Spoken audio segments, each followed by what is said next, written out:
Chapter 1 of The Daredevil by Maria Thompson Daviess. Sparkling Waves Over High Explosives. Was there ever a woman who did not greatly desire for herself, at long moments, the doublet and hose of a man, perhaps also his sword, as well as his attitude in the viewing of life?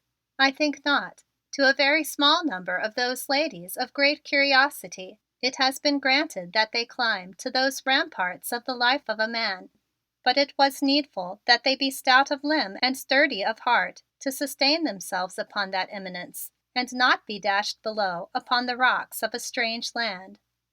I, Roberta, Marquise de Grez and Bye, have obtained glimpses into a far country, and this is what I bring on returning, not as a spy, but, shall I say, laden with spices and forbidden fruit.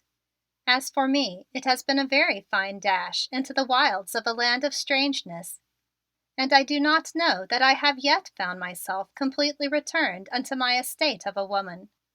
I first began to realize that I was set out upon a great journey when I stood at the rail of the very large ship and watched it plow its way through the waves, which they told us with their splendor hid cruel mines. I felt the future might be like unto those great waves, and it might be that it would break in sparkling crests over high explosives. I found them. I had seen a fear of those explosives of life come into my dying father's eyes, and here I stood at his command, out on the ocean, in quest of a woman's fate in a strange country. Get back to America, Bob, and go straight to your Uncle Robert at Hayesville in the Harpeth Valley. He cut me loose because he didn't understand when I married your mother out of the French opera in Paris. When I named you Roberta for him, he returned the letter I sent, but with a notice of $1,000 in Monroe and Company for you. I didn't tell him when your mother died. God, I've been bitter, but these German bullets have cut the life out of me, and I see more plainly. Get the money and take Nanette and the kitty on the first boat. There's starvation, and, maybe worse, in Paris for you. Take the money and get to Brother Robert, God of America. Take them and guide. And that was all. I held him in my arms for a long time, while old Nanette and small Pierre wept beside me, and then I laid him upon his pillow and straightened the little tricolor that the good sister of the old gray convent in which he lay had given me to place in his hands when he had begged for it. My mother's country had meant my mother to him, and he had given his life for her and France in the trenches of the Vosges. And thus, at his bidding, I was on the very high seas of adventure. From this thought of him, I was very suddenly recalled by old Nanette, who came upon the deck from below. Le bon Dieu, she sighed, as she settled herself in her steamer chair and took out the lace knitting. Is it not of a goodness that I have tied in my stocking the necessary francs that we may land in that America, where all is of such a good fortune? And also by my skill we have 150 francs above that need, which must be almost 100 of their huge and wasteful dollars. All is well with us. And as she spoke, she pulled up the collar of Pierre's soft blue serge blouse around his pale, thin face and eased the cushion behind his crooked, small back. Is that all which remains of the $1,500 we found to be in that bank, Nanette? I asked of her with a great uncertainty. My mother's fortune descended from her father, the Marquis de Grez and Bye, and the income of my father from his government post had made life easy to live in that old house by the quay, where so many from the Faubourg Saint-Germain came to hear her sing after her fortune and children took her from the opera, and had to go for the summers in the gray old Château de Grez. But of the investment of francs or dollars and cents I had no knowledge, in spite of my claims to be an American girl of much progress. My mother had laughed and very greatly adored my assumption of an extreme American manner, copied as nearly as possible after that of my father, and had failed to teach me even that thrift which is a part of the dot of every French girl from the Faubourg Saint-Germain to the Boulevard Saint-Michel, But even in my ignorance the information of Nannette as to the smallness of our fortune gave to me an alarm. "What will you, Mademoiselle? It was necessary that I purchase the raiment needful of the young Marquis de Grez according to his state, and for the Marquise his sister also. It was not to be contemplated that we should travel except in apartments of the very best in the ship. Is not gold enough in America even for sending in great sums for relief of suffering? Have I not seen it given in the streets of Paris? Is it not there for us? Do you make me reproaches?" And Nannette began to weep into the fine lawn of her nurse's handkerchief. "No, no, Nannette. I know it was of a necessity to us to have the clothes, and of course we had to travel in the first class. Do not have distress. If we need more money in America, I will obtain it." I made that answer with a gesture of soothing upon her old shoulders which I could never remember as not bent in an attitude of hovering over Pierre or me. "Eh bien," she answered, with a perfect satisfaction at my assumption of all the responsibilities of our three existences. And as I leaned against the deck rail and looked out into a future as limitless as that water ahead of us into which the great ship was plowing, I made a remark to myself that had in it all the wisdom of those who are ignorant. The best of life is not to know what will happen next. "Ah, that was so extraordinary coming from a woman that you must pardon me for listening and making exclamation," came an answer in a nice voice near at my elbow. The words were spoken in as perfect English as I had learned from my father, but in them I observed to be an intonation that my French ear detected as Parisian. "Also, Mademoiselle, are you young women of the new era to be without that very delightful but often danger creating quality of curiosity?" As I turned I looked with startled eyes into the grave face of a man less than 40 years, whose sad eyes were for the moment lighting with a great tenderness which I did not understand. I believe the quality which will be most required of the women of the era which is mine is courage, and then more courage, Monsieur. I made answer to him as if I had been discussing some question with him in my father's smoking room at the Chateau de Grez, as I often came in to do with my father and his friends after the death of my mother, when the evenings seemed too long alone. They had liked that I so came at times, and the old Count de Breau once had remarked that feminine sympathy was the flux with which men made solid their minds into a unanimous purpose. He had been speaking of that war a few weeks after Louvain, and I had risen and had stood very tall and very haughty before him and my father. "The women of France are to come after this carnage to mold a nation from what remains to them, Monsieur," I had said to him as I looked straight into his face. "Is not the courage of women a war supply upon which to rely?" God, what are the young women, such women as she, going to do in the years that come after the deluge, Henri of America? He had made a muttering question to my father as his old eyes smoldered over me in the firelight. From the memory of the smoking room at the Chateau de Grez, my mind suddenly returned to the rail of the ship and the Frenchman beside me, who was looking into my face with the same kindly question as to my future that had been in the eyes of my old godfather and which had stirred my father's heart to its American depths and made him send me back to his own country. Ah, yes, that courage is a good weapon with which to adventure in this America of the grizzled bear, Mademoiselle, I found the strange man saying to me with a nice amusement as well as interest. "My father has shot 7 grizzlies before his 21st birthday. We have the skins, 4 of them, in the great hall of the Chateau de Grez. Or we did have them before my voice faltered and I could not continue speaking for the tears that rose in my throat and eyes. Quickly the man at my side turned his broad shoulders so that he should shield me from the laughing and exclaiming groups of people upon the deck near us. "Before Ypres, Mademoiselle?" he asked with tears also in the depths of his voice. "Yes," I answered. "And I am now going into the great America with my crippled brother and his nurse alone." It is the land of my father, and I have this courage. I must have also that of a French woman. I have it, monsieur." And as I spoke, I drew myself to my full, broad-shouldered height, which was almost equal to that of the man beside me. "Mademoiselle, I salute the courage born of an American who fought before the guns of the Marne and of a French woman who sent him there." And as he spoke, thus he removed from his head the silk deck cap and held it at his shoulder in a way that I knew was a salute from a French officer to the memory of a brother. "And also may I be permitted to present myself, as it is a sad necessity that you travel without one from whom I might request the introduction," he asked of me with a beautiful reverence. After a search in his pocket for a few seconds, he at last discovered a case of leather and presented to me a card. As he handed it to me, his color rose up under his black eyes and grave trouble looked from between their long lashes.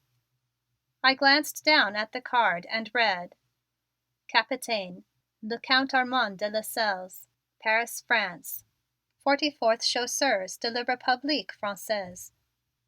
"Monsieur le Count, I know why it is that you go to America," I made exclamation as I clasped to my breast my hands and my eyes shone with excitement. "I have read it in Le Matin just the day before yesterday. You go to buy grain against the winter of starvation in the République. No man is so great a financier as you, and so brave a soldier, with your wound not healed from the trenches in the Vosges." And I bent my head and held out my hand to him. "We're to expect nimble wits as well as courage of you young, shall I say, American women," he laughed as he bent over my hand. "Now, shall I not be led for introduction to the small brother and the old nurse?" he asked with much friendly interest in his kind eyes. It was a very wonderful thing to observe the wee Pierre listen to the narration of Capitaine, the Count de Lascelles, concerning the actions of a small boy who had run out of a night of shot and shell into the heart of his regiment and who had now lived 5 months in the trenches with them. Pierre's small face is all of France, and in his heart under his bent chest burns a soul all of France. It is as if in her death at his birth my beautiful mother had stamped her race upon him with the greater emphasis. "Is it that the small Gaston is a daredevil like is my Bob?" he questioned as we all made a laughter at the story of the Count de Lascelles concerning the sortie of the small idol from the trenches in the dead of one peaceful night to return with a very wide, thick flannel shirt of one of the Boches which he had caught hanging upon a temporary laundry line back of the German trenches. At that English daredevil word I was in my mind again back in the old Chateau de Grez and into my own childhood. "You young daredevil, you, hold tight to that fine until I get a grip on your wrist or you'll dash us both on the rocks below," was the exact sentence with which my father bestowed my title upon me as he hung by his heels out of a window of the old vine-covered Chateau de Grez. "It is one large mistake that my jeune fille is born what you call a boy in heart, hélas," sobbed my beautiful young French mother as she regarded us from the garden below. "If you were a boy I'd thrash you within an inch of your life, but as you are a girl I suppose it is permissible for me to admire your pluck, Mademoiselle Roberta," said my father as he landed me in the music room by his side, while an exchange of excited sentences went on between my mother and old Nannette in the garden below. "What were you doing out on that ledge anyway? It is more than 100 feet to the ground and the rocks." "I was making the hunt through Yellowstone Park that you have related to me, father, and I prefer that you give me a boy's punishment. If I have a boy's what you call pluck, I should have a boy's what you call thrashing. Monsieur, I make that demand. I am the Marquise de Grez and Bye, and it may be that as you are an American you do not understand fully the honor of the House of Grez." I can remember that as I spoke I drew my 10-year-old body up to its full height, which must have been over that of 12 years, and looked my father straight in the face with a glance of extreme hauteur, as near as was possible to that of the portrait of the old Marquis de Grez who died fighting on the field of Flanders. Eh la la, what is it I have produced for you, Henri of America? It is not a proper jeune fille, nor do I know what punishment to impose upon her.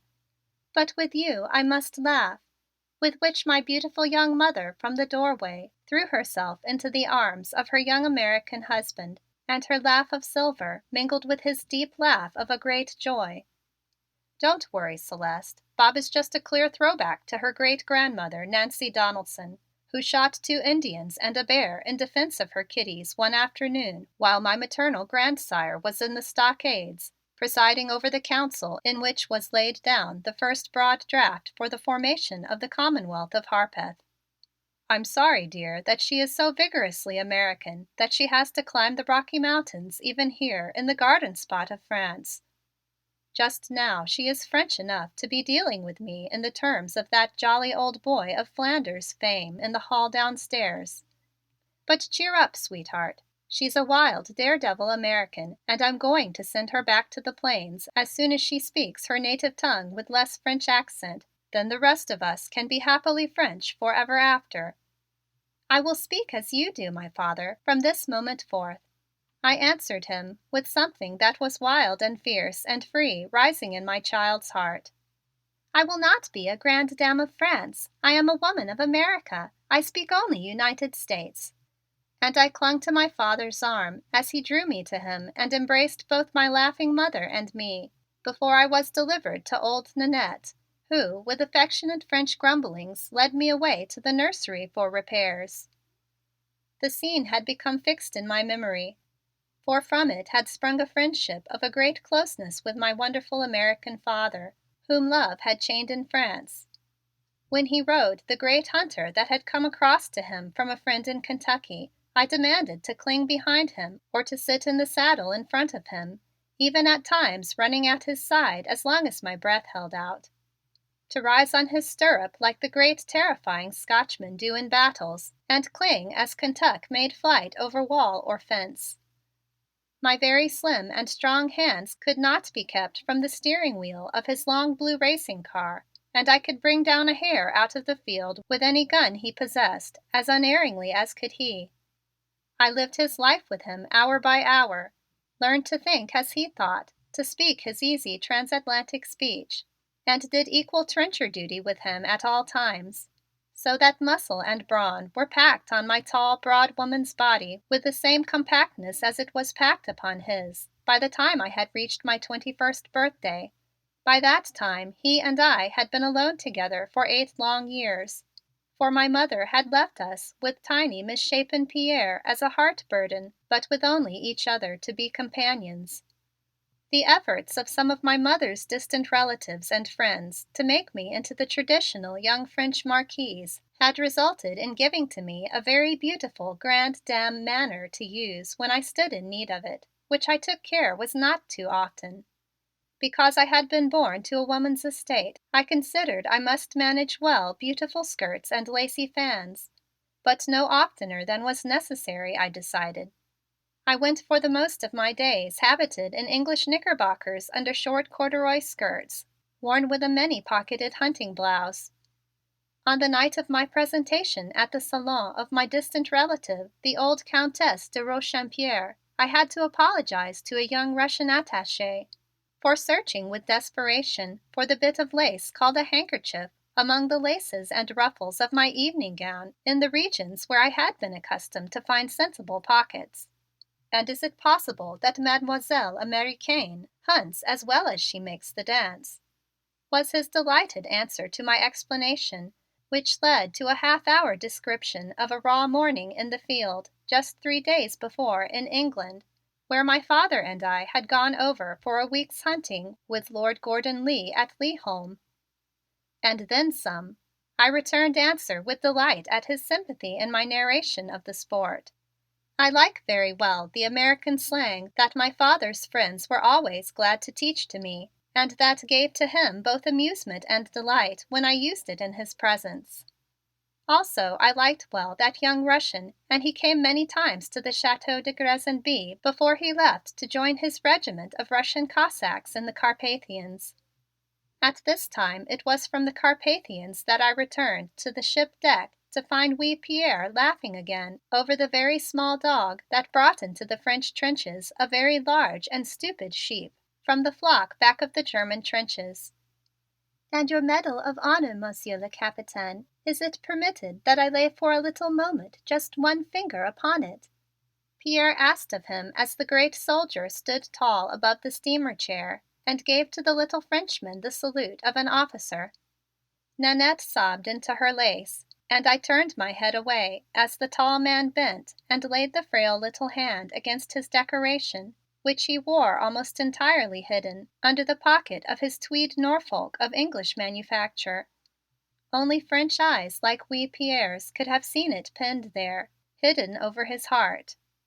I think he wore it to give him a large courage for his mission that meant bread or starvation to so many of his people. "Ah, Monsieur le Capitaine," I said to him with a softness of tears in my throat, "I would that there was some little thing that I might do to serve France.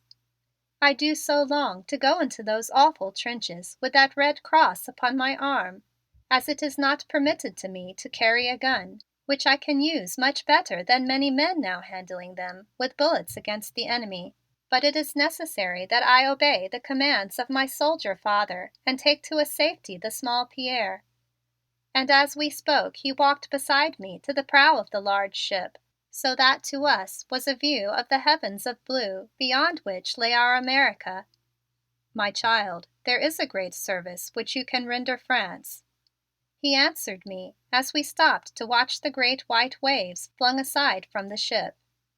"France needs friends in America, great powerful friends who will help her in contracting for food and all other munitions. A beautiful woman can do much in winning those friends. Go to your uncle, who is one of those in power in a state in that fruitful valley of the Mississippi from which I hope that my lieutenant, Count de Bourdon, whom I sent on that mission, will get many mules to carry food to the hungry boys in the trenches when mud is too deep for gasoline. Make of him and everyone your friend, and through you the friend of our struggling country. Tell them of France. Laugh with them for the joy to come, when France, all France, with Alsace and beautiful Lorraine, is free, and make them weep with you for her struggles. Who knows but that through you may come some wonderful strength added to your old country from the new, whose blood runs in your veins as well? All of that I will do, mon capitaine. I so enlist myself." And as I spoke I drew myself up unto the greatest height possible to me. "I will be of the army that feeds rather than that which kills. Mon Dieu, child, what is possible to you to do has no limit. Also, I say to you, watch and be on your guard for aught that may harm France. In America are spies. I have been warned. Also, there are those who practice deceptions in contracts. It is for the purpose to so guard that I come to America. I also will guard," I made answer to my Capitaine, the Count de Lascelles, as we again came in our walk to the side of wee Pierre and old Nannette. End of chapter 1. Chapter 2 of The Daredevil by Maria Thompson Daviess. And after that first day there were many hours that the Capitaine de Count de Lascelles spent with little Pierre and the good Nannette, as she sat knitting always, with the sun on the water reddening her round cheeks, while I had much pleasure with many friends who came to me upon the ship. A very fine young man who was named William Raines from the state of St. Louis instructed me in several beautiful dances. But I do not think he was held in the esteem which he deserved by another of his American brothers by the name of Peter Scudder, whose home was in the town of Philadelphia. "Dancing with Scudder must be like going to your grandmother's funeral over the old state road in a rockaway," was the comment that Mr. William Raines made upon his friend Mr. Peter Scudder, and what Mr. Scudder said of him was of the same unkindness. "Raines' dancing is extremely like St. Louis, delightfully rapid but crude," was his comment. I should have been regretful of the unkindness between those two very nice Americans but for a beautiful good to France that was brought about by the desire of each to please me more than the other. The many ladies upon the ship had been of exceeding kindness to me, because of the loveliness of small Pierre's dark face and the pity of his crooked back. Old Nannette was of a very great popularity with all those ladies, and she spent many hours in recounting the glories of the old Chateau de Grez and Bye and the family which had inhabited it since the 14th century. So it came about that many friends were made for France among them. Now that Mr. William Raines had a very nice idea to invite in my honor all of the ladies who were friends to me, and many distinguished gentlemen of politics and of universities and other large affairs, who were returning from business in Europe to more business in America, to be present while a young boy of France, who was among those in the steerage going to the freedom of America with his mother, who had been widowed at Ypres, sang in a very lovely voice many French folk songs and songs of war to all present. And at that singing many tears flowed, and so much money was put into the hands of the boy that a future for the very sad little French family was assured in America. And I also wept. I was taken into the embrace of all those kind American women and assured of so much care and affection in that land of my father that I felt of a great richness in spite of the small sum of money in the heel of Nannette's rough stocking. And as I received all of these beautiful attentions, I perceived the eyes of my Capitaine, the Count de Lascelles, fixed upon me with a deep gratitude and pride. It was all of a great pleasure to me, except that I did not like very well to be so distinguished by a young man, which made the French grande dame in me to shrink. Mais vive la France! I murmured to myself and was happy again. But alas, at the joy of all this entertainment there was one sadness. It was of my dear friend Mr. Peter Scudder. There was no pleasure but great seriousness in his face during the whole afternoon. "Don't mind him, poor Pete's chewing a grouch," was what his good friend Mr. William Raines answered to my lament over his sadness. And that sadness lasted for 3 days, up unto the day before we came to a sight of the Lady of Liberty of America. Then his face found a great radiance, and I perceived that he was full of much business. I found him with a notebook in deep consultation with my Capitaine, the Count de Lascelles, and then in earnest consultation with many of the other gentlemen. I had much wonder, but at the dinner that night, which was the last before we made the landing to America, I discovered all of his good actions. While we were at the last of the coffee, Mr. Peter Scudder arose and made a bow to the Capitaine of the ship, beside whom I sat, which salutation did not in any way include me, and then turned to the direction of my Capitaine, the Count de Lascelles.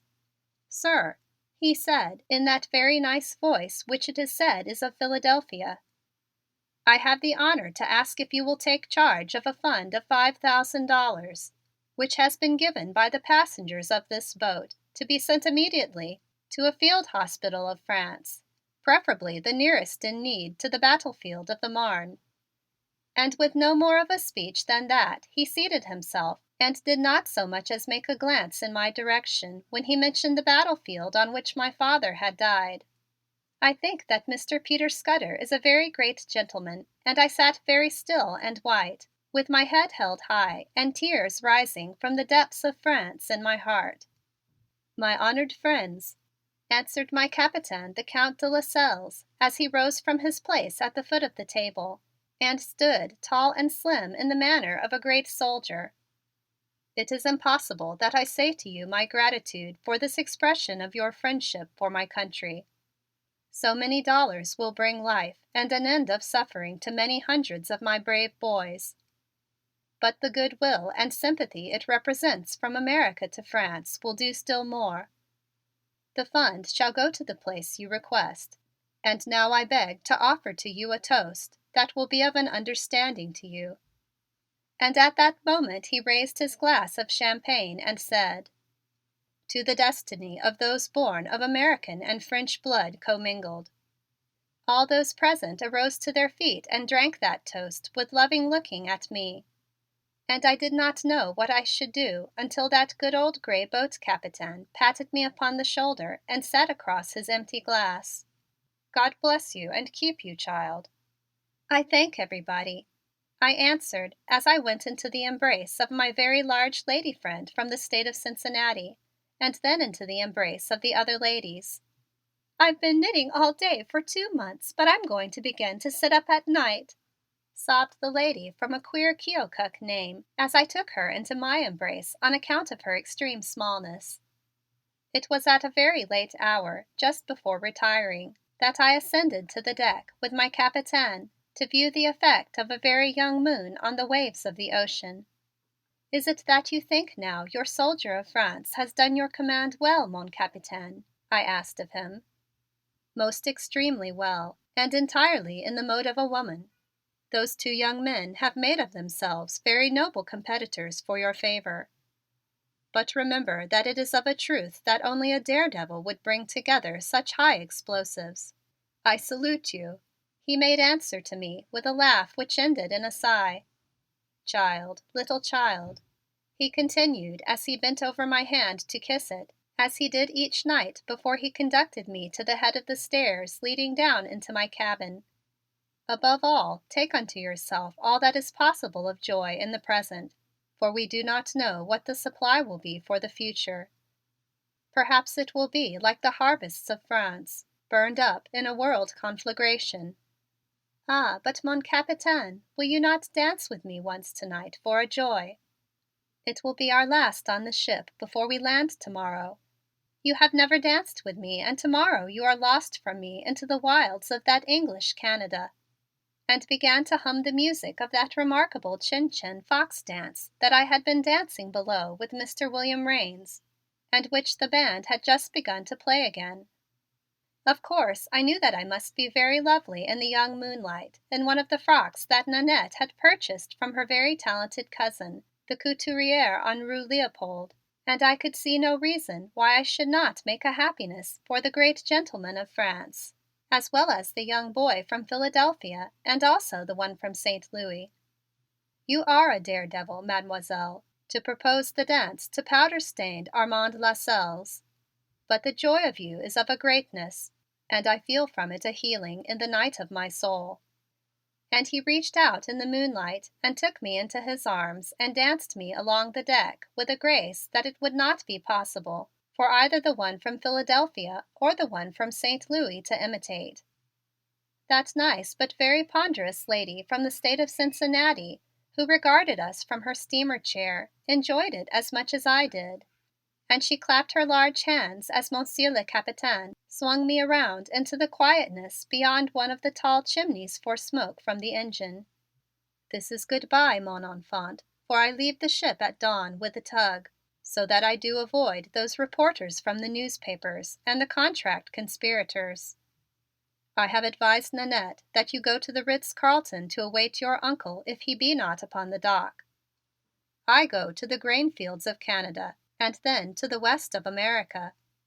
I would that it could be au revoir upon a day that shall come, beautiful lady.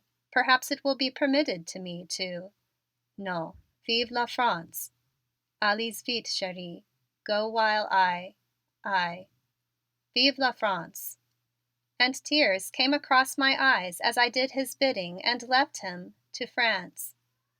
In my heart was a desire to cling to him in a great fear at being alone to care for the good Nannette and the small Pierre. But I knew he must travel fast and far on his quest and that for France I must let him go without a backward look.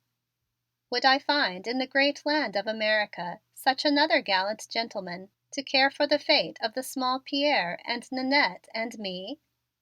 What did I know of this cruel uncle? Nothing but his hardness of heart.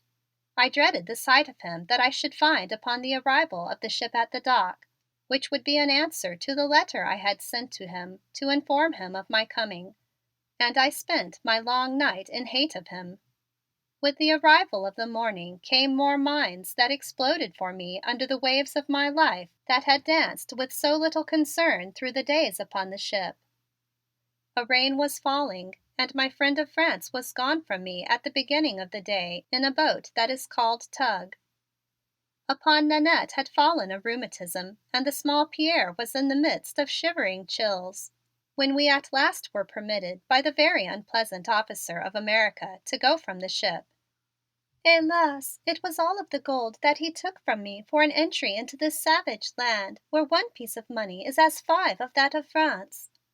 There remains but a few sous and a gold piece," sobbed Nannette as she came from her interview with the immigration officer, while I stood beside Pierre, deposited by a deck steward on a pile of our steamer blankets.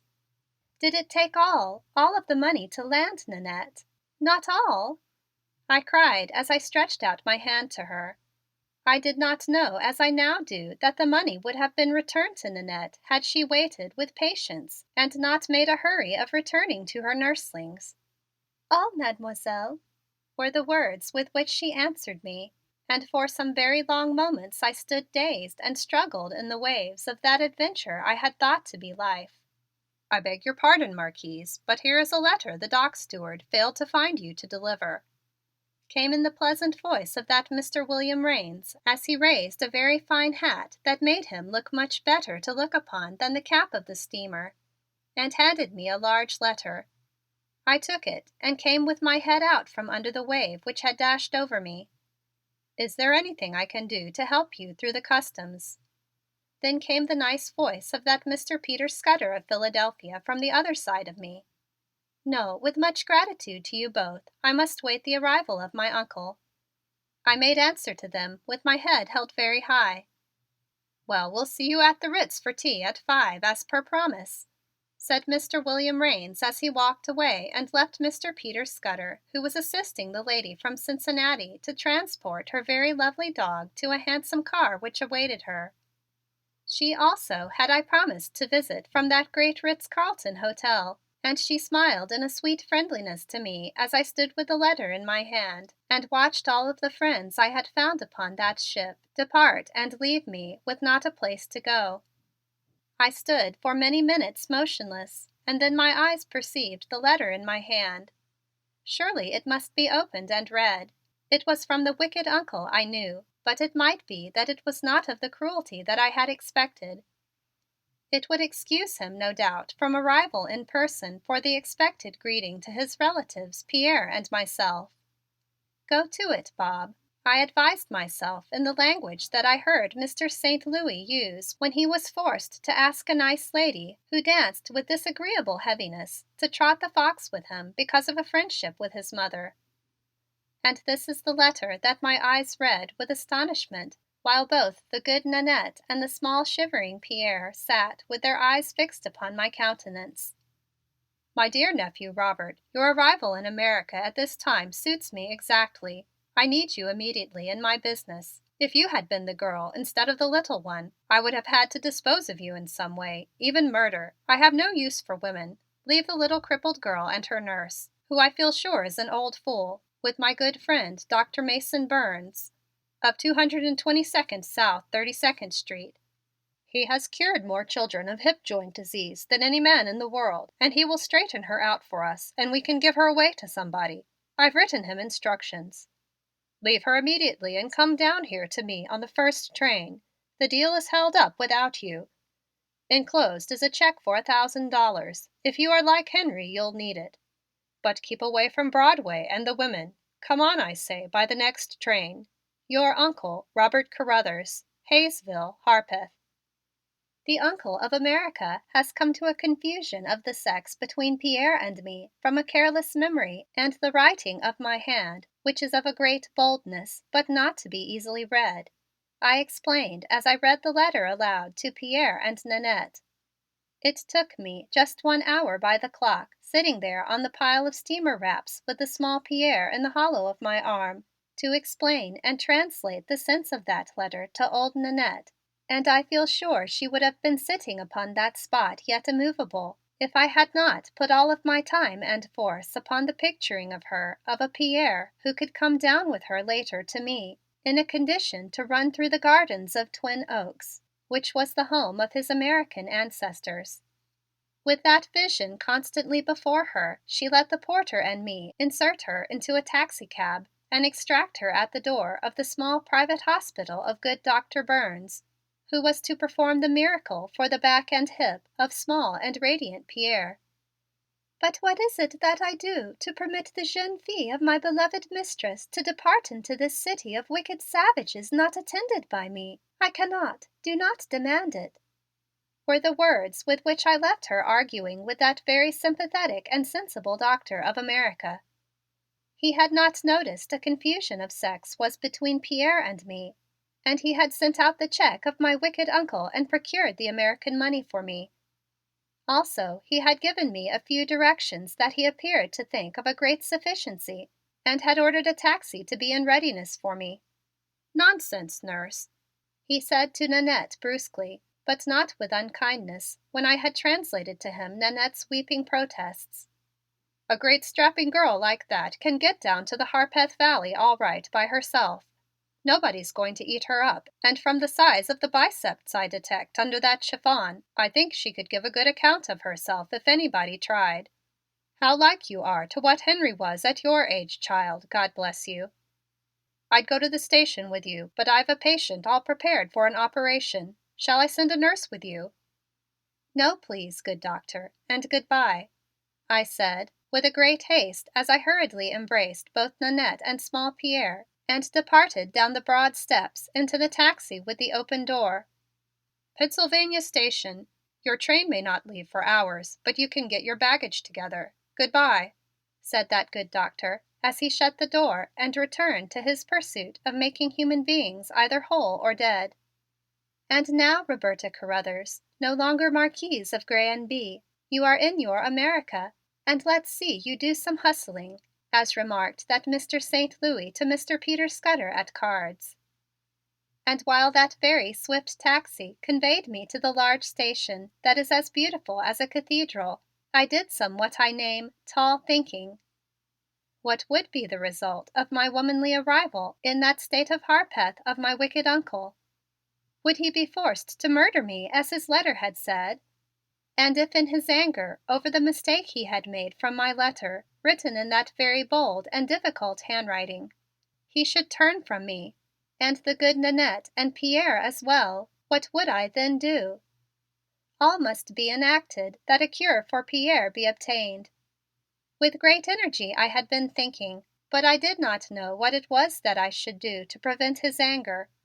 When I arrived to him as a woman until suddenly the good Dr. Burns' kindness in marking the resemblance of me to my father in his extreme youth made an entry into my brain and was received with the greatest welcome by the Daredevil who there resides. Very well, Robert Carruthers, who is no longer the beautiful Marquise of Grez and Bye. You will be that husky nephew to your wicked uncle in the state of Harpeth, whom he needs in his business. What is it that you lack of a man's estate save the clothes, which you have money in your pockets to obtain after you have purchased the ticket upon the railway train? A decision had been made and action upon it had begun in less than a half hour after the purchase of the ticket for the state of Harpeth had been accomplished. As my father had taught me observation in hunting, I had remarked a large shop for the clothing of men upon the 6th Avenue near to the station. I made my way into it, and by a very nice fiction of an invalid brother whom I was taking to the South of America, I was able to buy for a few dollars less than was in my pocket 2 most interesting bags of apparel for a handsome young man of fashion. The man who assisted me to buy was very large, with a head only ornamented with a drapery of gray hair around the edges, and he spoke much of what his son deemed suitable to make appearance in the prevailing mode. "He's at tea at the Ritz-Carlton with a lady friend this afternoon, and I wish you could have saw him when he left the store to meet her," he said as he laid the last of the silk scarfs and hose into one of the large flat bags I had purchased and which he had packed as I selected. "He had on the match to these gray tweeds and was fitted out in lavender from skin out. Now, what are you going to do about shoes, miss?"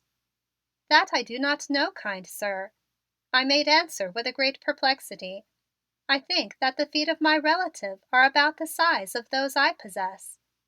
"Most women would wear shoes the size of their brothers if they didn't prefer to waddle and limp along with their feet scrooged. Go over to the shoe department and the clerk will fit you out with what you need in about 2 sizes larger than you wear.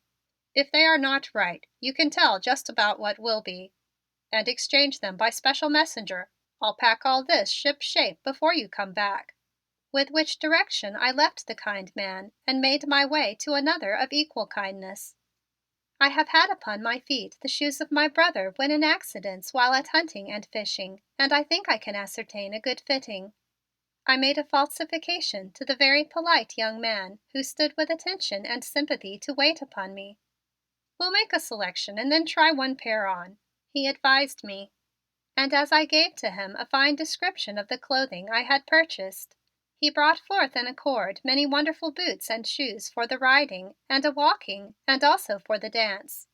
I had never observed that the shoes of men were of such an ugliness, but when one was upon my foot, in place of the shoe of much beauty which I discarded, both I and the young man had a fine laugh. "Nay, they are of a greater comfort, and they feel about as did those of my brother, who is of a small frame."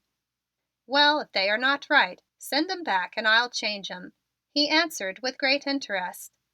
After the exchange of much money between us, the young man went with me to the other kind old man of the white hair, and together they made places in the two bags for the shoes.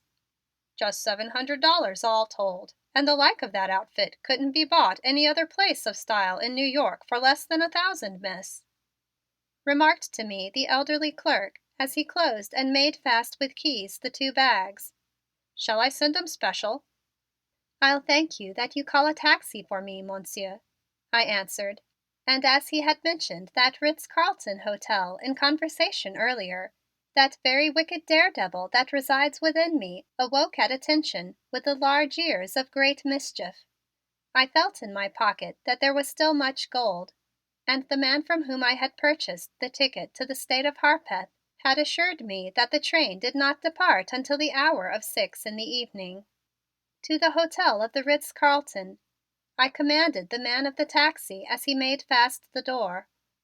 It then transpired that 1 hour from the time that the young Mademoiselle Gray, who had registered at that large hotel with all of her luggage from the steamer, while by lies her father was represented as still engaged with the customs, entered her room, there emerged young Mr. Robert Carruthers, who, after paying his bill in his room, had a hall boy send his bags on ahead of him to the Pennsylvania station, while he sauntered into the tea room. I have never again met with the wonderful dresses I left in that hotel room.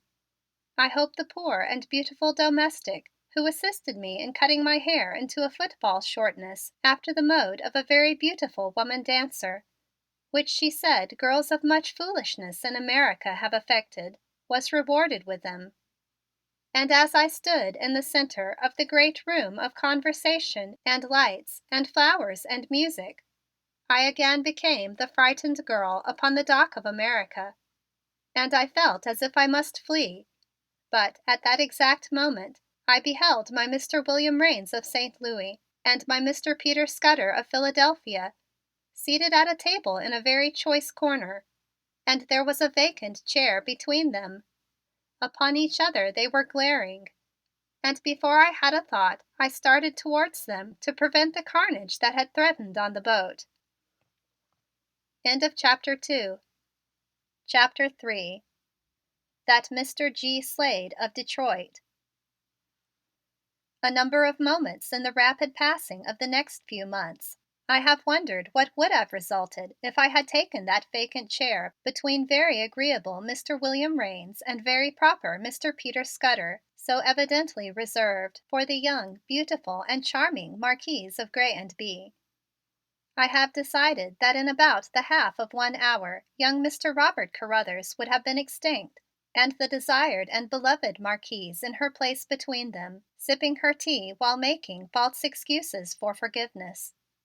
I did not take that seat, but I accepted one which a garçon offered me next to them, and did regard them with both fear and wistfulness, also with an intense attention, so that I might acquire as much as possible from them of an American gentleman's manner. "I suppose the dame's fussing up for us to the limit, Peter," observed that Mr. St. Louis while he emptied a glass of amber liquid and removed a cherry from its depths with his fingers and devoured it with the greatest relish. Gee, but the genuine American cocktail is one great drink. Have another, Peter. You're so solemn that I'm beginning to believe that belle marquise did put a dent in your old Quaker heart after all. There was something in that girl's eyes as they followed us, William, that no cocktail ever shaken could get out of my mind," made answer the very grave Mr. Peter Scudder of Philadelphia. "Do you suppose her uncle got there or that anything happened? I wish I had waited with her." "Well, either Uncle did arrive or we'll see her in the Passing Follies week after next, third from the left, in as little as Comstock allows. When I've had a good look at bare arms, and my judgment connects mighty easily with bare—" By that moment I had poised in my hand a very fragile cup of nicely steaming tea, and it was a very natural thing that I should hurl its contents into the face of that Mr. William Raines from the country of St. Louis. Voila! What happened? Did I stay to fight the duel with that, what I now know to call a cad, and thus be put back into the person of the Marquise de Grez and Bye for a wicked uncle to murder? I did not. I placed upon the table 2 large pieces of money, and I lost myself in the crowd of persons who had risen and gathered to sympathize with poor Mr. St. Louis. No one had remarked my escape, I felt sure, as I had been very agile. But as I sauntered out into the entresol of the Hotel of Ritz-Carlton, to which I have given so great a shock in its stately tea room, a finger was laid upon my arm in its gray tweed coat. I turned and discovered a very fine and handsome woman standing beside me, and in her hand she had a book of white paper with also a pencil. I was sitting just back of Willie Raines and I heard what he was saying about some woman whom he and Peter Scudder had met on the boat over, not keeping her appointment with them. Peter is one of the Philadelphia elect, and nobody knows why he consorts with the gay Willie. I saw them come off the boat together this morning, and I knew that the whole Scudder meeting house would be in a glum over their being together. Would you mind telling me just why you soused your tea into his face? It would make a corking story for my morning edition. Did you know them, or did you know the lady, or did you do it to be Lancelotting?" "I think it must have been for the third of those reasons, Madam, but I am not sure that I know the word you use," I answered with much caution. "Launcelot, you know, the boy that was always fussing around over injured women in Tennyson or somewhere, just for a love of 'em that was always perfectly proper. Nice of him, but not progressive. Say, do you mind sitting down in a quiet corner of the tea room and telling me all about it? Are you French or Russian or Brazilian? And do you believe in women, or is it just because you like 'em that you threw the tea? I've got a suffrage article to do, and I believe you'd make a good headline with your militant tea throwing. Want to tell me all about it?" "I have just 1 hour before going to the state of Harpeth, many miles from here, Madam," I made answer with a great politeness. "I thank you, but I must make my regrets." "Oh, I can find out all I want to know about you in 5 minutes. Just come sit down with me and be a good boy. Do you want to give me your name? I wish you really were somebody that had given Willie that tea fight." And while making protestations and remonstrances, I was led again into that tea room and seated at a great distance from the table which had been occupied by that Mr. William Raines and Mr. Peter Scudder, who had now departed. "If you really were some big gun, it would kill Willie dead." "Then, Madam, permit me to present myself to you as Robert Carruthers, Marquis de Grez and Bye, from Paris on the way to visit my uncle, General Robert Carruthers of the state of Harpeth. I would very willingly, by information or a sword, kill that Mr. William Raines of St. Louis, and I regret that—" At the beginning of my sentence I had drawn myself up into the attitude of the old Marquis of Flanders in the hall of the ruined Chateau de Grez.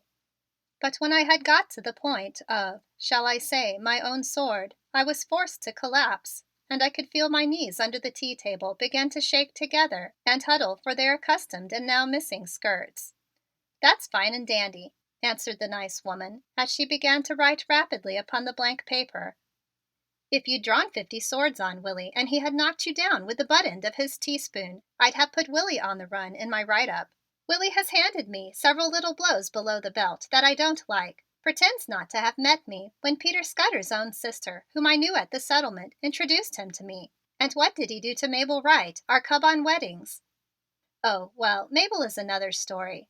Now, That copy is ready to turn in when I pad it. I wonder if I will get a favor from the manager or be turned out of the tea room permanently for reporting a fight as aristocratic as this in the sacred halls of the Ritz-Carlton.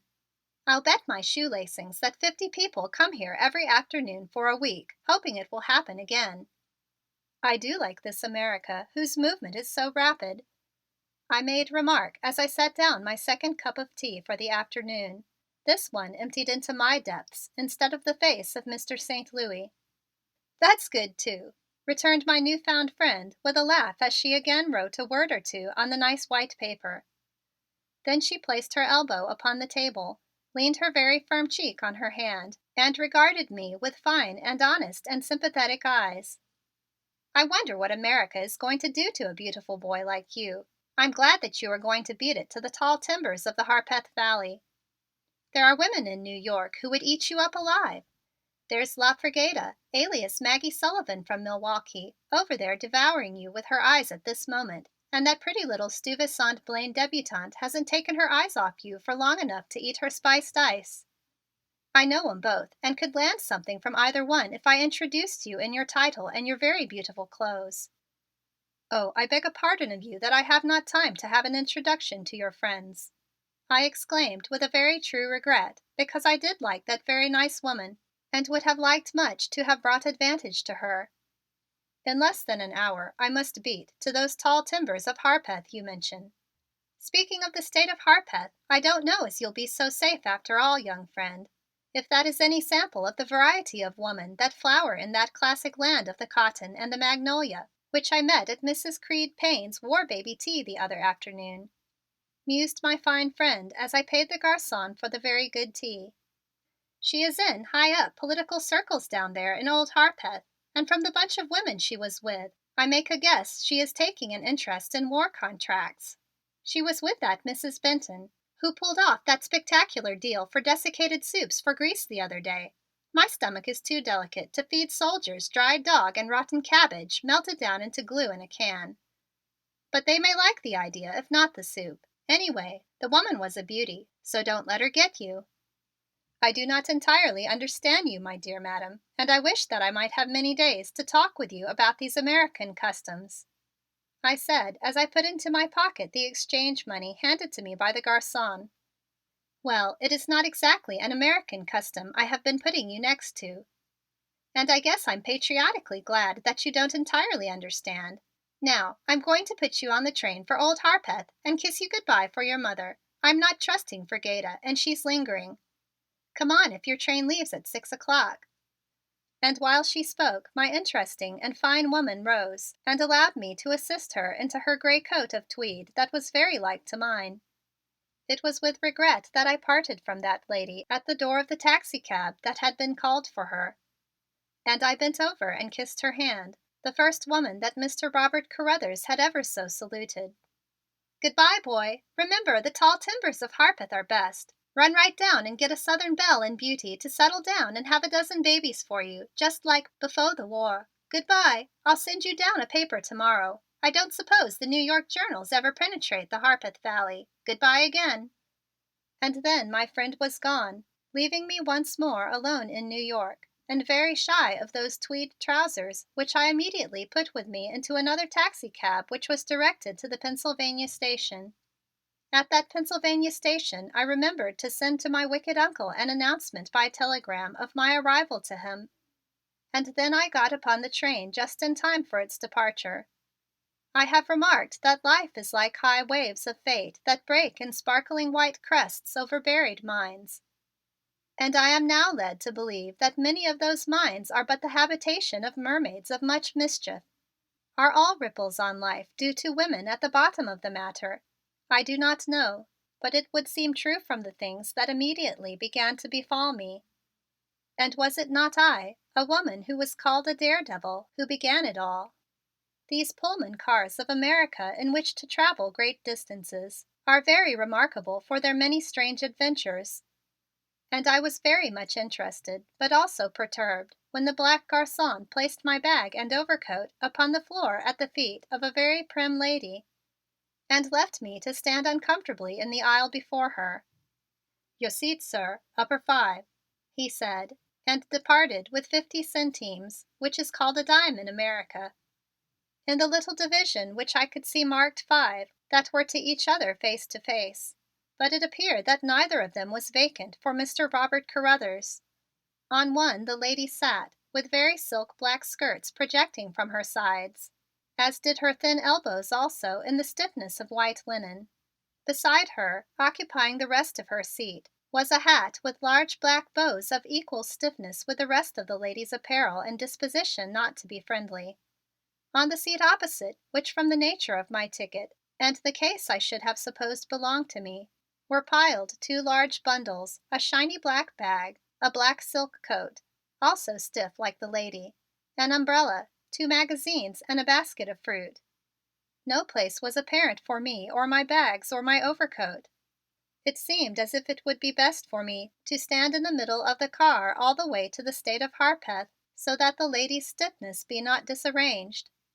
I did not know what I should do, and my knees began again to feel weak in that gray tweed and to be cold for their accustomed skirts. But the lady looked out of the window and said not a single word. I did not have any convenient cup of tea in my hand to throw in that lady's face in a manner that would not be permitted a gentleman.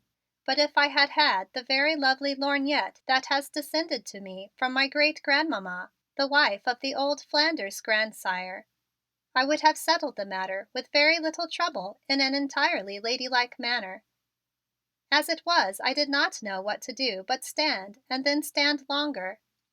Just at the moment when I began to feel that I would either be forced to forget that I was a gentleman or to faint as a lady, a very nice man touched me on the elbow and said, "Just drop your bags on her feet and come into the smoker. She's got your game beat." And he passed on down the aisle of that car. I acted upon that very kind advice, and I am glad that from the weight of the bag I got at least a small action from the stiff lady, if only a groan and a glare. Also, I should have been grateful that she had so discourteously treated me, so that I was fortunate to receive the attention of Mr. George Slade of Detroit as my first experience in American manhood. That Mr. Slade of Detroit is a man of remarkable adventures, and he related to me many of them as he sat with me in the place reserved for the smoking of gentlemen. They were all about ladies who resided in the different towns to which he traveled in the pursuit of selling cigars, and he called them all by the name of skirts. "I tell you, Mr. Dago, there is a skirt in Louisville, Kentucky, that is such a peach that you'd call for the jug of cream on sight. It would pay you to stop off and see her. She's on the level all right, but any friend that took a line from me would be nuts to her, see?" And he bestowed upon me a pleasant wink from his eye. To that I made no response. I could make none. "Now, Mr. Robert Carruthers," I had said to myself at the beginning of the first story of Skirts, "you will find yourself obliged to be in the presence of men as one of their kind and not throw scalding tea in their faces when they speak of ladies. You are of a great ignorance about the brute that is known as man, and you must learn to know him as you do the wild hog in hunting." But even for the sake of a larger education I could not remain, and I fled from that Mr. Slade of Detroit in 1/2 hour back to the arms of the stiff lady. But when I arrived there I found she had had me removed from her as far as possible to the other end of the car, where I found my bags deposited by one marked G. Slade, Detroit. "Took the liberty of transferring you here above the other gentlemen, sir. The lady is nervous," said the conductor of the car as he handed me another ticket. "Right, old top," said that Mr. G. Slade as he stood beside us, having followed. "If you don't enjoy sleeping rockabye baby, we can put our togs up and you can bunk in with me. I'm not nervous." And with a glance at the very stiff black silk back in the front of the car, he made a laugh that I could not prevent myself from sharing. It is then that the delicacy of a woman is so easily corrupted. "I beg your pardon, conductor, but upper 9 is engaged for my son who is to get on at Philadelphia. I must have him just opposite my daughter and me. We are nervous." And as the large and pathetic lady across the aisle from number 9 spoke in a most timid voice, that Mr. G. Slade gave one glance at the daughter of whom she spoke, who also must have weighed a great many litres, or what you call in America pounds, and fled back to the smoking apartment. It was a very funny sight to behold that small conductor stand with my large bags and overcoat and look around in that carful of ladies for a place in which to deposit me and them, which was not previously occupied by some female of great nervousness. "Madam, I will have to use the upper of this section," he finally turned and said to the occupant of the number 7 with a very fine determination. "Certainly, conductor. Let me remove my hat and coat," came back the answer in a voice of very great sweetness as the conductor deposited me and my bags down in front of the most beautiful lady in all America, I am sure. "Thank you for much graciousness, Madam," I said, keeping those gray tweed knees straight out in front of me and very still to prevent trembling. "Not at all, sir. I only bought the lower half of this section and I am not at all nervous." And I could see her mouth that was curled like the petals of an opening rose tremble from a mischief as she regarded the stiff black silk back in front of the car and the 2 huge females on our right whose son and brother was to arrive in Philadelphia for their protection. An equally gay mischief rose in my eyes and responded to that in hers as I responded also by word, for which also let us be in gratitude. Many times in the months that followed I have thought of the lure of the laughing mischief in those eyes that were like beautiful flowers set in crystal, and how they were to lead me into the strange land of men in search of those forbidden fruits. They were the first to offer me affection, excepting perhaps my fine reporter woman with the paper and pencil. And from that moment on I did very much enjoy myself in conversation with that Madam Mischief, while we together did watch the retirement of all the persons in the train. She had many funny remarks to make and made me merry with them so that the hour of 11 o'clock had arrived before we had summoned the very black male chambermaid to turn our seats into beds. All others were in sleep that was a confusion of sound from everywhere, and we must stand in the aisle while the beds were being abstracted. "Shall I take your bag into the dressing room, sah?" said the black male chambermaid as if to intimate that I should leave the aisle free for his operations. "Many thanks, yes," I answered him. "Good night, Madam, and to you again much gratitude for the happiness of an evening." And with all sincerity I directed Mr. Robert Carruthers to bend over her very white hand and kiss it with much fervor that was resulted from the loneliness of the poor Marquise of Grez and Bye, who was but a girl in a strange and large land, although habited in trousers and coat. "You are a dear boy," she made answer to me with unequal affection as she disappeared into the curtains of her small room. Then I departed to that room reserved for the disrobing of gentlemen. It was without occupation, and I opened my large bag and procured the very beautiful silk night robing that the kind man had sold to me that afternoon. It was in 2 pieces that very much resembled the costume in which gentlemen play tennis, only more ornamented by silk embroidery and braid and buttons. I was regarding them with joy when into the small room came that Mr. G. Slade of Detroit. He was appareled in garments of the same cut, only of a very wide red stripe. His hair was very much in confusion, and he had a bottle in his hand in which was a liquid the color of cognac. "I've only been awake for 2 hours listening to that peach of a skirt trying to make you fuss her a bit, and I thought I would bring you a nip to pick you up after your fight. Gee, it is as I suspected. You are off on a wedding tango and that makes you cold to all wiles. My son, for a wedding garment that thing you have in your hand is a winner. I can't sleep in silk myself because it makes me feel like a wet dog, but you'll be so beautiful in them that the bride will be jealous of you and say that even if you are so pretty now, you will fade early, or that you buy your complexion at the corner emporium. Go on, put 'em on. Or was you just looking at 'em for pleasure and going to save 'em by sleeping as is? Me, I always undress to the skin, but some don't." I was just looking at them with pleasure," I made haste to answer that Mr. G. Slade of Detroit. "When upon travels I always fear to disrobe myself. I think that I will now retire." And with a haste that made my hands tremble, I replaced the sleeping garments in the large bag and prepared to flee down the aisle to the sleeping apartment in which was the protection of another woman's presence. Not even a nip before you go?" he asked me as he held the large bottle to his lips and threw back his head for a gurgling down his throat. "No, with much gratitude, and good night," I answered as I rapidly departed, with my cheeks in a flame of scarlet and a fear in my heart. In my flight I passed by that number 7 and came very near opening the curtains of the number 5 and precipitating myself upon the bayonets of black taffeta that stood firm from a hat so placed as to bar my intrusion. From that accident I turned and sought the kind black male chambermaid with a request that he show me how to insert myself into the right place for sleeping. "Right here, boss. Climb up on these little steps and then hand me down your shoes. Soft now. I think the lady am asleep." "Good night, and I'm not nervous." I heard a laugh of mischief come from behind a second and short green curtain that veils the lower of the sleeping shelves, just as I fell onto my shelf above and lay with a panting of relief. End of chapter 3. Chapter 4. The Impossible Uncle Robert.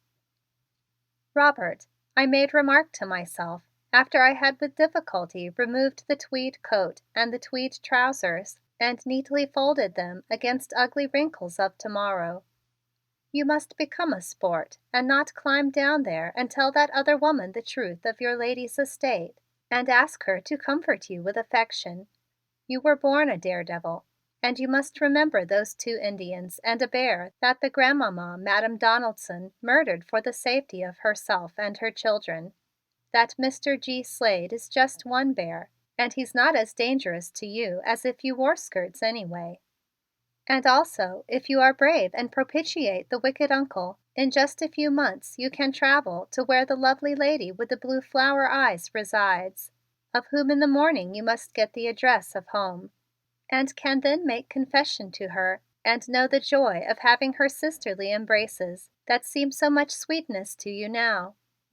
But suppose it is that she arises in the night and leaves the train for her home," I said to myself as I suddenly sat up in the dark and precipitated my head against the roof of the sleeping shelf. "I will call down to her and ask the one simple question," I made answer to myself. Then I reached down my head over the edge of my shelf and called very softly, "Madame." "Yes," came a soft question in answer, and I felt that she arose and brought her beautiful head, which had the odor of violets in the waves so heavy and black, up very near to mine. I could feel a comfort from her breath on my cheek. "I am in fear, Madam, that you should leave the train before I am awake," I said in a voice under my breath. "I do not want that I lose you in this great America." "Oh, I'm not easily lost." "I am desolate with loneliness, and I must know where it is that you leave the train immediately so that I may sleep." "At Hayesville, Harpeth, you ridiculous boy. Now don't disturb me again. Go to sleep." As I sank back on my pillow, happy with a great relief, I thought I heard 2 laughs in the dark, one in a tone of silver from beneath me, and one of the sound of a choke from opposite me, where was reposed that Mr. G. Slade of Detroit. It is a good chance for you, Robert, that you go to sleep your first night in America with the sound of a nice laugh from 2 persons of kindness towards you, one of whom is to be with you for a friend in the same, what was it the gray lady with the pencil and paper called it? Tall timbers of old Harpeth, where all is of such strangeness to you. And with this remark to myself, I fell asleep, as is. I think it was that Mr. G. Slade of Detroit called my state of not being disrobed further than trousers and coat. After many months in which came to me cruel pain and a long hard fight for the honor of my beloved, I cannot but remember that feeling of gratitude that came over me as I went into sleep on that narrow shelf under which lay the beauty of that Madame Patricia Whitworth. In the 8 years that I had become all of life to my father, we had made many travels into distant lands and had seen all of the beauty that the old world had to offer seekers after it. But nowhere had I seen the majestic wonder of this, his own land, that I beheld pass by like a series of great pictures wrought by a master. All of the morning I could but sit and gaze, with tears that sometimes dimmed with tears for him, as faster and faster I was carried down into his own land of the valley of Harpeth, which he had given up for love of my mother and from the cruelness of my wicked uncle who would not welcome her to his home. When the great Harpeth hills, in their spring flush from the rosiness of what I afterwards learned was their honeysuckle and laurel, shot with the iridescent fire of the pale yellow and green and purple of redbud and dogwood and maple leaf, all veiled in a creamy mist over their radiance, came into view. As we arrived nearer and nearer to Hayesville, my hand went forth and grasped closely the hand of Madame Whitworth. That Mr. G. Slade had left the train before my awakening, and I felt relief from the absence of his eyes, and could express to the beautiful lady the joy that was in my heart. And the small homes in the valley, madam, with the sheep and cattle and grain and children surrounded, they need never fear the fire of shell and the roar of the cruel guns. This valley is a fold in the garment across the breast of the good God himself, and it has his cherishing. Is it that there will be a home for me in this peace, and for the small Pierre and the old and faithful Nanette? A home and other things, boy, when you ask for them," she answered me with a very beautiful look of affection that, while it pleased me greatly, also made for me an unreasonable embarrassment. "Is it that you think I will obtain the affection of my uncle, the General Robert Carruthers, Madame Whitworth?" I asked of her with a great wistfulness, for I had told her of his summons to me, and she knew already the story of his hardness of heart against my mother. "The General is a very difficult person," she made answer to me, and I saw that the softness of her beautiful mouth became as steel as she spoke of him. "To a woman he is impossible, as I have found to my cost, but all men adore him and follow him madly, so I suppose his attitude towards them is different from his attitude towards women. My husband and I disagree utterly about the General. In fact, the old gentleman and I are at daggers' points just now, and I'm afraid that he will make it difficult for you to be friends with me as I want you to be. Neither the General Carruthers nor any man, Madame, dictates in matters of the heart to the Marquise that is, to Robert Carruthers of Grey and Bee, if that is the way I must so name myself now," I answered in the manner of the old Marquis of Flanders, tinged with the grande dame manner of the beautiful young Marquise of Grey and Bee, whom I had murdered and left in that room of the great hotel of Ritz-Carlton in New York. "It will be delicious to watch his face as you and I alight from this train together, boy. It will be worth the trouble of this hurried trip to New York to be introduced to a person who disappeared suddenly in a tugboat in the open ocean when he should have been landed at the docks with the propriety that would have been expected of him." And as she spoke, I could see that something had happened in New York which had brought much irritation to the beautiful Madame Whitworth. It would seem that it is one of the customs of these great ships to send out passengers from them in those very funny small tugboats, I remarked as I leaned forward to catch a last fleeting glimpse of a lovely girl standing in the doorway of an ancient farmhouse, giving food to chickens so near the course of the railway train that it would seem we should disperse them with fright. I wept when I must see my good friend, Capitaine the Count de Lascelles, depart from our ship in one of those tugboats.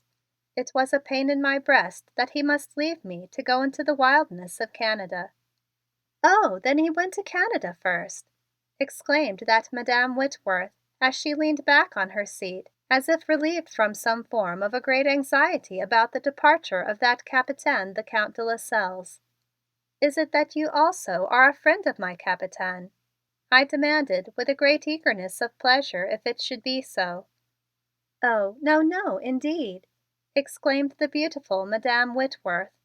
"I was speaking of my own friend who might have taken a Canadian line instead of the American. She is so careless about instructions. Now look, we are beginning to wind down into the very heart of the Harpeth Valley, and by the time you make very tidy that mop of hair you have on your head and I powder my nose, we will be in Hayesville to face the General in all of his glory. Mind you kiss my hand so he can see you. I want to give him that sensation in payment of a debt I owe him. Now do go and smooth the mop if it takes a pint of water to do it. That New York tailor has turned you out wonderfully, but even those very square English tweeds do not entirely disguise the French cavalier.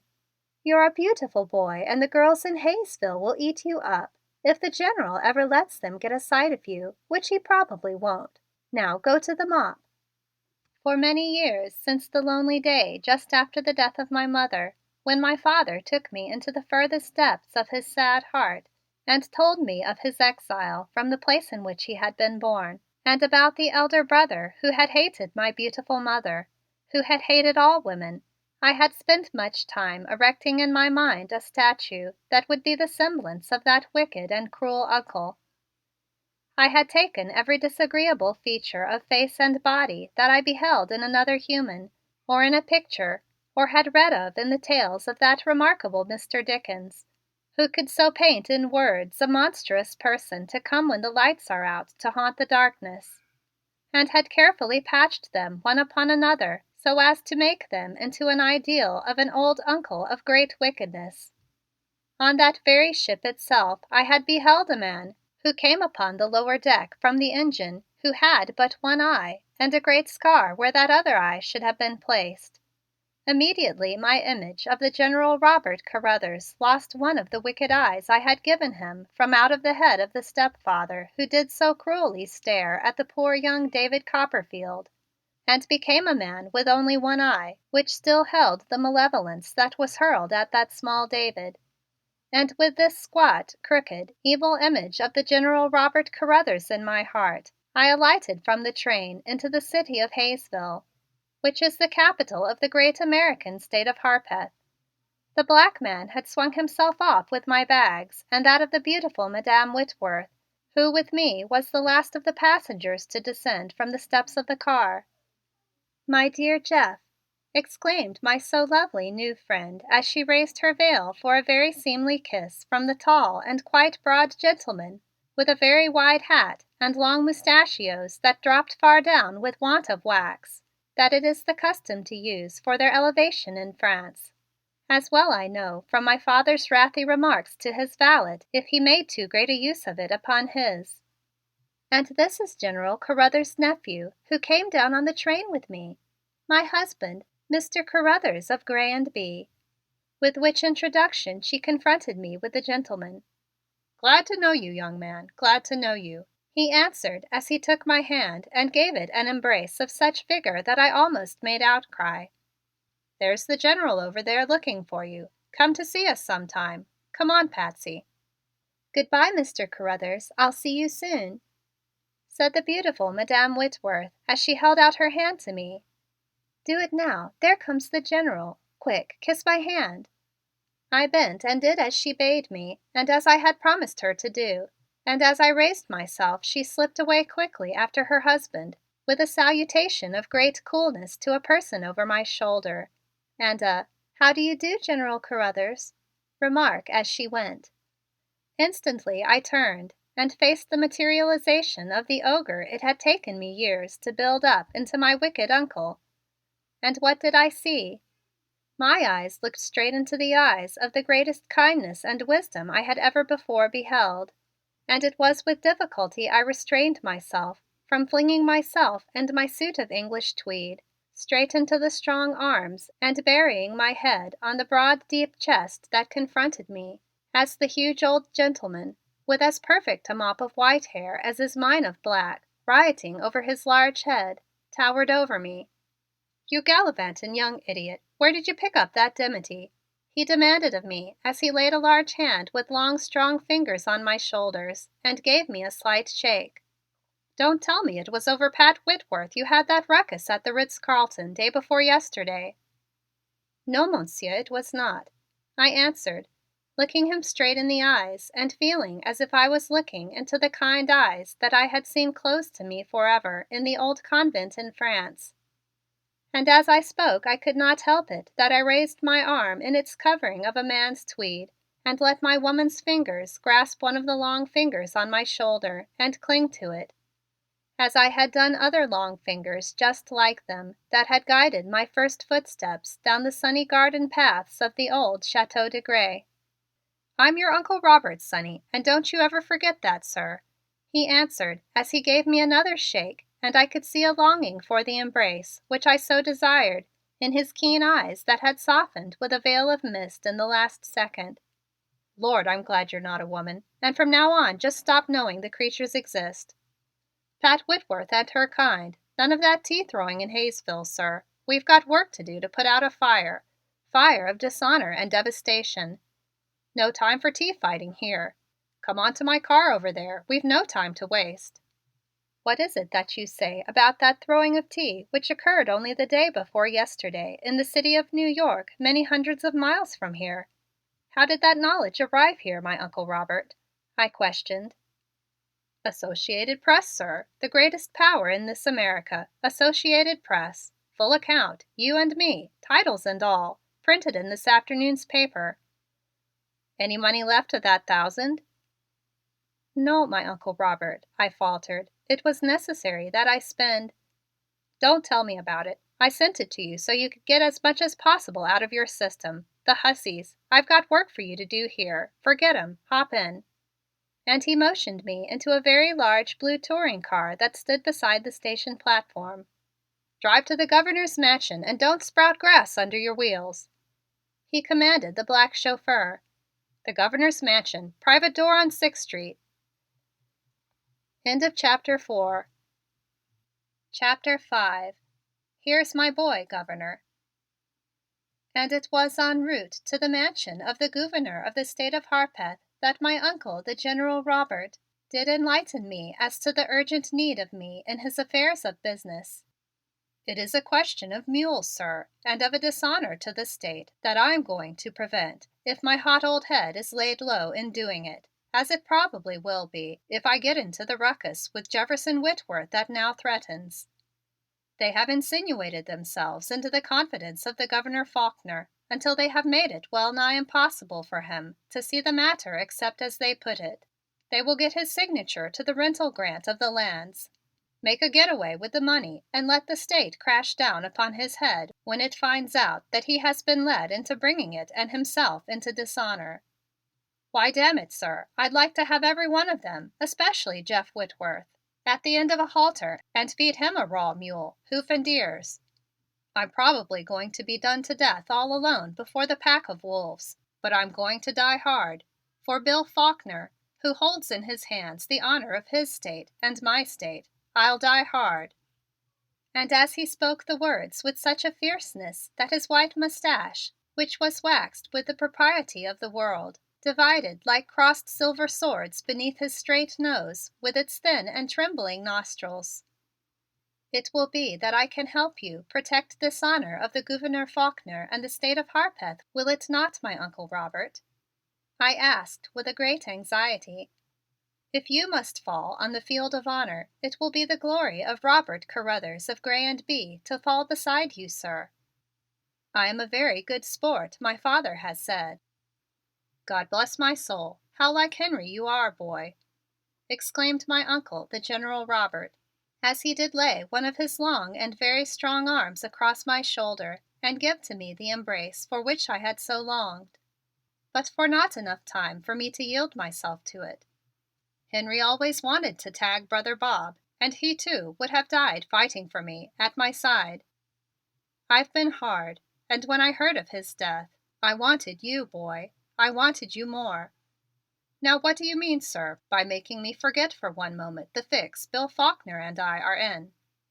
And my Uncle, the General Robert, gave to me a good shake as he extracted his very large white handkerchief and blew upon his nose with such power that the black chauffeur looked around at us and made the car to jump, even as he and I had done.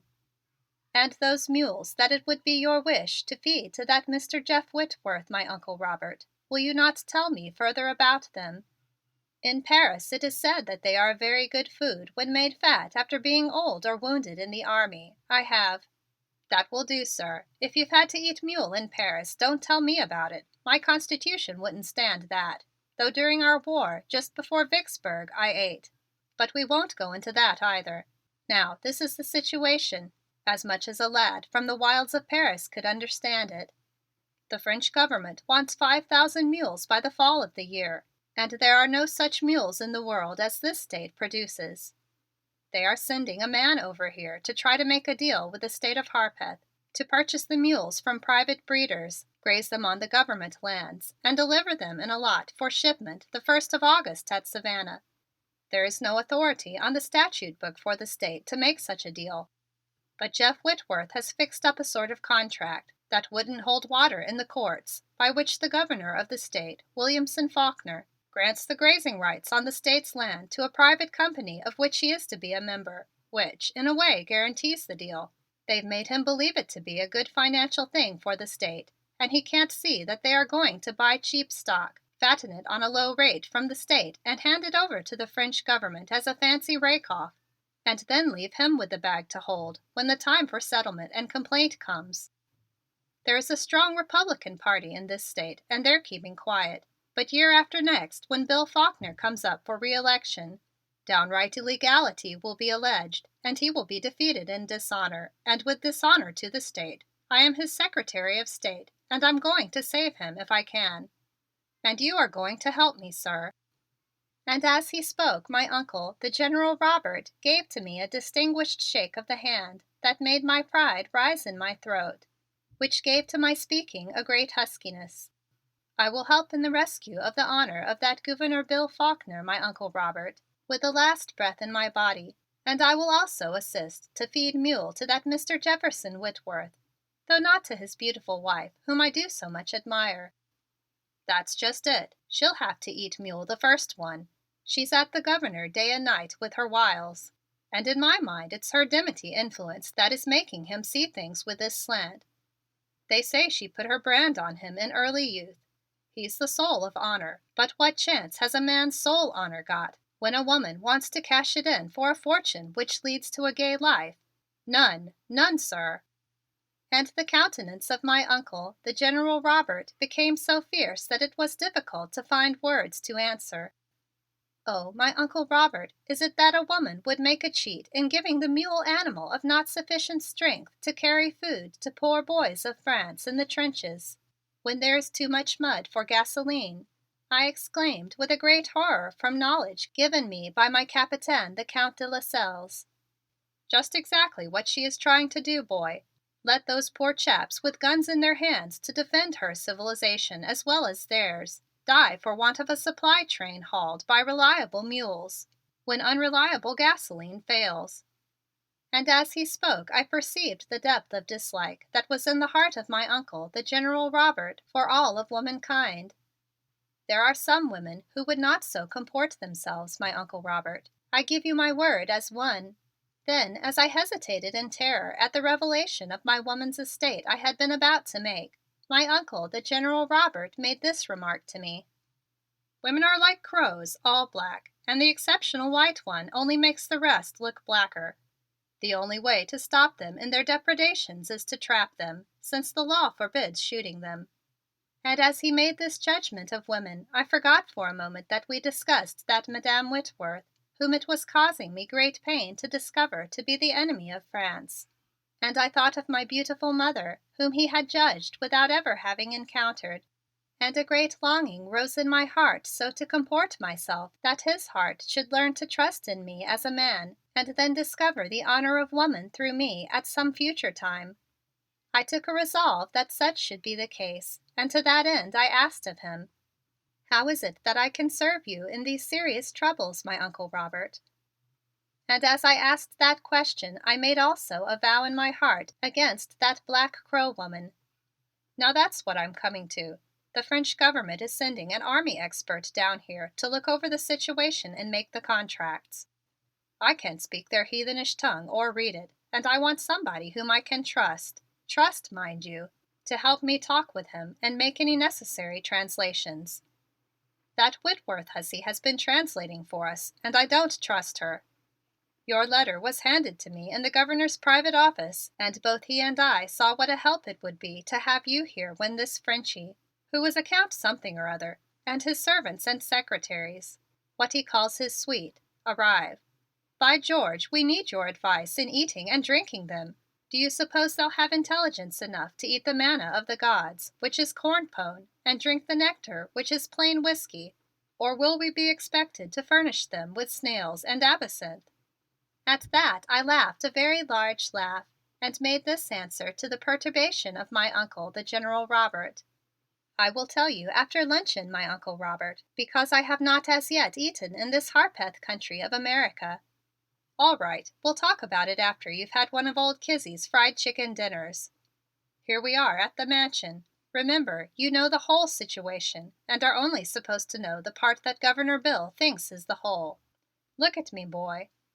And as the big car drove up the curve before a great stone house with tall pillars on guard of its front, he laid both his hands upon my shoulders and turned me towards him with force and no gentleness. And then with his keen eyes did he look down into the very soul of me.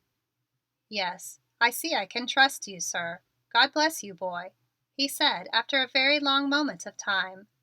"Yes, my Uncle Robert," I answered him without turning my eyes from his. "Well then, here we are. I came to the side door so I wouldn't have to introduce you to any of the boys this morning, for we want to have a talk with the Governor before dinner. And I don't dare keep Kizzy waiting. It riles her, and a riled woman burns up things. Masters, husbands, cooking, or worse. Come on." And as we walked up the broad side steps of that mansion of the Gouverneur, my Uncle Robert's hand was on my arm and I felt that I was being marched up to the mouth of the gun of fate, and I wished very much I could have been habited in my corduroy or cheviot skirts, no matter how short or narrow they might be. A number of gentlemen sat upon the wide veranda, smoking pipes or long cigars, under the budding rose vine that trailed from one tall pillar to another, and more stood and talked in groups beside the large front door that opened into the wide hall. At the back of the hall, before a closed door, stood a very large black man who was very old and bent, and who had tufts of white wool of the aspect of a sheep upon his head. He was attired in a long gray coat of a military cut that I afterwards learned was of the late Confederacy, and I soon had much affection for him because of his reminiscences of that war and also because of his affection for my noble father, to whom he had told the same stories in his early youth. My Uncle, the General Robert, had not paused to present me to any of the gentlemen with whom he had exchanged jovial greetings, but he stopped beside the old black man and said: "This is Henry's boy, Robert, Cato. Fine young chap, eh?" "Yes, sir, Mas' Robert," answered Cato as he peered into my face with the nicest affection in his black eyes set in large spaces of white. "Like Henry, isn't he?" "'Fore God, yes, sir." "Look after him, Cato. He'll be about considerable." "Dat I will, Mas' Henry's boy." "No lobby indemnity chasing him, Cato." "Yes, sir, I understand, sir." "Is the Governor ready for me?"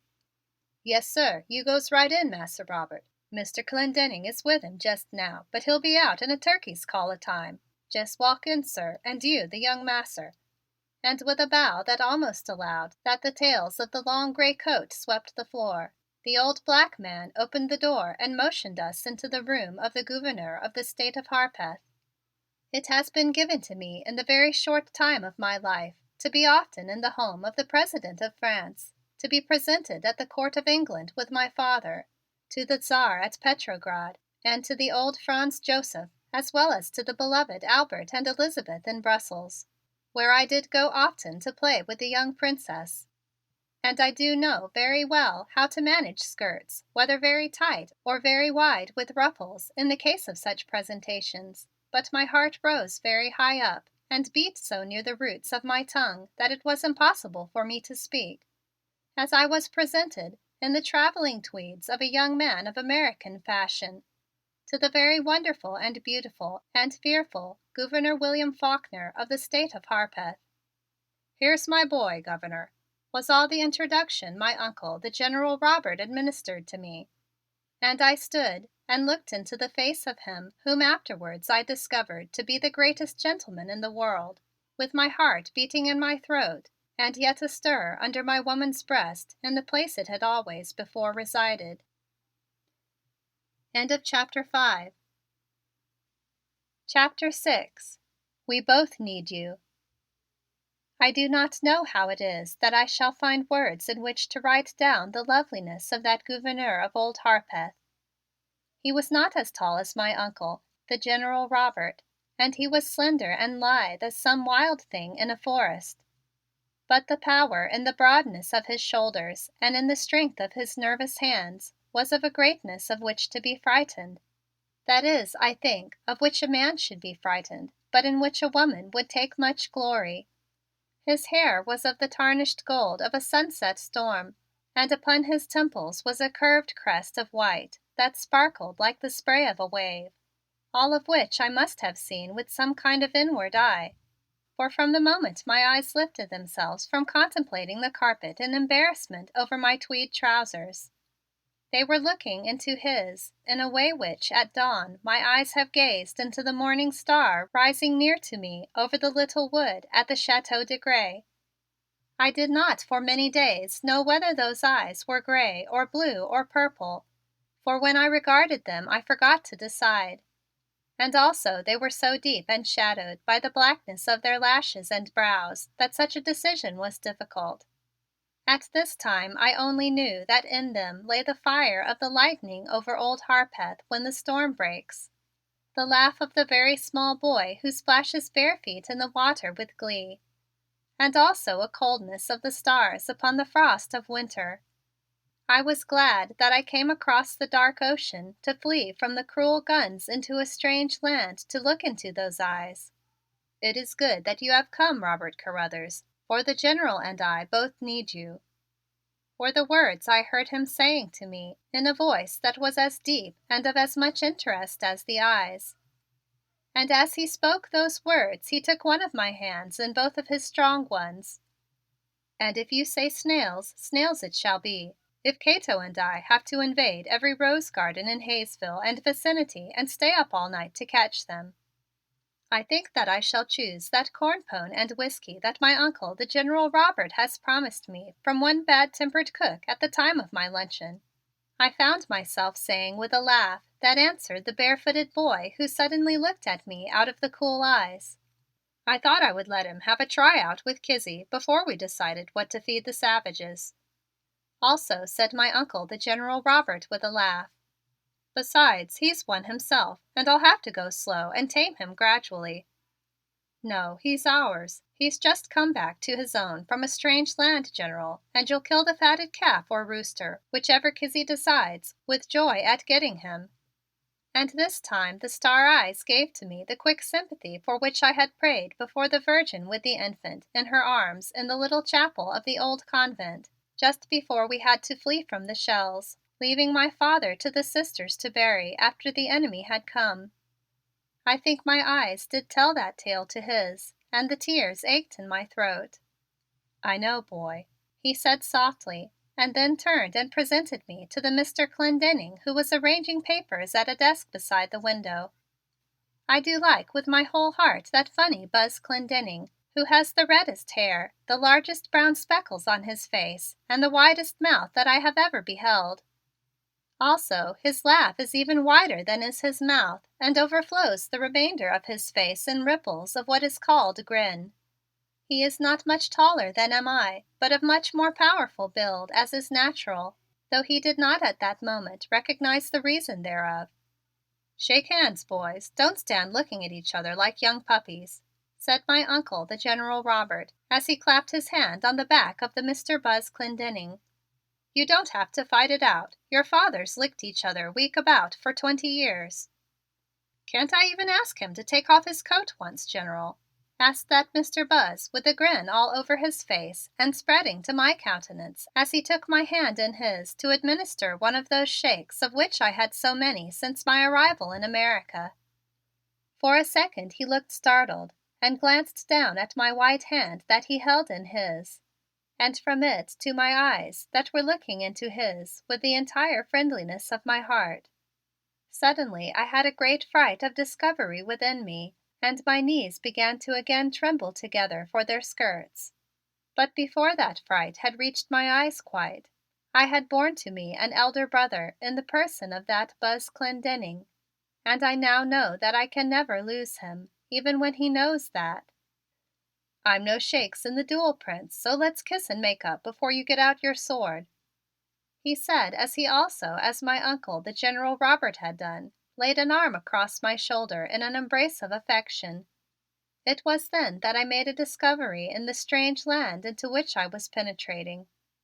Men have much sentiment in their hearts that it is impossible for a woman to discover from behind a fan. They keep it entirely for each other as comrades. And I received a large portion of such an affection when that Mr. Buzz Clendenning adopted me in what he thought was my foreign weakness as a small brother to be protected in his large heart. "I am very happy to salute you instead of the duel," I made answer and did immediately put a kiss on his one cheek, expecting that he would return it upon my cheeks, first one and then another, as is the custom of comrades and officers in France. "Here, help! Don't do that again or I'll call out the police," responded that funny Mr. Buzz Clendenning as he shook me away from him, while my uncle, the General Robert, and the great Gouverneur did both indulge in laughter. "I am abashed and I beg your pardon for offending against the customs of your country. I do remember now that my father did not permit such a salutation from his brother officers, and I will not do so again, Monsieur Buzz Clendenning," I said as my cheeks became crimson with mortification and tears would have come over my eyes had my pride permitted. "This is what he meant you to do, Buzz, you duffer. I said goodbye to 22 of my friends this way the day I set sail from old Heidelberg." And as he spoke, that great and beautiful and exalted Gouverneur Faulkner did bend his head to mine and give to me the correct comrade salute of my own country, on first one of my cheeks and then upon the other. "I thank you, Your Excellency," I murmured with gratitude. I wonder what that Russian Count Eskerwich or Mr. Peter Scudder or Lord Leigholm on those Scottish moors would have thought to hear Roberta, Marquise of Grez and Bye, express such gratitude for two small pecks upon her cheek delivered in America. "Yes, sir, it's mighty pretty to look at, but I reckon the kid had better stow the habit before he is introduced to Jeff Whitworth and Miles Minfie and the rest of the bunch," said that Mr. Buzz as he left off wiping from his cheek with the back of his hand the kiss I had put there, and administered to me another embrace on my shoulders with his long arm. "Besides, youngster, there are girls in Hayesville," he added with a grin that again was reflected on my face without my will and which did entirely take away my anger and embarrassment at his repulse.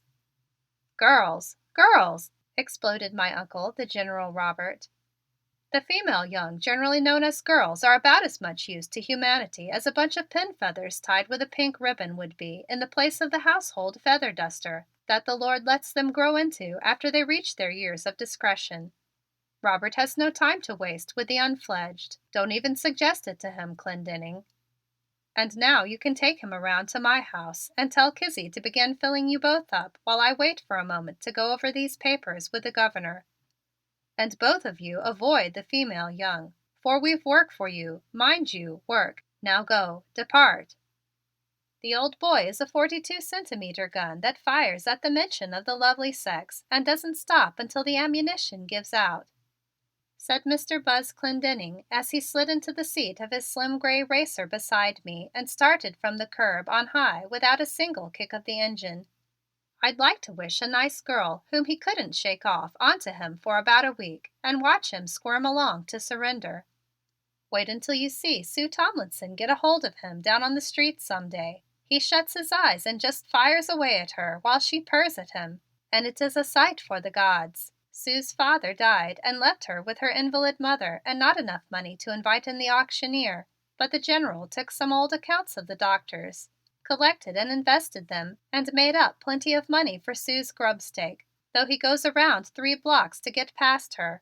Sue adores him and approaches him from all sides, but has never made a landing yet. Say, you'll like Sue. She is pretty enough to eat, but don't try to bite. It's no use." "Is it that this lovely Mademoiselle Sue does not like gentlemen save my uncle, the General Robert?" I asked with great interest. I was glad in my heart that I was soon to see and speak with a nice girl, even if it had to be in character of a man. "Oh, she loves us all," answered that Mr. Buzz with the greatest gloom. "All of us. Every blamed son of a gun of us." "Oh, I comprehend now that it is your wish that she love only you, Mr. Clendenning, and are sad that she does not," I said as I looked at him with much sympathy. "That is about it, Prince, but don't say I said so. Everybody chases Susan. She even wins an occasional ice cream smile from His Excellency. I bet she'd go up against that august iceberg itself in a tryout for a First Lady of the State badge if Mrs. Pat Whitworth hasn't got the whole woman bunch to believe she has a corner on his ice. Mrs. Pat is some little cornerer, believe me. Oh, I did like that Madam Whitworth, and I hope that it will be my pleasure to see her again soon," I said with an ice in my voice as I caught my breath while Mr. Buzz Clendenning drove between two cars and a wagon with not so much as an inch to spare on all three sides of the car. It is as I like to drive when at the wheel, but sitting beside another. "You'll see her at the Governor's dinner for you Tuesday, if not sooner, and just watch her and the General war dance with each other. He opens his eyes when Mrs. Pat attacks and he imagines he is the whole Harpeth Valley militia, defending His Excellency of Iceland from her wiles. Just watch 'em." And this time it was three wagons that we slid between and beyond. "Why is it that the great Gouverneur Faulkner has such a coldness for ladies?" I asked of that Mr. Buzz. "I did find him to be of such a beautiful kindness. He's been too much chased. He's got his fingers crossed on them, they tell me. Just watch him in action at his dinner. He sidesteps so gently that they never know it. Why is it then that he gives to me this dinner of honor when he so dislikes all? That is, I mean to ask of you, why is it that I am so honored by that very great Gouverneur Faulkner of the state of Harpeth?" I asked, and I had a great fright that I had again so nearly betrayed Robert Carruthers to be one of the sex so hated by that noble gentleman, the Gouverneur Faulkner. I must think of myself as a man in future. I commanded myself. "Didn't the General tell you about it? It is to introduce you to the flower and chivalry of your native land. Believe me, it will be some dinner dance. The General wanted it to be a stag, but Sue fought to the last trench, which was tears, and he gave in. These days the Governor loses no chance to honor his Secretary of State for political reasons." And as he spoke that good Mr. Clendenning looked at the wheel for steering, and I could see that there was deep concern in his eyes. "Is it that trouble of mules, Monsieur Clendenning?" I asked of him softly, in a woman's way for administering sympathy for distress, but without the masculine discretion that I was to learn swiftly thereafter to employ. "Don't talk about it, for I don't know how much either of us knows, or our chief wants us to know, but Governor William Faulkner is a man of honor and I'd stake my life on that. He's being pushed hard and gee, here we are at the General's and I can smell Kizzy's cream gravy with my mind's nose. I understand that your father was the last Henry Carruthers of 5, born up in the old mahogany bedstead that the General inhabits between the hours of 1 and 5 a.m. Some shack this of the General's, isn't it? Nothing finer in the state." And as he spoke that Mr. Buzz Clendenning stopped the car before the home of my Uncle, the General Robert, and we alighted from it together. I do not know how it is that I can put into words the beautiful feeling that rose from the inwardness of me as I stood in front of the home of my fathers in this faraway America. The entire city of Hayesville is a city of old homes. I had noticed as I drove in the gray car so rapidly along with Mr. Buzz Clendenning while he was speaking to me, but no house had been so beautiful as was this one. It was old, with almost the vine-covered age of the Chateau de Grez, but instead of being gray stone, it was of a red brick that was as warm as the embers of an oak fire, with a film of ashes crusting upon it. Thus it seemed to be both red and gray beneath the vines that were casting delicate green traceries over its walls. Great white pillars were to the front of it, like at the mansion of the Gouverneur, and many wide windows and doors opened out from it. 2 old oak trees, which give to it the name of Twin Oaks, stood at each side of the old brick walk that led from the tall gate. and as I walked under them I felt that I had from a cruel world come home. End of chapter 6. Chapter 7. The Girl Bunch. And if I felt in that manner as I entered the house, I felt it to a still greater degree when I was welcomed by that most lovely old black slave woman of the high temper and good cookery. She opened the door for us herself, though a nice boy the color of a chocolate bonbon stood in waiting to perform that office. She had a spoon in her hand, and upon her head was a spotless white turban, as also was an apron of equal spotlessness tied around her very large waist. "You, Mas Robert, you done come home from the heathen land to keep my food waiting, just like your father did from the minute I untied him from my apron string. Come right into the dining room, for my gravy curdles and the liver wing I done saved for you gets too brown in the skillet," was all of the introduction or greeting that she gave to me as she waddled along behind Mr. Buzz Clendenning and myself, driving us down the hall and into the dining room. "Mas' Buzz, how is your mother? I 'lowed to get over to see her as soon as this ruckus of young masses coming home is over. Now here's the place for you both, and that no 'count boy will bring your dinner proper to you or he'll be skunt alive," with which she departed through a door from which came an aroma that led to madness of hunger and left the bonbon servant to attend us. "Gee, I hope Kizzie killed by the half dozen last night. If there aren't 3 chickens apiece, you'll be hungry l'gone," said Mr. Buzz Clendenning with a laugh as he seated himself beside me and unfolded his napkin. "I wish that you might call me Robert, Mr. Clendenning," I said with a great friendliness as I ate a food that I had not before tasted and that I did so much like that I was tempted to steal some to put in my pocket for fear I would come to believe that I had dreamed it to exist. "It is called corn pone and is made of maize, and it will be found in some form at every meal upon my Uncle the General Robert's table," good Kizzie assured me as I made her a compliment about it. "Though the name of that son of our great Napoleon is very dear to me," I added at his quick glance, fearing he might think me offended at what is called a nickname. "Sure, Bobby, and you'll forget that I wouldn't let you kiss me, won't you?" he answered as he drew back from the table and lit a cigarette after passing me the case. "Everybody calls me Buzz the Bumblebee because of a historic encounter of mine with a whole nest of bumblebees right out here in the General's garden. It is a title of heroism, and I'd like to have you use it as if we'd been kids together, as we were slated to have been. Gee, I bet you could have beat the bees down some. You looked all soft to me when I first saw you, but you are so quick and lithe and springy that you must be some steel. What do you weigh out stripped?" About 130," I answered, and I made a resolve not to blush or show anything of embarrassment, no matter what was to be said to me in my estate of a young gentleman. And I made this note to myself that it is a great pleasure and interest to sit beside a nice young man with a cigarette in his mouth and one in my hand as if for smoking, which I do not like to do from its bitterness, and converse with him about matters of good sense without having in any way to use that coquetry which breaks into small sections the usual conversation between a man and a woman of enthusiastic youngness. "I tip at 152, but I'm an inch and a half taller. Do you run? You're good and deep chested," he further inquired, and it was with difficulty that I again controlled the blush. "I fence and I'm large of lung," I answered quickly. "Ride?" "Anything ever foaled," I answered in words I had heard my father use about my horsemanship. "Don't smoke?" "Don't like it." "Golf?" "Some wild." "I play a hurry game myself," he laughed. "Dance?" "With a greatness of pleasure," I answered.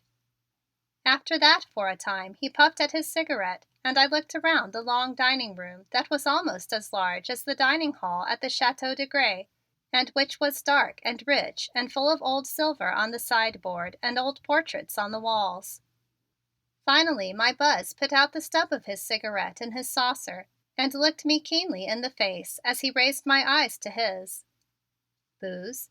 he asked quietly. "No." "That's good, old top. Me neither. Say, let's go call on Sue and you can get a nice little initiation into the girl bunch before the General stops you by locking you away from them." I wish that I might, but I must unpack my bags and write the letters to small Pierre and my nurse Nanette. Also be ready for translations for my uncle, the General Robert, when he arrives. Will you persuade the lovely Mademoiselle Sue that she save one little dance for me on that evening of Tuesday?" I said as we rose and walked down the long hall towards the wide door under the budding rose vine. "She'll dead sure give you one of mine," he answered me with a laugh. "But come along with me now, L'Aiglon. The General won't be home until night. I laid some letters on his desk that will hold him and Governor Bill until sunset. They'll have pie and milk sent in and work it all out together. What's the use of having them to watch the affairs of the state of Harpeth for us, if we don't use the time they are on watch in having some joy life? Come on." "I go," I made answer with a great pleasure. Then we descended to the gray car of much speed and did use that speed in turning many streets until we came to another very fine old house where, I was informed by Mr. Buzz Clendenning, resides that Mademoiselle Susan of so much loveliness. And it is of a truth that I discovered that loveliness to be as great as was told to me by her true lover. When I raised my head from the kiss of presentation I gave to her hand, I looked into very deep and very wonderful girl eyes that had in their depths tears that were for a sympathy for me, I knew. My heart of an exile beat very high in my own girl's breast that ached for the refuge of her woman's arms, and I must have partly betrayed my yearning to her, for I saw an expression of confused question come into her eyes that looked into mine. Then the beautiful thing that had come into my Mr. Buzz Clendenning's eyes for me came also into hers in place of the question. I saw then in those eyes a sister born to the boy Robert Carruthers of a great French strangeness. "I've been thinking about you all morning, Mr. Carruthers, and hoping Buzz would bring you with him to see me first of all. I wanted to be the first one of the girls to say welcome home to you." And as she spoke those words of much tenderness, I again bent over her hand in salutation because I could give forth no words from my throat. "Sue, you are the real sweet thing. And now notice me a bit, will you?" said my fine Mr. Buzz Clendenning with both emotion and teasing in his voice. "I know I haven't got French manners and don't look like L'Aiglon, but I'm an affectionate rough jewel." "Please don't mind Buzz, Mr. Carruthers. He just can't help buzzing. Isn't it great about the dance Tuesday night? I fought hard to save you from a horrid long banquet with a lot of solemn men. I ought to be the belle of the ball, and you and Buzz will be ungrateful if you neglect me." And as she made these remarks for laughter, I liked still more this new friend. "You are the good, thoughtful little missionary to the foreigners, Susan. I suppose you wanted to stay at home and tat socks while Bobby and I dined and wined, not?" was the very unappreciative answer that was made to her by that Buzz. "For always I will be your humble slave, Mademoiselle Susan," was the answer I made into her laughing eyes. "All the evening I will wait in loneliness for the small crumbs of dance that you throw to me." "That will do, Robert. You don't know how spoiled Susan is, and you're making trouble for me. Besides, you haven't seen the baby Belle in war paint yet. Let's go call on her now." And that Mr. Buzz Clendenning was in a moment ready for making more new friends for me. "Come on, Susan. We can tie Prince Bob on the running board." "Why, there's Belle at the gate now, and yes, it's Mrs. Whitworth with her. I wonder when she came from New York," said Mademoiselle Susan as we went to meet the guests approaching, I on the one side of her and the Mr. Buzz on the other. End of chapter 7. Chapter 8. In the Dress of Magnificence. The beautiful Madame Whitworth came down upon the same train which I occupied. I said, as I remembered to raise from my head my hat by that action on the part of my Mr. Buzz. "Oh, then you have been presented to L'Aiglon," said Mr. Buzz to that Madame Whitworth, who stood smiling while I was presented to the very lovely girl of great blondness, who both blushed and what is called giggled as I kissed her hand, though in her eyes I found a nice friendliness to me. "We are old friends who know all about each other, aren't we, Mr. Robert Carruthers?" And in her gay answer to that Mr. Buzz, I detected a challenge as her eyes of blue flowers in snow looked into mine with the keenness of a knife, to detect if I had yet been told aught of her by my uncle. and in the answering look of friendliness I gave her was concealed also a knife of great keenness, which came from a brain which I hoped to do to the death that enemy of France. And also I felt my heart spring to the protection of the honor of the great Gouverneur Faulkner, who had given me a comrade's salute within a few hours past, and also to the protection of the honor of my house in the person of my uncle, the General Robert. Indeed, I have much joy that I was given the opportunity to know the very beautiful Madam Whitworth at so early a time in my life in America. I made answer to her question in words as I bent also over her hand for a kiss of salutation. And then I had a great amusement at the skill with which that Madam Whitworth brought it to pass that I walked with her from that gate and left the three new and lovely friends I had made looking after me with affection and regret at my departure. Of course it was hard of me to snatch you like that from those infants, but I really had the claim to have you for a little time to hear your impressions of Hayesville, now didn't I? You boy, with eyes as beautiful as a girl's," she said to me as I walked down the wide street beside her. "I hope you will always make such claims of me, Madam," I made answer with the great sweetness with which I was determined for the time to keep covered the steel knife. "I know how to claim and also to reward," she answered me with a warmth that gave me a great discomfort. "And how did you escape from the General into feminine society on your very first day? Wasn't there work for you at the Capitol? I understand that they are expecting that French commissioner very soon now." She asked the question with an indifference that I knew to be false. "I think it is that I am allowed to get my, what you say in English, land legs," I answered with much unconcern. "Speaking of that Frenchman who is coming down for the mule contracts, of which by this time you have doubtless heard, I wonder why it is that the Count of Lascelles, your friend, is sending one of his lieutenants instead of coming himself. Did he say anything of coming down later? I wish he would, for to my mind he is one of your greatest soldiers and I would like to look into his face. That portrait in the review is one of the most interesting I have almost ever seen. Is there any chance of his coming down?" And I was of a great curiosity at the anxiety in her face about the movements of my Capitaine, the Count de Lascelles. "He told me only that he would go to the grain fields of English Canada, Madam," I answered her by guardedly telling her no more than my words upon that train had revealed to her. "If he writes to you, you must tell me about it," she said with great friendliness. "I am interested in everything that happens to him." "I will do that, with thanks for your interest," I answered to her with an air of great devotion. "And behold, is it not the twin oaks of my uncle I see across the street?"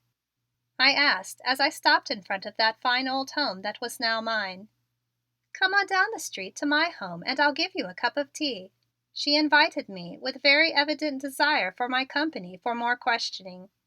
"I give many thanks, but that is not possible to me as I must write notes to my Pierre and old Nannette for the evening railroad. I bid you good day, beautiful Madam." And again I bent over her hand in a salutation of departure.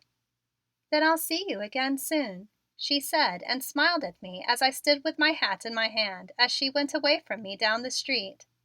"Vive la France and Harpeth America," I said to myself as I ascended the steps, was admitted by the bonbon, and conducted up the stairway to my apartments by good Kizzie, whom I met in the wide hall. And there ensued an hour of the greatest interest to me as the very good old slave woman led me from one of the rooms in the large house to another, with many stories of great interest. At last we came to that room in which had been deposited my bags and my other equipment for my journey, and there we made a very long pause. "This is your Grandma Carruthers' room, the General's grandma. She was the high-headedest lady of the whole family. That am her portrait over the mantel shelf. You is just like her as two peas in the pod, and I reckon I'll have to take a stick to you like I did to your father when he was most growed up and stole all the fruit cake I had done baked in July for Christmas," she said with a wide smile of great affection upon her very large mouth. "I beg that you put under a key that cake, beloved Madam Kizzie," I made answer to her with also a laugh. "Never was no key to nothing in this house, child," she answered to me. I 'lowed to the General that he had oughter get a lock and key for this here flowered silk dress in the glass case on the wall dat the old Miss wore at the ball where she met up with the Mas Carruthers. But they do say she comes back and walks as a haunt all dressed in it and these here slippers and stockings and falderalls in the carved box on the table here under her picture. Is you 'fraid of haunts, honey?" "I will not be afraid of this beautiful grandmamma in this dress of so great magnificence, my good Kizzie," I made answer to her with more of courage than I at that moment felt. "Well, it's only in case of a death in the house that lands alive, am that my cake burning?" With which exclamation the good Kizzie left me to the company of the beautiful grandmamma. After having unpacked and nicely put away all the apparel from my two large bags, the fine Bonbon retired below to answer a summons from good Kizzie and left me alone for the first time since I had opened my eyes that morning while being whirled in the railway train down into the state of Harpeth. I looked at the hunting watch strapped to my wrist, which I had worn while traveling, and saw that it was after 5 o'clock, and I felt that I must sleep before dining if only for a moment. Thereupon I immediately climbed slowly and awkwardly out of that gray tweed suit of clothes. I did so wonder what could be the best method of releasing oneself from trousers. It is a feat of balance to stand on one foot and remove one portion of the two sides of the trousers. And yet it is an entanglement to drop the two portions upon the floor and attempt to step out of them with the shoes upon your feet. Having succeeded in getting out of them the last night when prone upon the sleeping shelf of the railroad train without injury to them, I again prostrated myself upon the huge bed in my room and disentangled myself from them while in that position. After having completely disrobed, I took the bath of the temperature of milk that Nannette is accustomed to administer to me, inserted myself into the very lovely wedding garments for sleeping that Mr. G. Slade had so admired, and sank into deep slumber upon the large bed with a silk covering beflowered like the skirt of a lady's dress upon me. "Well, well, you young sleepyhead, up and into your clothes, sir. We are late for the Capitol now," were the words I heard in what seemed almost the first moment after I had closed my eyes. Behold, my Uncle, the General Robert, fully dressed, stood beside the bed and a morning sun was shining through the windows. I had slept through a long night like a small child upon the bosom of the bed of my beautiful grandmamma who smiled down upon me. "Oh, my Uncle Robert, how much time is it that I have to make my toilet?" I begged of him as I sat up and made a rubbing of my eyes. "Less than an hour, sir, to get out of that heathenish toggery that the men of your generation have substituted for the honest nightshirt, into proper garments and eat your breakfast. I'll call you when I am ready to go."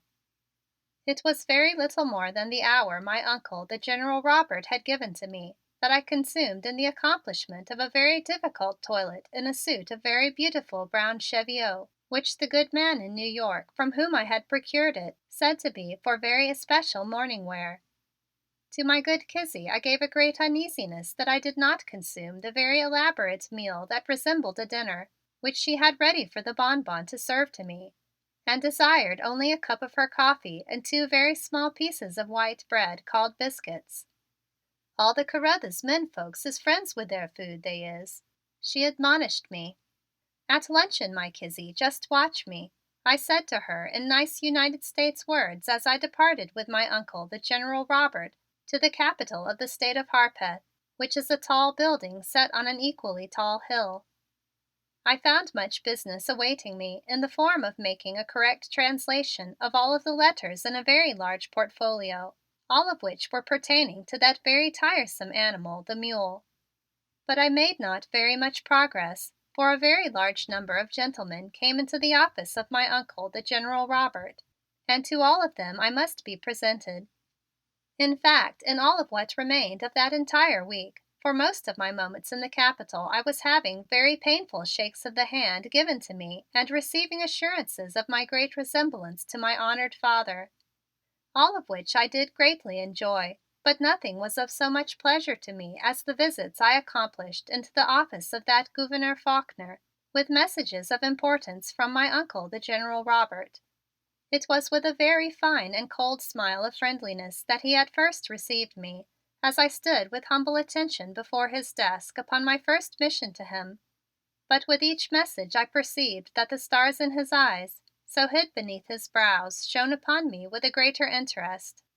And in observing the many heavy burdens that pressed upon his strong shoulders until at the close of each day a whiteness was over his very beautiful face, I grew to desire that I could make some little things for him easier. I sought to so do, and I discovered that it was possible to beguile many very heavy persons to tell to me what it was they wished to impose upon him. I took upon a long ride in the car of my Uncle the General Robert, that road commissioner, who was making a trouble for my Gouverneur Faulkner about taking much money from the sum that he desired to be voted for use on the roads of the state of Harpeth, thus making my Gouverneur Faulkner not beloved of the people in the country around the capital city.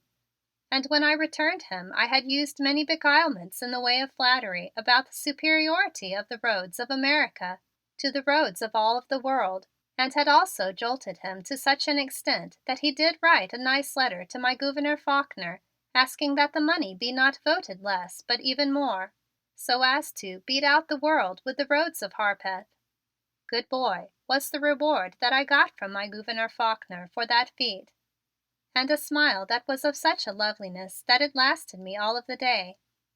Also, I made a hard work for myself in saving that Gouverneur Faulkner by much flattery from a large lady who was anxious that he sign a paper by which all women might vote that no more whiskey for mint julep should exist. I very willingly put the name of Mr. Robert Carruthers to the paper, for I do not like those juleps, and I persuaded the nice large lady that she go in that car of my Uncle, the General Robert, with me away from the proximity to my chief, the Gouverneur Faulkner, to a place in the city where we could drink that ice cream soda water that I do so love. That lady was very like many other persons who came to see my Gouverneur and whom I persuaded to make me much exhaustion instead of him. It was while telling him of the lady and the two very delicious soda ice creams that he very suddenly interrupted me with a nice smile that had in it a small warmth like the first glow of a fire and said: "Robert, I'm going to ask the General to lend you to me for a couple of weeks while I am so pressed. Buzz can do more for him than you do, and, well, just looking at you and hearing you tell about the flies you brush from my wearied brow rests me. Report to me tomorrow instead of to him. I know it will be all right, for he really needs Buzz. Now you run home and get ready for one great time at this party I'm giving to you tonight. And Robert, remember to tell me everything the flies say, translated in your United States."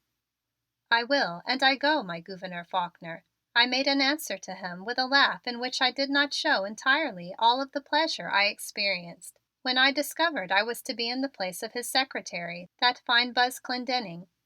And with much haste I took my departure from the capital of the state of Harpeth to Twin Oaks in the car of my Uncle, the General Robert. For I knew that upon this evening I must make a new and terrible toilet and I would require much time thereto. The good old Nannette and my governess, Madame Fournet, have always taught me that the art of a lovely woman's toilet could not be performed in less than 2 hours. And I felt that I had better begin in the way to which I was accustomed and go as far as I could in that direction, then finish in the manly manner which would now be of a necessity to me. The good Bonbon, whom I now know is called Sam, had laid out my evening apparel from the queer dancing shoes with flat heels to a very stiff and high collar upon a couch in the huge room, and after my bath I began to put them upon me with as much rapidity as was possible to me. For a few moments all went well, even up to having tucked the fine and very stiff white linen shirt garment into the silky black cloth trousers. But a trouble arose when I put upon myself the beautiful long coat that is in the shape of a raven, which the American gentleman wears for evening toilet.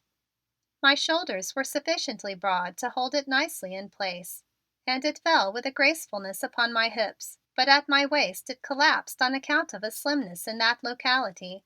The fit of the tweed, which had been like to that of a bag, had been very correct and had not revealed the curve of waist, but now it was manifest. "What is it that you must do, Roberta, to disguise your roundness of a young woman? All is lost," I said to myself in despair. Then a thought came to me. I had never been habited in a corset in my life on account of a prejudice entertained to that garment by my Nannette, but I bethought me to remove that shirt and also the silk one underneath and swathe about me one of the heavy towels of the bath. Immediately I did so and fastened it in place with a needle and thread from the gentleman's traveling case that I found in the pocket of my bag. Over it then I drew the silk undershirt and then that of fine linen before again putting myself into the black raven's dress. Behold, all roundness and slimness had disappeared, and when the collar was added, I could see that I was as beautifully habited as either Mr. Peter Scudder or that Mr. St. Louis of the boat. Roberta of Gray and B, I said to myself as I looked into the tall mirror, it is indeed a sorrow to you that you cannot make your curtsy to that Gouverneur Faulkner, habited in the white lace and tulle garment that is in those trunks which you have lost in that New York, with your throat that your Russian Cossack has said was like a lily at the blush of dawn, bare to his eyes. But you are a nice, clean, upstanding American boy who can be his friend. You must be, and you must play the game. And in the language of that Mr. Willie St. Louis, it was some game. End of chapter 8. Chapter 9. O'er the Land of the Free. I have a desire to know if it is into the life of every person there comes one night which he is never to forget until death, and perhaps even after. I do not know, but I am sure that I shall always keep the memory of the night upon which Mr. Robert Carruthers of Gray and B was introduced to the friends of his ancestors. It is my jewel that seems a drop of heart's blood that I will wear forever hid in my breast. At dinner I sat beside the Gouverneur Williamson Faulkner, and tears came into my eyes as he rose from beside me at the head of the table and said, "Ladies and gentlemen, I ask you to drink to the homecoming of Robert Carruthers, my friend, your friend, and everybody his friends." And from that long table there came to me such beautiful and loving smiles over the glasses of champagne that they went to my head instead of the wine I could not even sip because of the tears in my throat. It was as that day upon the great ship when I saw fulfilled before my eyes my vow to my Capitaine the Count de Lascelles, friends for France. I sat still for a long minute, then rose to my feet with my glass in my hand.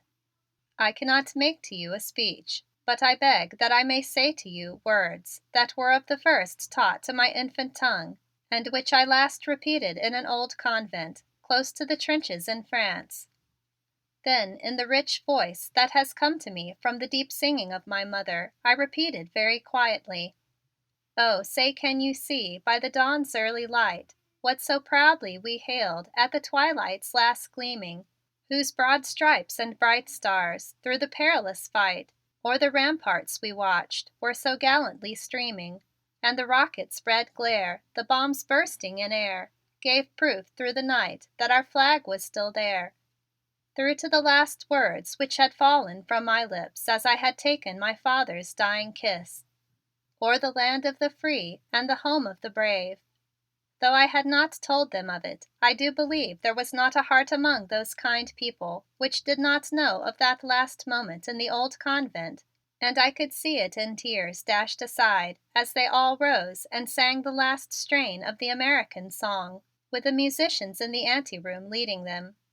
And as they sang that most wonderful song, Gouverneur Faulkner laid his arm across my shoulder, and the comfort of its strength gave to me the courage to send back all the smiles that were sent to me, as that funny Mr. Buzz Clendenning said while they seated themselves. "Gee, but L'Aiglon is the real unhyphenated brand of old Uncle Sam Jr.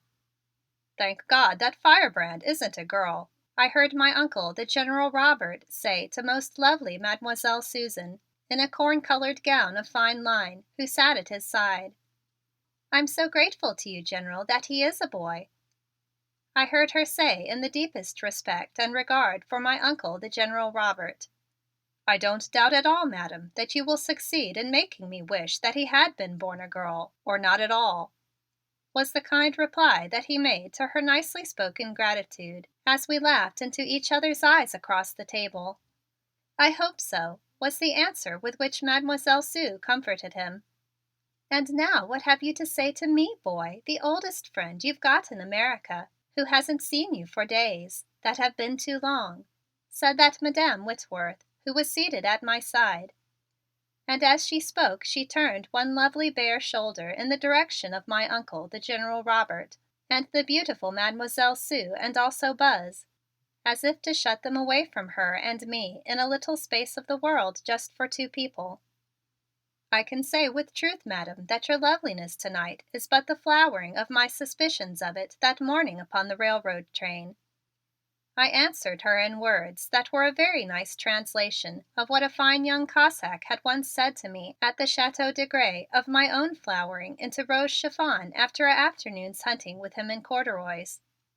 And in truth I spoke no falsehood to that Madam Whitworth, for she was of a very great beauty of body, very much of which was in view from a scantiness of bodice that I had never seen excelled in any ballroom in France. "I knew you for a poet from that adorable black mop, which I see you have very nicely plastered in an exact imitation of Buzz Clendenning's red one," she answered me with a laugh. "Follow me from the ballroom just after supper at midnight for a half hour's chat alone in a place I know, and don't let either the General or the Governor see you," she then said in an undertone as the Gouverneur Faulkner bent forward and began a laughing conversation with her. "I will," I answered her under my breath, and I leaned back in my chair so that the Gouverneur Faulkner could more conveniently converse with her. And to that end he placed his arm across the back of my chair, and thus I sat in his embrace with my shoulder pressed into his.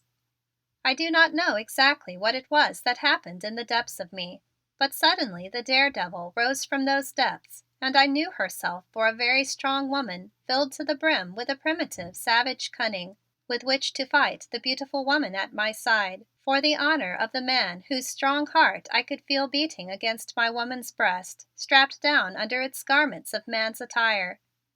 And that cunning showed me that I would have a hundredfold better opportunity to do her and her schemes against him and France to the death in my garments and character of a man than I could have had if I had come into his and her world as the beautiful young Roberta, Marquise of Grez and Bye. Then for those hated garments of a raven my heart beat so high with gratitude that I moved again forward from the arm of His Excellency for fear that he might feel the tumult even through that strong towel of the bath which I had sewed above it and be in wonderment as to its cause. "Here's to your first duel with a woman in which you use a man's weapons, Roberta, Marquise of Grez and Bye, and see that you score for him and for France." And with the other men I bowed the ladies from the room. "At midnight," I whispered while I bent for a second to kiss the hand of the beautiful Madam Whitworth as she left the room. As I raised my head from the salutation I encountered the eyes of the Gouverneur Faulkner which looked into mine with an expression of calm question. And for a moment I let the woman rise superior to the raven attire, and I looked back into those eyes in which I saw the mystery of the dawn star, as would have gazed Roberta, Marquise of Grez and Bye, had she been attired in the white tulle and lace abandoned in that New York. Then I beat her back down into my heart and gave him the smile of fealty that was his due from Robert Carruthers, his friend, along with one similar to the fine young Buzz Clendenning, who at that moment came to my side and claimed my attention. "You score with Sue. I'm to be gracious little home city host and give up any dances your marquisity may choose with her. Sue foxes like she was born in a foxhole under a hollow log, but she tangos like the original Emperor Tang himself. So go ahead and suit yourself. Don't mind me. I'm the loving little playmate. That Mademoiselle Sue is so much of a peach that I am inclined to request the receptacle of cream that I may devour her." I then made answer to him in as many of the words of enthusiasm over a nice lady as I could remember that Mr. George Slade of Detroit to have used over the skirt in Louisville in the country of Kentucky. "Good, Bobby. I'll have to go tell Sue that before she is 2 minutes older. I wouldn't want her to live 5 minutes longer without having heard it. Sue's dead sure to tell the rest of the girl bunch, so I hope you have a supply where that came from, for they'll all cry for 'em. There's the Governor making towards the door and Mrs. Pat, who is always waiting at the gate for him. So come, let me lead you to the dance." with which my nice Buzz and I followed the Gouverneur Faulkner and the other gentlemen across the hall into the long salon of the maison, whose floors were polished like unto a lake of ice for dancing. In Touraine it is said that a nice lady fairy comes for a visit of inspection at the berceau. In America it is cradle of each small human that is born, and gives to it a beautiful gift if propitiations are made for it to please her. To that end, sweetmeats and nice presents are placed beside the small infant with which to beguile the good opinion of that fairy. I would I could be that exalted person and able to visit every small infant born a female in all of the world. And the gift I would give to her, there in her sleep, would be to one time in her life attend a ball in the raven attire of a man in the city of Hayesville of America. I could bestow no greater gift. The hours that followed my entry into the ballroom in the maison of the exalted Gouverneur Faulkner were like minutes of time that dropped from a golden clock of joy. I danced on feet that were strong wings to glide over a floor that was a many-colored cloud from the reflection of the soft lights and the silken skirts which ruffled over it. And what was most enjoyable to me in this case, I glided in whatever direction pleased me, and took with me the armful of cloud, which was the girl with whom I was dancing, on long swoops of my own will, instead of being led in my flights by another, as had always before been the case with my dancing. It was the most of a joy that I had ever experienced, and as I so enjoyed that freedom I did not know how it was that I should have such a feeling of dissatisfaction when I beheld that beautiful Madam Whitworth dancing within the arms of the Gouverneur Williamson Faulkner. I blushed that I should be so unworthy, with such an unreasonable fury in my heart, and I looked away so that I seemed not to see the smile that he sent to me over the head of the very sweet belle girl in blue ruffles and silver slippers I was guiding past him in the trot of a fox. "Yes, Sue Tomlinson is as lovely as a ripe peach, isn't she?"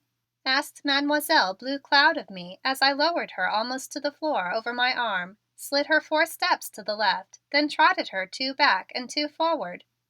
And her tone had a very sweet demand of wistfulness in it as she looked up into my eyes and pressed very close to that protecting towel of the bath. For an instant I could not think of one single bonbon of compliment to offer the lady, and I wished I had sat up all of the night to talk to that Mr. G. Slade of Detroit in the railroad train, and had had my nice gray lady friend in the Ritz-Carlton there with her notebook to transcribe the many pleasing things he reported himself to have said to the ladies whom he called skirts. Then nice Lord Chisholm came all the way from England into my memory to assist me in my difficulty. I translated from him freely in this manner: "Aw, on me word, you are a ripping good sort, and I could take you on for the whole evening if you'd let me, what?"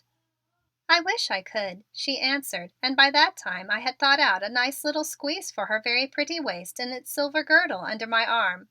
Then I had to put her into the arms of a nice young man named Miles Menefee, to get my breath and to think up some more of the compliments that had been given to me for my pleasure in the past. I made my retreat behind a very large palm that was in the corner of the room, and out upon a wide balcony which hung over a moonlit garden, across which I could see dim hills in the moonlight. Girls of all nations are granddaughters of the same Monsieur Satan, I suspect, I made remark to myself as I inhaled the perfume of the flowered garments of the spring garden below. I must take great care that I do not. "And then, boy, you'll slip on the thin ice when you least expect it," came in the deep voice of the Gouverneur Faulkner from a shadow at my elbow. "I sometimes think that they love us just to double cross our life's ambitions. But don't you begin to suspect that for years to come. A man's life must be rooted in the heart of a woman if it would bear fruit, Monsieur le Gouverneur," I found myself saying as in the person of the Roberta, Marquise of Grez and Bye. I drew myself to my full height with a pride in defense of my own sex. "A man doubts that to his own dishonor. Yes, but it must be a pure heart that nourishes a man to his full fruitage. And boy, don't you take even a sip until you are sure there are such founts of refreshment. I would that you could look into my heart, my Gouverneur Faulkner, I said, as I raised my hand and laid it against the raven garment that covered my soft breast that was rent with pain at the sadness of his voice and his deep eyes. There you would see the heart of one. Suddenly I stopped in the deepest dismay, and the daredevil quaked in her trousers. I would probably see the heart of, shall I say, Galahad Jr. God bless you, boy. You are refreshing. And he laughed as he laid his strong hands on my shoulder and gave to me a good shake. Are you my comrade, Launcelot? I asked him with a sudden fierce pain again in my breast under the raven coat at the thought of what that queen of the yellow hair had done to that brave knight of the Round Table of King Arthur. I don't think I'll answer your impertinence, boy. Just keep foxing with Sue and Belle and the rest of the posy girls and keep away from the pools of other eyes." And after another shaking he turned me towards the door of that ballroom of lights and music. At the command of the Gouverneur Faulkner there was nothing I could do but go back to the ballroom and to float for more minutes in the land of cloud with the girl bunch, as my friend that Buzz has named them. But at supper I took my seat at the table with that beautiful Madame Whitworth and her husband of the very drooping black mustache and eyes that looked at all places except into those of the person addressing him. And at that moment I made this resolve to myself: that Gouverneur Launcelot may ride far out of the white road, but I intend to run at his stirrup. And I found that it required swift running, for the road led, shall I say, into tall timbers. It is with a burning of countenance that arises from a hot shame, which I do not even to this moment exactly understand, that I recall to my mind that half hour which Mr. Robert Carruthers of Gray and B spent with the beautiful Madame Patricia Whitworth in one of the deep windows that looked from the private study of His Excellency of the State of Harpeth over into the great hills that surround the city. Things happened in this wise: that Madame Whitworth made the commencement of our duel of intelligences by assuming that I was a simple French infant before whom she could dangle the very sweet bonbon of affection and take away from it a treasure that it held in the hollow of its hand as a sacred trust. That Madame Whitworth did not realize that instead of a very small young boy from gay Paris, whose eyes were closed like those of a very young cat, she was dealing with a very wicked girl who placed the word devil behind the word dare, speaking in the language of that Mr. Willie St. Louis when he informed me that he was the man who had so placed the go behind Chicago while on a visit to that city. I was that girl. End of chapter 9. Chapter 10. Vitriol and the Hoodoo. I suppose it is absurd for a staid old matron like myself to be jealous, really jealous, at seeing a child like you being consumed alive by a lot of simpering misses in pink and blue chiffon pinafores who ought to be in their nursery cots asleep. But I have been and am, boy. Did you forget that I was your oldest friend while Sue Tomlinson fed you sweets out of her hand? And as she spoke she seated herself in the exact center of the window seat and motioned to me to place myself in the portion of the left side that remained. I inserted myself in the space that was so indicated and laid my arm along the window ledge behind her very much undressed back, so that I might give to my lungs space to expand for air. I think that arrangement made very much for the comfort of the beautiful Madame Patricia, for she immediately appropriated that arm as a cushion for her undraped shoulders. We being thus comfortably wedged, the warfare began. All week I've been thinking about you, you wonderful boy, and wondering just what you have been doing and what has been doing to you. The General is so incomprehensible in his attitude towards you and yours. All these years he has been," and as she spoke she looked up into my eyes and pressed slightly towards me, "uncompromising, hasn't he?" "Yes, Madame, I do find my Uncle, the General Robert, to be, as you say, uncompromising," I answered as I looked down at her with a smile. "But you are not like that, are you, beautiful Madame Whitworth? You will compromise yourself, will you not?" "Don't use English words so carelessly, my dear, until you are less ignorant of their meaning," she reproved me as she sat erect and gave to my lungs an inch more breathing space. I had heard that large lady of the state of Cincinnati on the ship say that a nice lady from a place called Kansas, and whom everyone gave the title of Mrs. Grass because of a disagreeable husband who was not dead, compromised herself with a very much drinking gentleman from Boston because she sat in a small space with him beside the chimney for smoke from the engine. And I thought it was a nice word to fit into the conversation with Madam Whitworth at that time.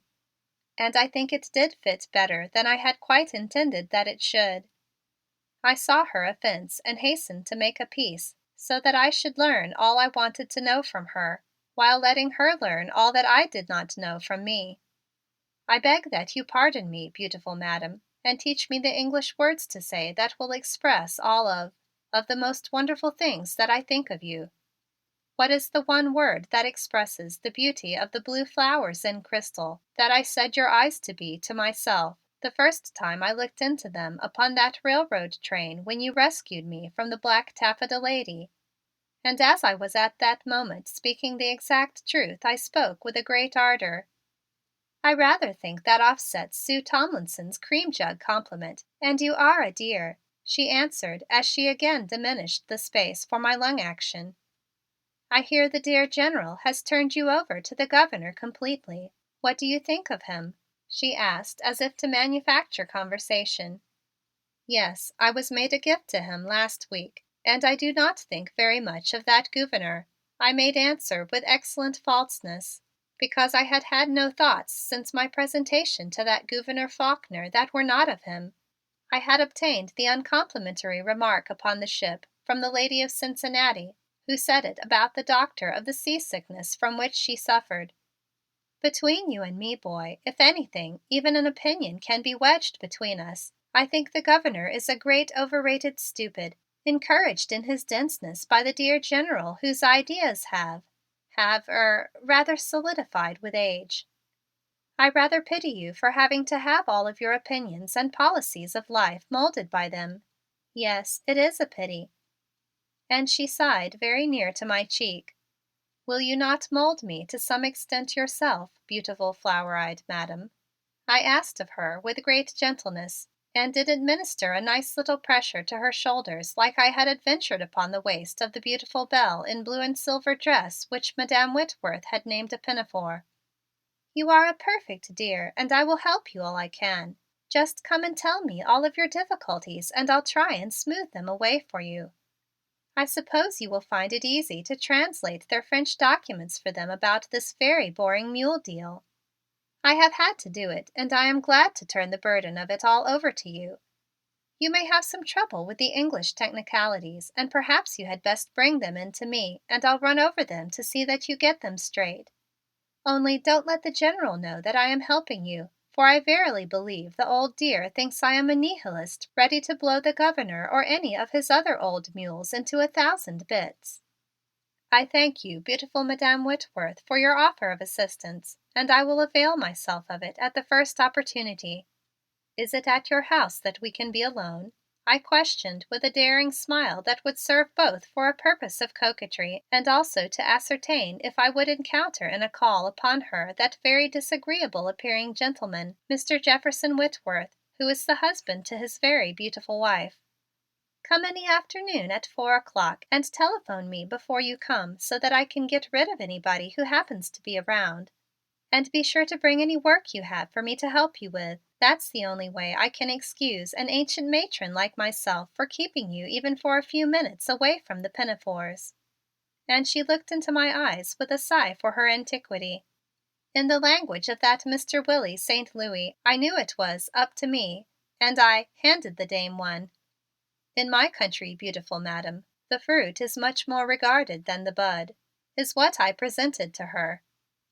"You are delicious," she laughed as she again diminished my breathing space. "I cannot see why the dear General has been so violent in his prejudice against all things from France. You must try to win him over, especially as he is letting his prejudice to France, if you can call downright hatred that, stand in the way of lending his aid in doing a great service to your poor struggling brave army while at the same time reaping a profit to his own state. Has he told you anything of this mule deal he is forcing Governor Faulkner to hold up on some others who want to do a service to France?" As she questioned me, the beautiful Madame's eyes became much narrower, and I could observe that she watched me with intentness for any sign of intelligence. I gave her none. "Will you not tell me, my Madame of the blue flower eyes, about all of the matter? It will be of a great benefit to me to understand it all from you. For my uncle, the General Robert, is a man of few words, and I am not a man of much business intelligence." And as I spoke I regarded her with a great and beseeching humility. And there, in the mansion of the Gouverneur of the State of Harpeth himself, that lovely woman did unfold to me the most wonderful plan for the most enormous robbery of both her own government and mine, or should I say of both my governments, that it could be in the power of mortal mind to conceive. It was a beautiful, reasonable, generous, patriotic, sympathetic drama of the gigantic war mule. And it had only one tiny, hidden, obscure line in one of its verses. But in that line lay all of the dishonor that could come to a man and a state who should allow a smaller nation fighting for its life and its honor to be defrauded of one of the supplies which were of a deadly necessity for its success. I think I even saw the dastardly scheme more plainly than did my uncle, the General Robert, for I had listened with more than one ear while my Capitaine, the Count de Lascelles, explained to wee Pierre some of the details of supplying the army of the Republique. I think he had talked of things that the little one could not understand just to make an ease of the pressure of all his business upon his troubled mind and breaking heart. And as Madame Whitworth talked, I could hear my Pierre's brave voice as he always gave assurances to his sad idol. "All of plenty is in America, and she will give to France." And here sat great strong Roberta, the Marquise of Grez and Bye, holding in the hollow of her arm a beautiful American woman who had herself contrived a monstrous plan to let a quantity of the lifeblood of France to turn into gold for her own vain uses. If to throttle her then and there with my bare strong hands had insured the great big needful mules to France, and had saved the honor of my Gouverneur of the State of Harpeth and my uncle, the General Robert, I think I might have had a great temptation to administer that death to her. But instead I held her now closer in my arm and I began to plot her death in any other way I could discover, so that her intrigue should die with her. Of a truth, beautiful Madame, the poor old uncle, the General Robert, must not be allowed to interfere with such a beautiful plan as you have for supplying those very fine strong mules from the State of Harpeth to poor struggling France, and I will join with you in convincing the stupid Gouverneur Faulkner that such must not be the case. You will direct me, will you not? I am but very young and have but so lately come to this land that I do not know. I do not feel exactly what you call at home." And I spoke again with beseeching humility. "We'll do it for France together, boy," she whispered as she turned in my arm and pressed herself against my raven attire above my heart held in restraint by that towel of the bath. "And then you can claim from me any reward you—" Just at this lovely moment when the beautiful Madame Whitworth had thrown herself into my arms and I had been obliged by my cunning to hold her there instead of flinging her to the floor as I naturally desired, there arrived at the door of the room which we were occupying with our plotting my tall and awful uncle, the General Robert, and looked down upon us with the lightnings of a storm in his eyes. Then, before I could make exclamation and betray his presence to the lady in my arms, whose back was turned in his direction, he had disappeared. Did I betray that presence to the lady? I did not. I decided that it would be much to the advantage of the affair to have the lady in ignorance of his knowledge. "You must go now, boy," she said at about the moment in which I could no longer keep my dissembling alive. "Send the Governor in here to me, for it is about the time I had promised to dance with him. I want to talk with him and to try to make him see some at least of this matter in the right light. Go, and come to me tomorrow at 4 for France." I went, and it was with much joy in the going. I stopped at a tall window to get into my lungs a very deep supply of atmosphere and also to take counsel with myself.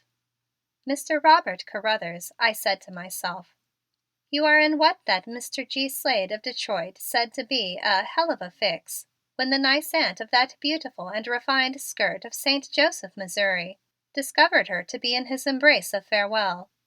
I cannot tell to my uncle, the General Robert, that it is that I, a woman of honor, have planned for myself a man of dishonor to betray a woman into his hands. And I shall receive from him what Buzz Clendenning calls to be a "dressing down."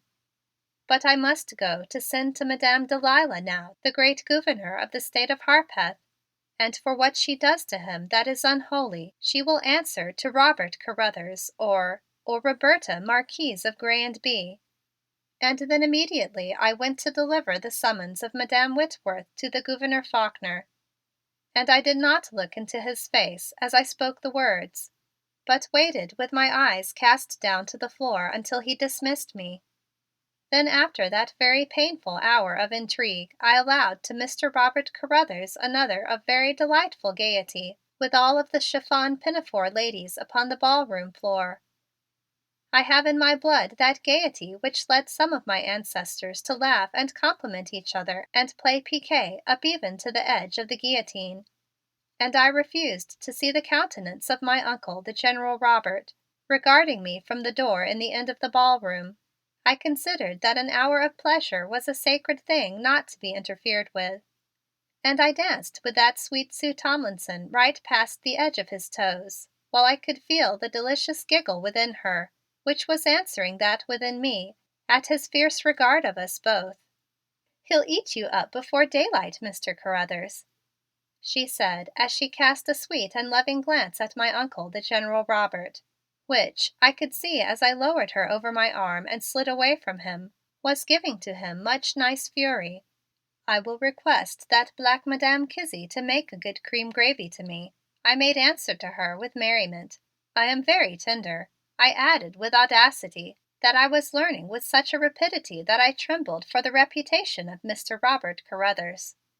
And as I spoke the words, I gave to her a little embrace in a turn of the dance. It should not have been done, but if that sweet Sue had known that a very lonely girl danced in that raven garb of a man who wanted to hold her close for her comforting, she would have forgiven it, I feel sure. That Sue is a young woman of such a good sense that I must forever cherish her. "Don't do that again, Bobby Carruthers," she said, looking up at me with a lovely seriousness in her honest young eyes. "I know you are French and queer, but don't." After a little she added, "We are going to be grand friends, aren't we?" "Yes, lovely Sue, and I beg of your pardon," I answered her with all of the friendliness of Roberta, Marquise of Grey and Bee, in my eyes and voice, which seemed to give to her a beautiful satisfaction. "Good. I'll tell you what let's do. You come by for me tomorrow afternoon and I'll go with you to the Capitol and I'll beard the General Lion in his den and ask him to let us be friends, and then we'll take him out to the Confederate Soldiers' Home for flags down.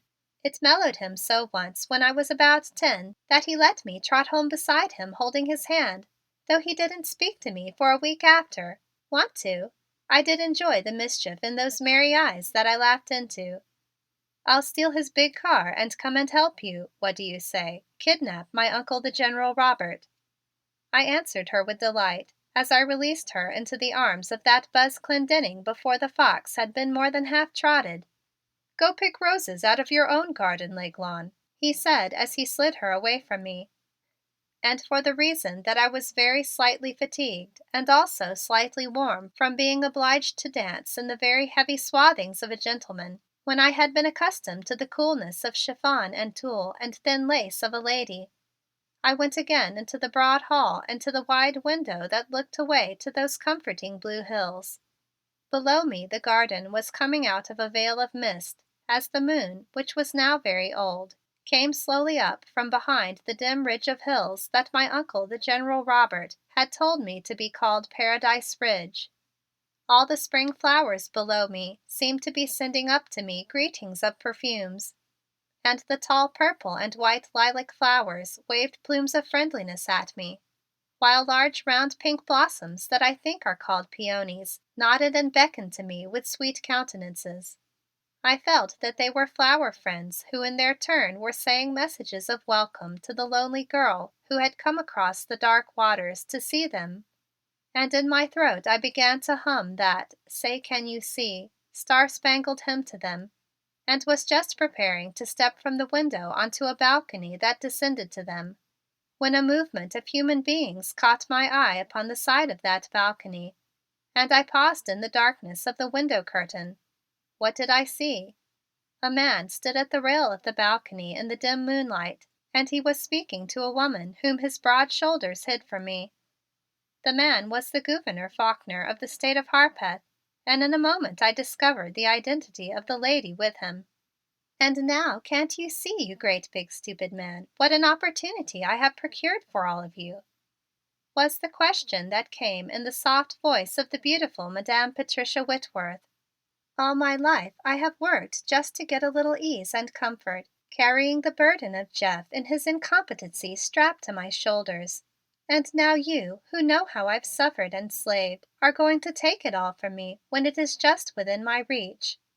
And all from no earthly reason than a fancied scruple of honor which that old doddering woman hater imposes on you.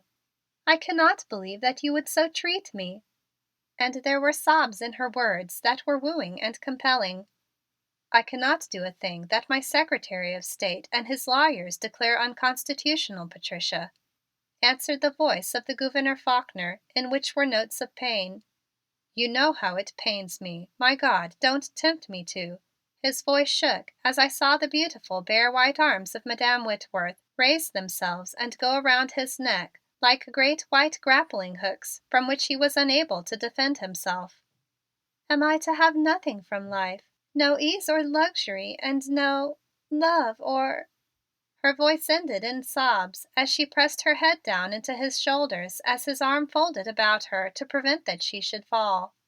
"Patricia," the deep voice of the strong man was beginning to say as I was starting to spring forward in his defense and to do I do not know what, when a firm grasp was laid upon my shoulder and I was turned away from the window into the light of the wide hall and found my Uncle, the General Robert, looking down into my flashing eyes with a great and very cool calmness.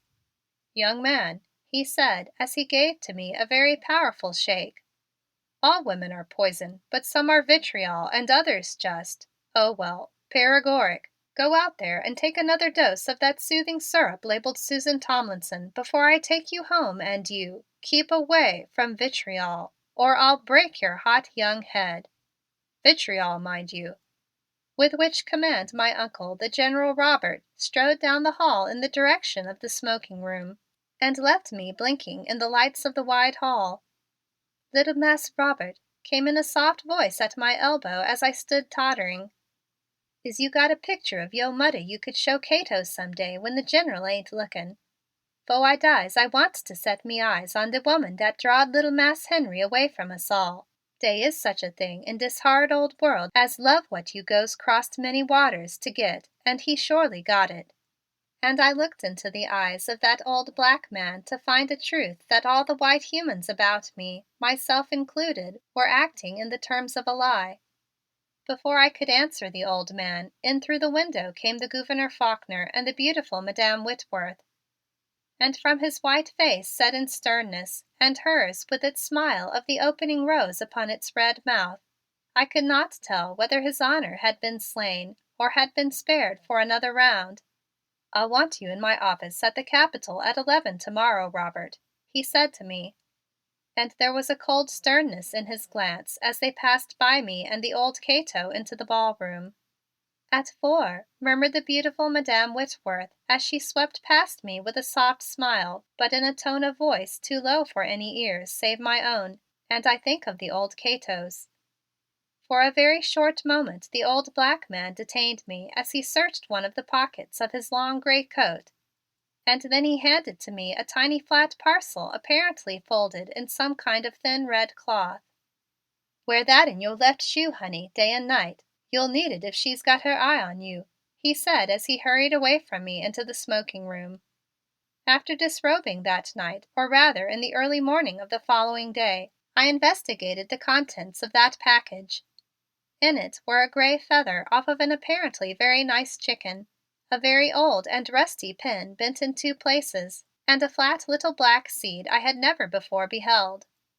I gazed at the package for several long moments. Then I put back upon my left foot the silk sock I had removed, placed the token of old Cato with it under my heel, dived into that large bed of my ancestors, and in the darkness covered up my head tightly with the silk comforter. End of chapter 10. Chapter 11. Business and Pie. That Mr. Buzz Clendenning has in the composition of his nature a very large portion of nice foolishness which makes the heart of a lonely person most comfortable. He decided upon that very first day of our introduction that I was to be a small brother to him, who was much loved, but also to be much joked about a quaintness which he chose to call French greenness, and for which I was most grateful, because with that excuse I could cover all mistakes that arose from my being a girl who was ignorant of the exact methods of being a man. And also that nice attitude towards me was of quite a contagion, for all of the young ladies and gentlemen of the city of Hayesville became the same to me. And all of the time my heart was warm and rejoiced at their affection shown in banter and jokes. The morning after that very much enjoyed dinner dance, with which the Governor Faulkner complimented my uncle, the General Robert, through me, I was standing in front of the mirror in my room without my coat or collar, endeavoring to reduce the wave in my black hair to the sleekness of that of my beloved Buzz, which had a difficulty because of one lock over my temple, whose waywardness I had for the last few years trained to fall upon my cheek for purposes of coquetry, and which would persist in trying still to fulfill that unworthy function. And right in the center of my punishment of that love lock with the stiff brush without a handle, which was twins with another that had come with the gentleman's traveling bag which I had purchased in New York of the nice fat gentleman in the store of clothing for men. Into my room came that Buzz without any ceremony save a rap upon my door, which did not allow sufficient time for any response from me. I blushed with alarm at the thought that his entrance might have come at a much earlier stage of my toilet, and I made a resolve to lock the door tight in future, at the same time turning to greet him with a fine and great composure. "Say, Bobby, are you in for sidestepping the Chiefs at 11:30 and going with me to take a nice bunch of calicoes out to the country club for a little midday sandwich dance? You can eat a thin ham and foxtrot at the same time. Sue and Belle and Kate Keith all want to get onto that long slide you've brought over direct from Paris. It stuck in their systems last evening and they want more. Want to go?" With a greatness of pleasure, but His Excellency has commanded me at 11 o'clock. And will I be through the tasks at the hour for escorting those calicoes out to your club for a dance?" I asked with great delight as I continued my operations with the brush upon the rebellious lock. "You'll have time if you stop that primping and hustle into your collar and coat. Here, let me show you how to doctor that place where the cow licked you."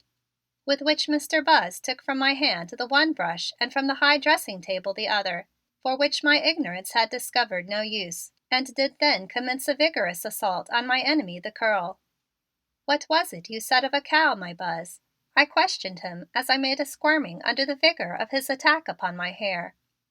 "When hair acts up like this we call it a cowlick in United States language. See here, L'Aiglon, old boy, this hair looks as if it had at one time been curled. Did you wear it that way in Paris?" And as he asked the question he gave that side of my hair one more vigorous sweep and stood off to admire his work. "No, my Buzz, I assure you that it was the cruelty of that cow you mention, while I was at a very tender age," I answered with a laugh into his eyes that covered nicely the blush that rose to my cheek at his accusation concerning the love lock. "Well, knot that tie now in a jiffy and climb into the coat. Let's get to the Capitol and give the old boys as little of our attention as they'll stand for, and then beat it for the girls. Bet my chief growls blue blazes at me over the way Sue ragged him about you last night. He'll issue a command at the point of the bayonet to me to keep you away from the bunch. And I'll agree just so as to make the slide from under easy. Come on." And while he spoke to me, that Buzz raced me down the hall of my ancestors and out into his very slim fast car before I could get breath for speaking. But suppose His Excellency the Gouverneur Faulkner requires my presence beyond that half hour after 11 o'clock, my Buzz. Is it that you will await me for a few short minutes?" I asked of him as we ascended the steps of the capital of the state of Harpeth. "Oh, Bill won't keep you any longer than that. He'll have 20 other interviews on the string for today. 15 minutes will be about right for you. You wait for me in the General's anteroom. I'll have to get heroics before instructions. I always do. Now beat it." With which words my Buzz left me in the wide hall of the great Capitol before a door marked "Office of the Governor." Upon that door I knocked, and it was immediately opened to me by fine black Cato, whose eyes shone in recognition of me. "Got it in your shoe?" he demanded in a whisper. "Yes, my good Cato," I responded also in a low tone of voice.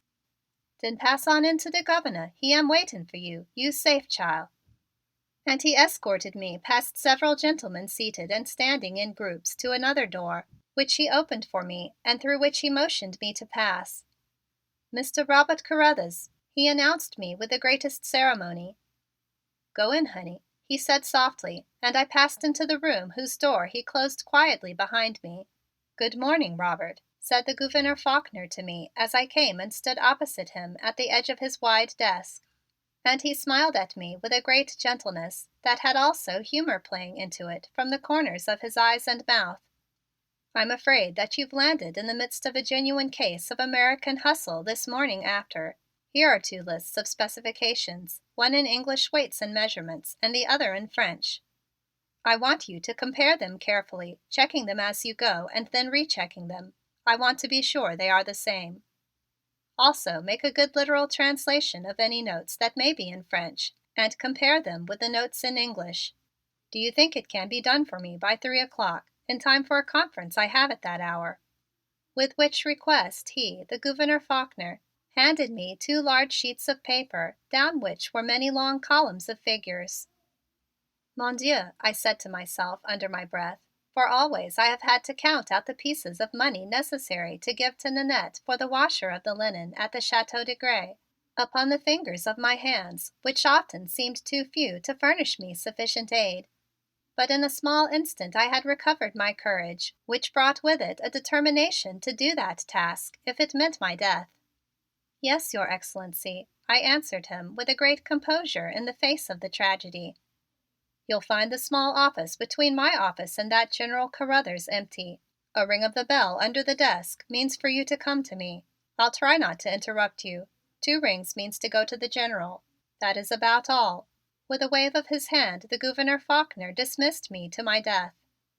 With my head up in the air, I turned from him and prepared to retire to my prison, from which I could see no release, when again I heard his summons. He had risen and was standing beside his desk, and as I turned he held out his hand into which I laid mine as he drew me near to him. "Youngster," he said, and the smile which all persons call cold was of a gentleness into my eyes.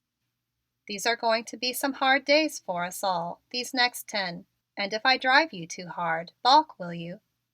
"To the death for you I'll go, my Gouverneur Faulkner," I answered him, looking straight into his tired eyes that were so deep under the black silver-tipped wings of his brows.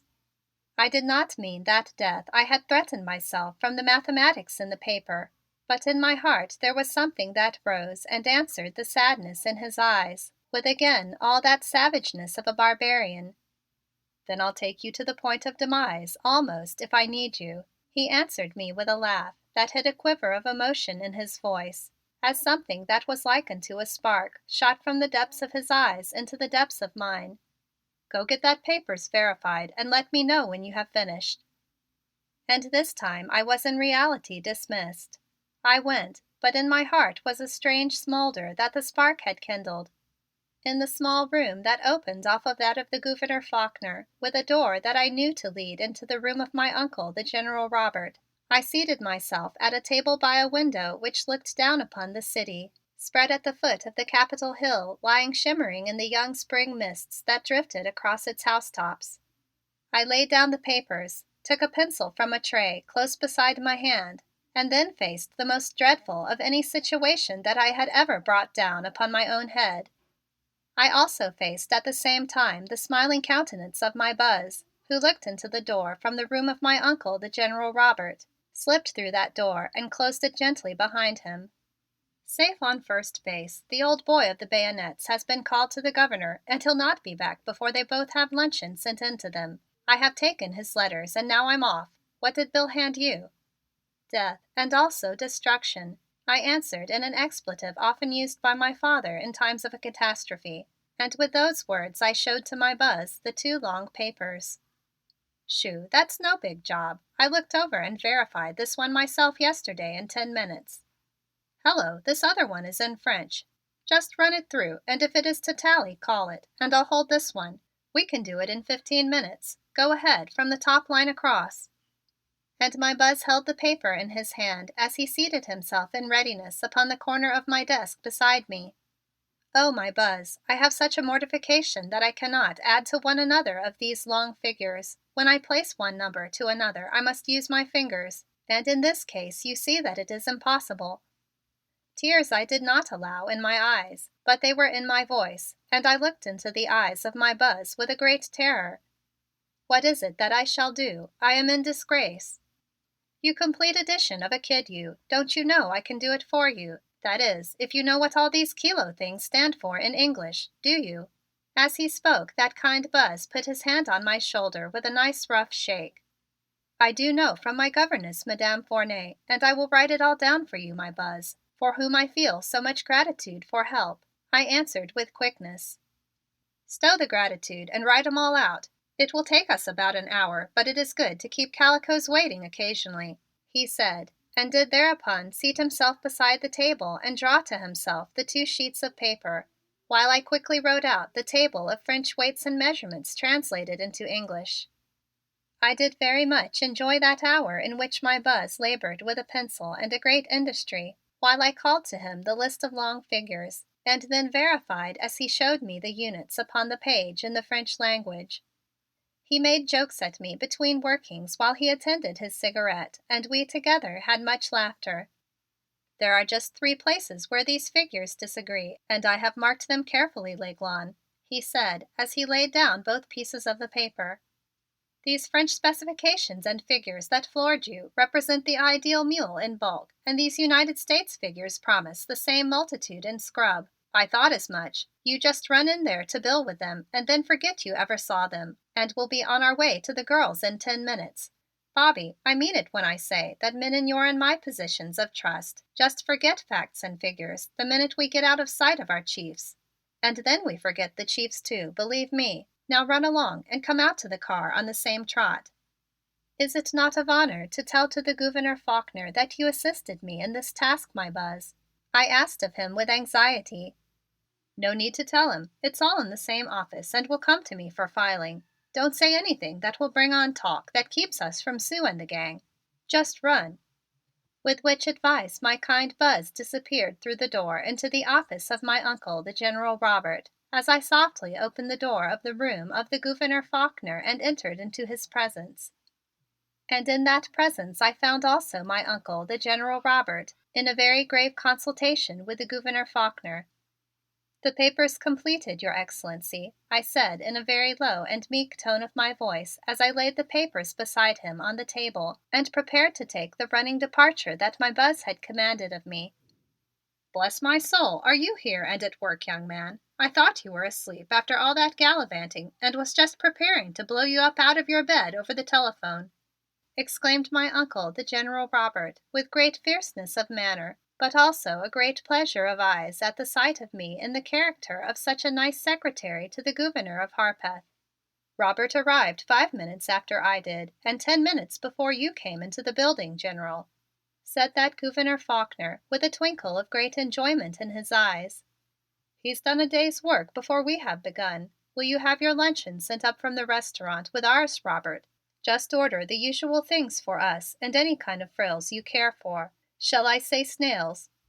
I thank Your Excellency deeply, but I am engaged that I luncheon and dance with Mr. Buzz Clendenning in his club in the country, if I may be given permission to go, I answered as I laid my fingers with affection on the arm of my Uncle, the General Robert, as I stood beside him.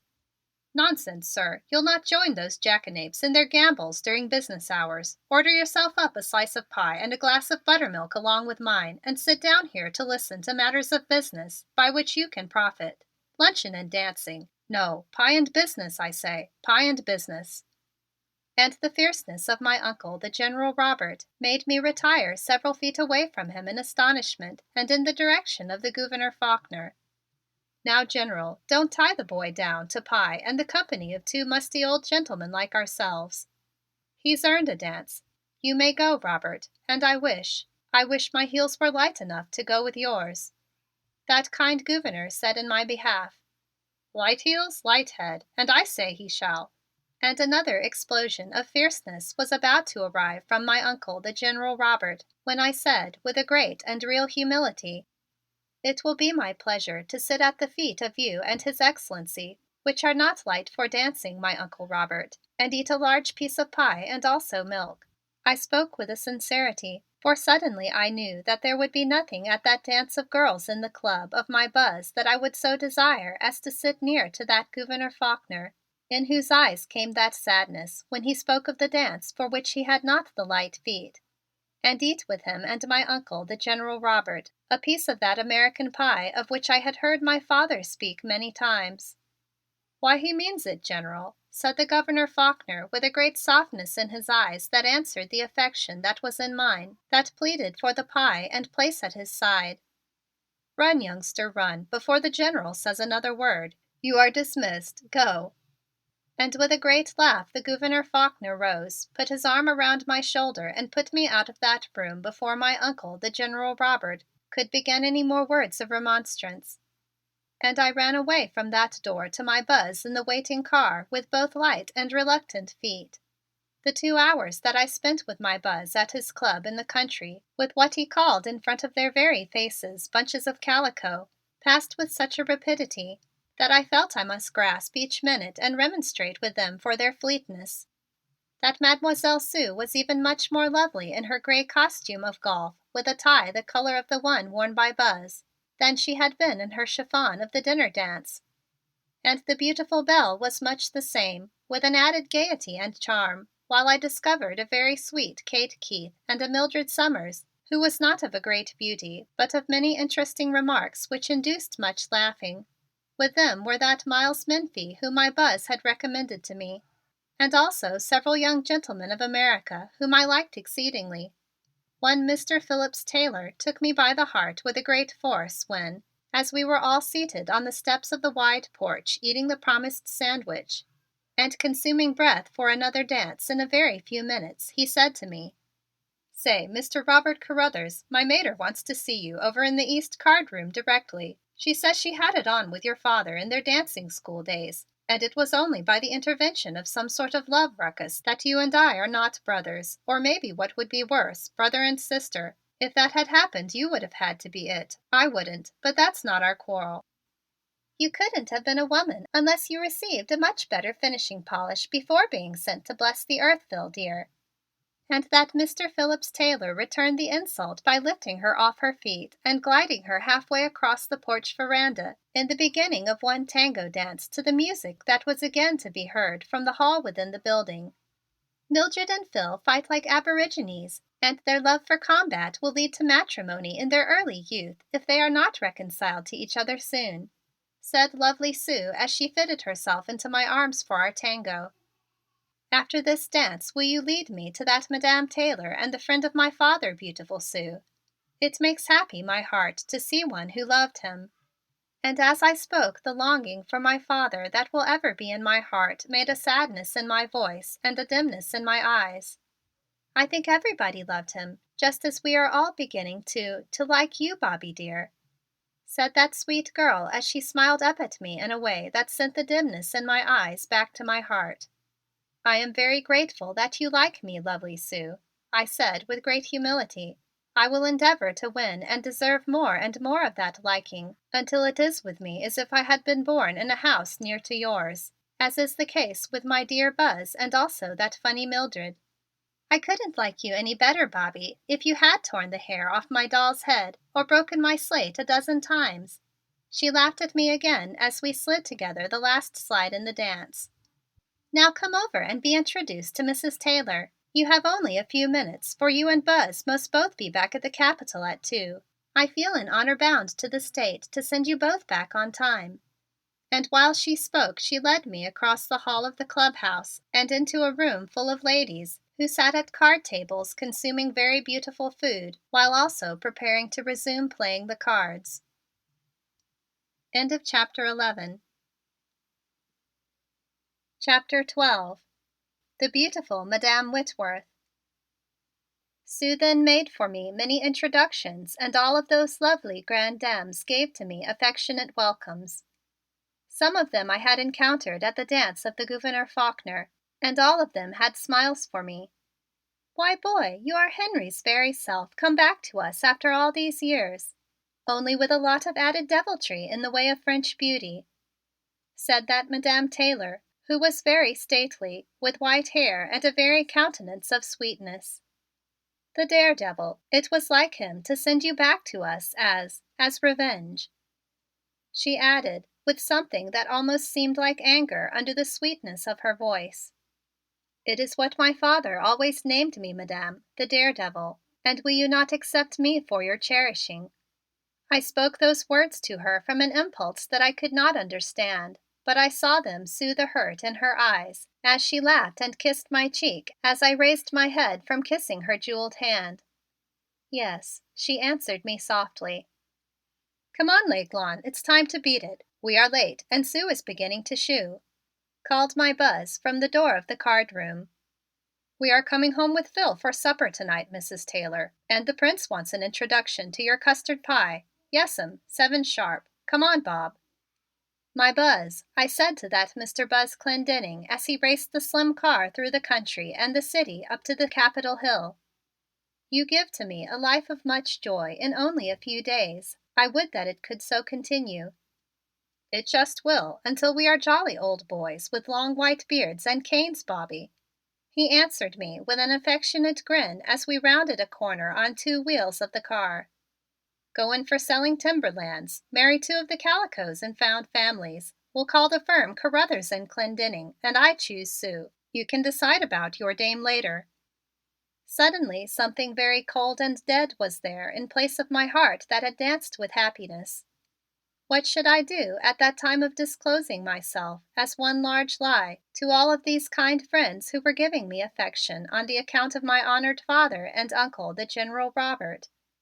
That daredevil in me had led me into this dishonor, with the excuse, it is true, of fear that the wicked uncle would not have mended the hip of small Pierre if I did not obey his summons as a nephew. And now I must stay to be of service to him and to the Gouverneur Faulkner, but also to be more involved in that lie and to accept more confidence and affection with thievery. "I cannot sell the lands of timber with you, my Buzz," I made answer to him quickly and with fierceness. "As soon as this business of the mules is settled and my uncle, the General Robert, no longer requires my services, I must return and go into the trenches of France." And I felt as I spoke that my fate was decided, and a great calmness came over me. "Then I'll go with you," answered me that Buzz, with a look of the steadfast affection which might have grown with years of comradeship. "I'll go and fight for France with you if you'll come back and build an American family alongside mine. Jump out, we are 15 minutes late, and watch the General scalp me. Come in through his office and take a part of it, will you?" Even in the very short time which I had known my uncle, the General Robert, I had discovered that the times at which could be anticipated explosions none came, and also the reverse of that fact. When my Buzz and I entered his office, he very hastily concealed a book that had some variety of richly colored pictures in it in his desk, and smiled with a wink of the eye at my Buzz. Later I should know about that book to my great joy. "Here's a letter for you, Robert, and go get to your knitting with Governor Bill," he said to me with kindness in his smile as he handed me a large letter and motioned me from the room into the small anteroom that I now knew to be the place assigned to my Buzz and me when not wanted in the offices of my uncle, the General Robert, or the Gouverneur Faulkner. I made a low bow to my uncle, the General Robert, and also to Monsieur the Bumblebee, and departed thence. On seating myself at my table to await the bell of the Gouverneur Faulkner, without which ringing my buzz had instructed me I must never, on pain of extinction as a secretary, enter His Excellency's office, I opened that letter and began to read with difficulty a letter of a few words from my wee Pierre, now in the hospital of that kind Dr. Burns. I read not more than one sentence when I leaped to my feet with a cry of joy, and my heart beat very high with happiness. To whom should I turn to tell of that happiness? I did not pause to answer that question in my heart, but I quickly opened the door of the august Gouverneur of Harpeth and presented myself to him in a disobedience of strict orders. And then what befell me? Seated at his desk was that great and good man, with his head bowed upon his hands, and at my entrance he raised that head with an alarm. I could see that his face was heavy and sad with deep pondering, and I was instantly thrown into mortification that I had so interrupted him. I faltered there beside him and found halting words to exclaim, "Oh, it is a pardon I ask Your Excellency for intruding into your door, but it is that my small Pierre has stood upon 2 feet for perhaps a whole minute in the hospital of that good Dr. Burns, and I must run to tell you of my joy. Is it quite possible now that Pierre will no longer be for life crooked in the back?" And as I spoke I held out to him the letter upon which tears were dripping, and one of my hands I clasped trembling at my breast that shook under that stylish cheviot bag of a coat I had that morning put upon me for the first time. And did that great Gouverneur Faulkner repulse his wicked secretary? He did not. God bless you, youngster. Of course you run right to tell me when a big thing like that happens. Sure, that back will be all straight in no time, and we'll have the little maid down, running in and out at her will in just a few months. And as he spoke, that Gouverneur Faulkner came to my side and took the hand that held the tear-besprinkled letter, and also drew the one from my breast into his own 2 large and warm ones. "I've been hearing people's troubles for what seems like an eternity, boy, but not a single son of a gun has run to me with his joy until you have. Here, use one corner of my handkerchief while I use the other." And as he spoke, that very large and broad-shouldered man released one of my hands, dabbed his own eyes that were sparkling with perhaps a tear, and then handed that handkerchief to me. And those tears of both of us ended in a large laugh. "It is my habit that I shed tears when in joy," I said with apology as I returned that large white handkerchief to that Gouverneur Faulkner.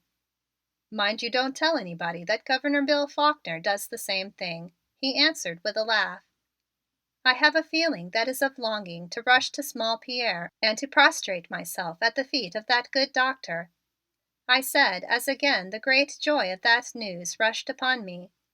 "No, boy, not right now," answered that great Gouverneur Faulkner as he turned and laid a large warm hand on each of my shoulders. "The crisis is at hand and I need you here for a little time. I can't explain it, but you seem to feed my faith in myself. In just a few days I've grown to depend on you you ridiculous boy, you, with your storms and joy sunbursts. Get out of here and tell Cato to send Mr. Whitworth and Mr. Brown into my office immediately." And with a laugh and a shake of me away from his side, the Gouverneur Faulkner picked up the 2 long sheets of paper which had been of so much labor to my Buzz and me, and began to scowl back of his black white-tipped eyebrows over them. I departed with great rapidity. Then with much more calmness I told the great news of the back of Pierre to my uncle, the General Robert. "That's fine. Now we can give her away without any trouble. I knew Burns could do the trick. It's a bargain at $2,000 to get a girl in this shape to give away. She could give us no end of bother if we had to keep her. Go find that flea Clendenning and tell him to come to me immediately. I think he is buzzing in the telephone closet to that Susan. And you go get busy yourself to earn your salary from the state of Harpeth. Telegraph $20 to that fool nurse to buy a doll for the girl. Now go." That was the way that my uncle, the General Robert, received my news of the improved health of the back of small Pierre. And with my 2 eyes I shed a few secret tears that did roll down into my mouth, which was broad from a laugh as I went in search of my Buzz. "Bully old top," said my bumblebee, as I imparted also my joy to him. Say, if that kid is 8 years old and is going to walk all right, we must see to it that she starts in with a good dancing teacher as soon as she can spin around. We want to make a real winner out of her." "I do love you, my Buzz," I answered to him as I clung with both my hands to his arm across my shoulder. "That's all right, Prince, but don't talk about it," he answered me with a laugh and a shake. "And say, let's get to work, because at about 4 o'clock I'll have something that'll give you a start." "Oh, but, my Buzz, at 4 o'clock I must go for tea to the home of the beautiful Madame Whitworth." "Whee!" whistled my Buzz as he looked at me from the top of my head to the toe of my shoe. "It would give me a much greater pleasure to be startled by you, my Buzz, but this is a promise I did make the last evening," I pleaded to him. "Go ahead, sport, but accept it from me that Madam Pat is the genuine and original pump, so don't let her empty you. Do you want me to come by and extract you at about 15 to 5? I'm sorry, but I really must have a business interview with you before 6." And my Buzz's eyes twinkled with something that was of a great pleasure to him, I could observe. "It would be of more pleasure to me if you came at the half of 5, my Buzz," I made a hurry to assure him, for I had a great dread of all the falsehoods I was to say to that Madame Whitworth that afternoon, for the purpose of extracting perhaps a little wicked truth from her to help in the defense of my Gouverneur Faulkner. "I'm on," answered my Buzz promptly. "Beat it. I hear the old boy growling," and he disappeared behind the door of my Uncle, the General Robert. I went to the duty of assuring the nice gentleman in very rough clothing that the Gouverneur would in the morning read the paper on the subject of making a long road past his property in good condition by a vote. And I was of a very great success in my efforts, the good Cato assured me. "You's got a fine oiled tongue tied in the middle and loose at both ends, honey. Yo' father had the same," he assured me as he handed me my hat and walking cane at the hour of 4, which ended my duties for the day. Roberta, Marquise of Grez and Bye, did so long to go into that room of the Gouverneur Faulkner and receive upon her hand one nice kiss of good night from him. But Mr. Robert Carruthers walked down from the Capitol and only paused to lift for a little second his very handsome hat towards the window of His Excellency's room high up above. And the encounter with the beautiful Madame Whitworth was much worse than I had thought that it would be, though also it was of a very interesting excitement. She had made armaments for the encounter in the shape of a very lovely tea apparel of an incredible thinness to be used for covering, and curtains of rose to throw somewhat of glow over the situation. Immediately I was seated beside her on a small divan, upon which there was room for only 1½ persons, and my stupidity was called into vigorous action. "I suppose you have spent the day in translating a lot of those long and tiresome French documents for the General and the Governor. Thank goodness that is no longer my task," she remarked as she tipped the cognac bottle over my tea and handed the cup to me. "It is of a great fatigue to work upon a matter that one does not at all understand," I answered her as I sipped at that tea of a very disagreeable taste because of the cognac. "Did they give you the 2 sets of specifications to compare?" she asked of me with not much of interest apparent in her manner, though her hand shook as she poured for herself a very small cup of tea, which was then filled complete with the cognac. "Hélas," I answered with a sigh, "and it is impossible for me to add more figures to each other than my fingers will allow. I cannot even use my toes." "Then he didn't get them ready for the conference this afternoon?" she demanded with a great illumination of joy in her face. "Oh, indeed, I handed them back complete to His Excellency in a short space of time. Is not one mule like to another exactly? And why should a paper make them different?" I questioned with deceit of stupidity. "You are a dear boy," laughed that Madame Whitworth.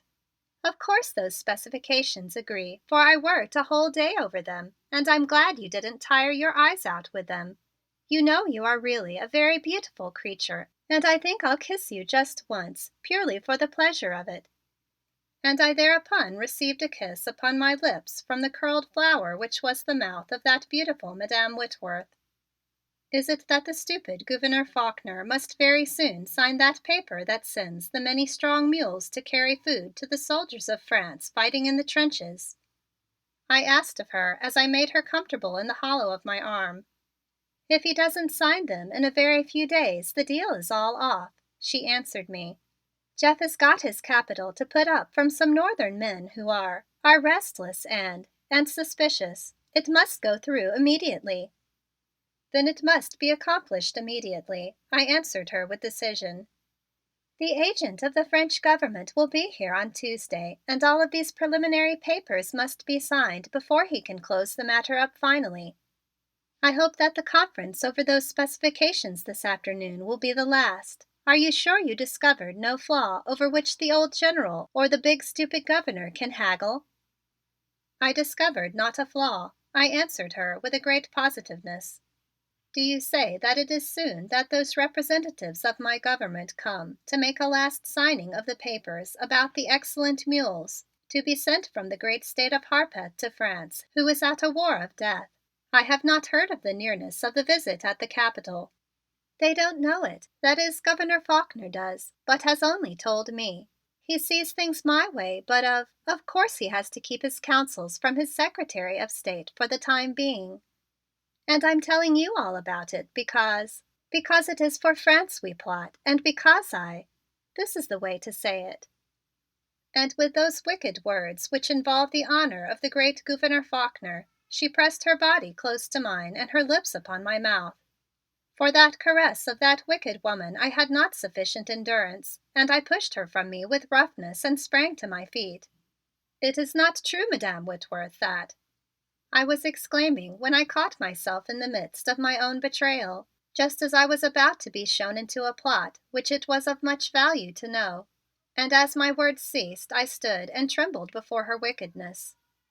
"Do you know, Mr. Robert Carruthers, I do not entirely understand you," she said with a great and beautiful calmness as she lighted a cigarette and looked at me trembling before her.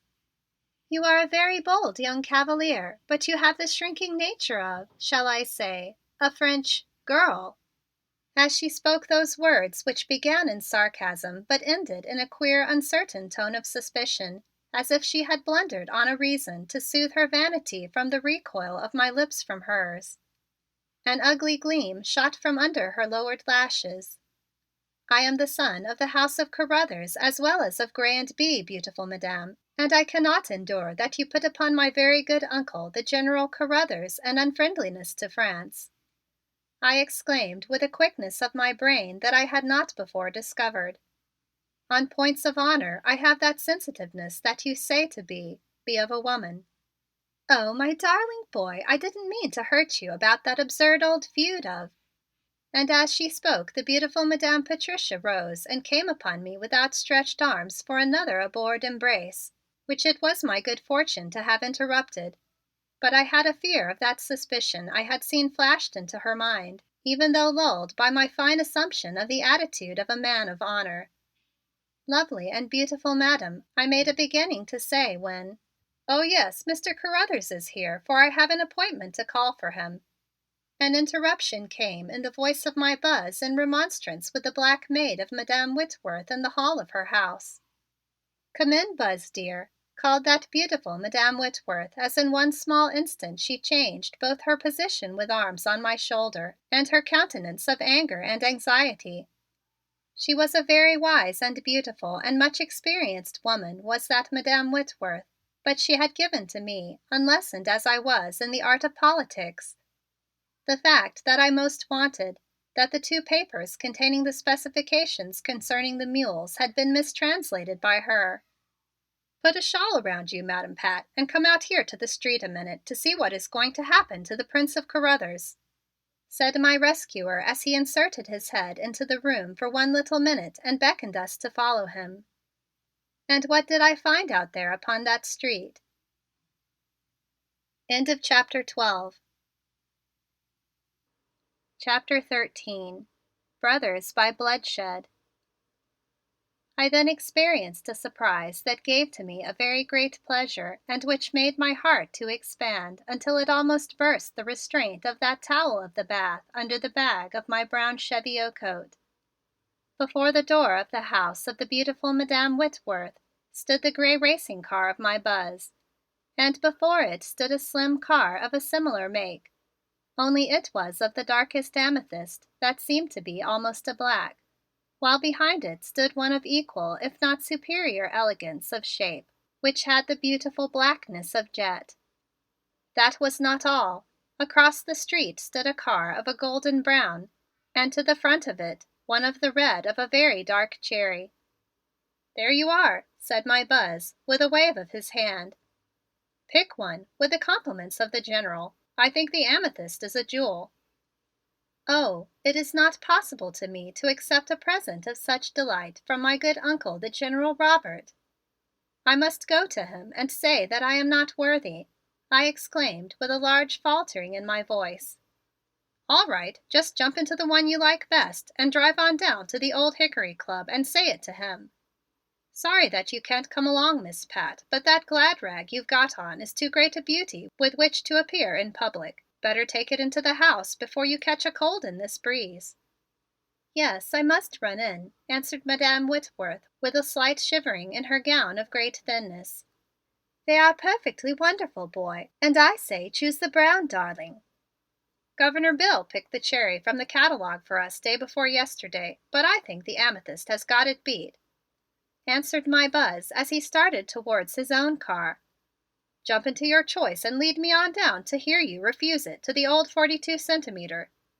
Then without further remark I followed him down the steps and got into the car which was the color of the heart of the cherry, and I raced that Mr. Bumblebee through the city of Hayesville in a manner which put to flight a large population thereof. I had not had my hands on the wheel of a racing car for the many months since my father in his had left the small Pierre and Nannette and me weeping on the terrace of the Chateau de Grez when he went to the battlefield of the Marne, and I drove with all of that accumulated fury within me. And I could see that my Buzz enjoyed it as much as I did, though in his face was a great fear as several very large policemen waved their hands at us and then savagely transcribed the numbers of his car in books from their pockets when we whirled on with refusal to stop and listen to their remarks. And this is what my Uncle, the General Robert, answered to me as I told him of my unworthiness of his gift of the most beautiful cherry car. "That is just a return for your consideration for me in being born a boy, and I hope you'll break the necks of about 24 young females in this town before the week's out. Begin on that baggage, Susan, right away." And as he spoke my Uncle, the General Robert, came down the steps of the great club of Old Hickory with the Gouverneur Faulkner and stood beside my cherry with me. "He's no better man than I, General, and I've been trying it all year," answered my Buzz with one of those delectable grinnings upon his face. "Indeed, my much loved Uncle Robert, it is impossible that I accept your gift in gratitude that I am not a woman, because for the good reason," and my honor was about to rise up in arms and betray the Daredevil and her schemes within me when that good and most beloved Gouverneur Faulkner interrupted me by stepping into the cherry beside me with a laugh. "Thank you, General. This is just what I need in all of my business with Robert. We'll be back in time to dine with you at 7 here at the club. Go out to the West End, Robert." And with his hand on the spark he started the cherry, and I was forced to sweep away from my Buzz and my Uncle, the General Robert, into the traffic and away from the club of Old Hickory, which is named for a very great general of America and is a club of much fashion and some bad behavior, my Buzz has said to me. "I really didn't mean to kidnap you and the car, youngster, but I've had a pain under my left pocket all day and I have got to operate on it. A sudden impulse told me that it would be easier if I took you with me to sort of stand by," said my beautiful Gouverneur Faulkner in a grave tone of voice as I whirled him out the broad avenue that led to the west end of the city. "Oh, my Gouverneur Faulkner, is it that you are ill, perhaps to die by a knife?" I exclaimed, and for a second I let that wild cherry run in a very dangerous manner almost upon another large car in the act of turning into the street. "No, not that, Robert," he answered me quickly, and he laid his hand on my arm beside him for an instant as if to give a steadiness to me. "I want you to take me out to the state prison. I want to talk face to face with a man who killed his own brother in cold blood, it is said. A pretty powerful influence is at me day and night for a reprieve, and I don't know what to do about it. It is a difficult case. If I went in my official capacity to see the man, it might give his friends undue hopes. And suddenly I felt that I could run away from the whole bunch at this hour of the day and see the man himself, without anybody's knowing it, save the superintendent of the prison and myself. You don't count, because in this case you are myself. Always I would be yourself to you, my reverenced Gouverneur Faulkner. I made reply to him as I raised my eyes to his deep ones that smiled down into them. I wonder if that is as good as it sounds, boy, asked my Gouverneur Faulkner gently, as he looked down at me with both a laugh and a sadness influencing the smile of his mouth. Sometimes I badly need two of myself. They are at me from waking to sleeping, and I often feel cut into little bits, and I can't even say so. In fact, youngster, I'm squealing to you more than I've let myself do since I became the chief executive of the state of Harpeth. Now, turn off into this road and go straight ahead. The prison is about a mile back there at the foot of that hill." I like those squeals," I answered to his smile as I put my cherry against the spring wind and raced down that long road at a great speed that prevented any more conversation at that moment. My pride bade me show to that Gouverneur of Harpeth what good driving in a fine car I was able to accomplish.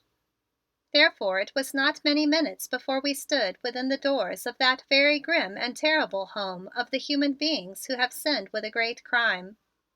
I know that I am never to forget that hour and am to carry forever the wound that it inflicted upon my heart as I walked through the dimness and grayness and stillness of that dark house.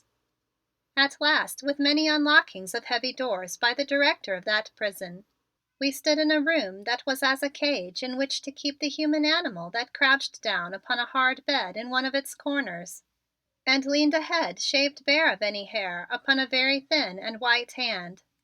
"Leave me, Superintendent, for a few minutes. The young man will stay by the door to let you know when I want you," said that Gouverneur Faulkner to the superintendent, who nodded and left the room as I took a position over behind the heavy iron bars that swung together after him. "My man," said the Gouverneur Faulkner in a voice that was so gentle as that which a mother uses to a child in severe illness, "I want you to let me sit down on your cot beside you and talk to you about your trouble." "Got nothing to say, Parson. I done it, and I want to swing as quick as the law sends me," answered the poor human from behind his hands without even raising his bowed head. "I am not a minister, and I've come to talk to you because some of your neighbors and friends think that there may be a reason why you should not be hanged for the death of your brother. It is my duty to help them keep you from the penalty of the law, which you may not deserve even if you desire it. Can you tell me your story as man to man, with the hope that it will help you to a reprieve?"